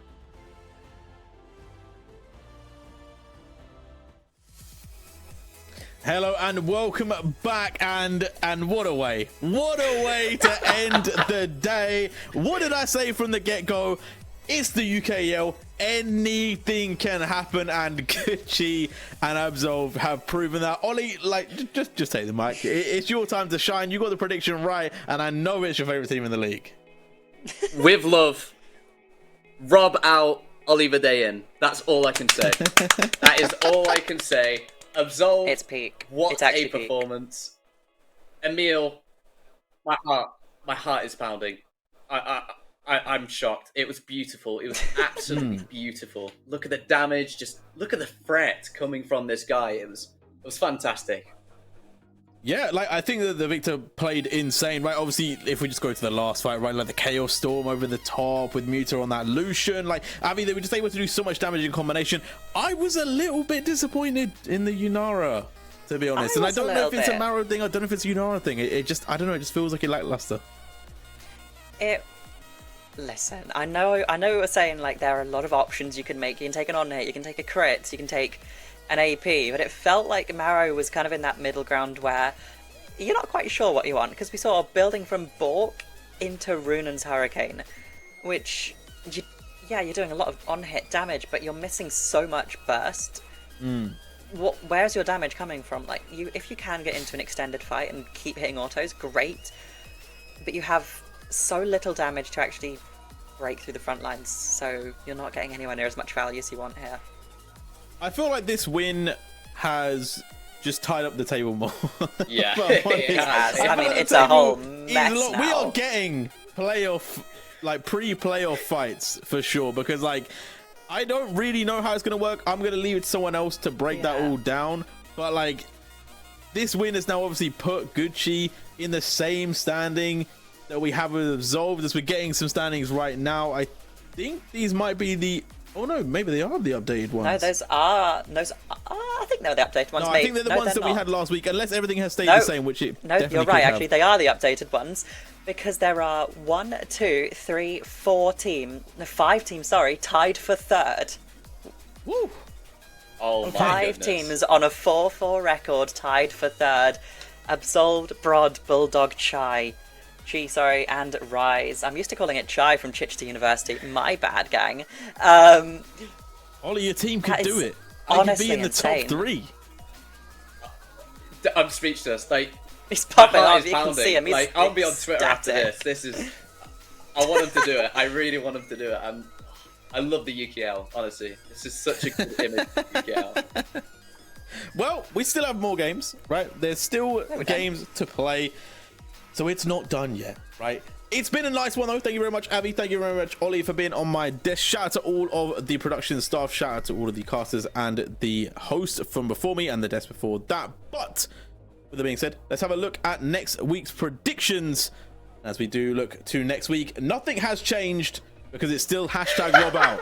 We'll see you next week. Amen.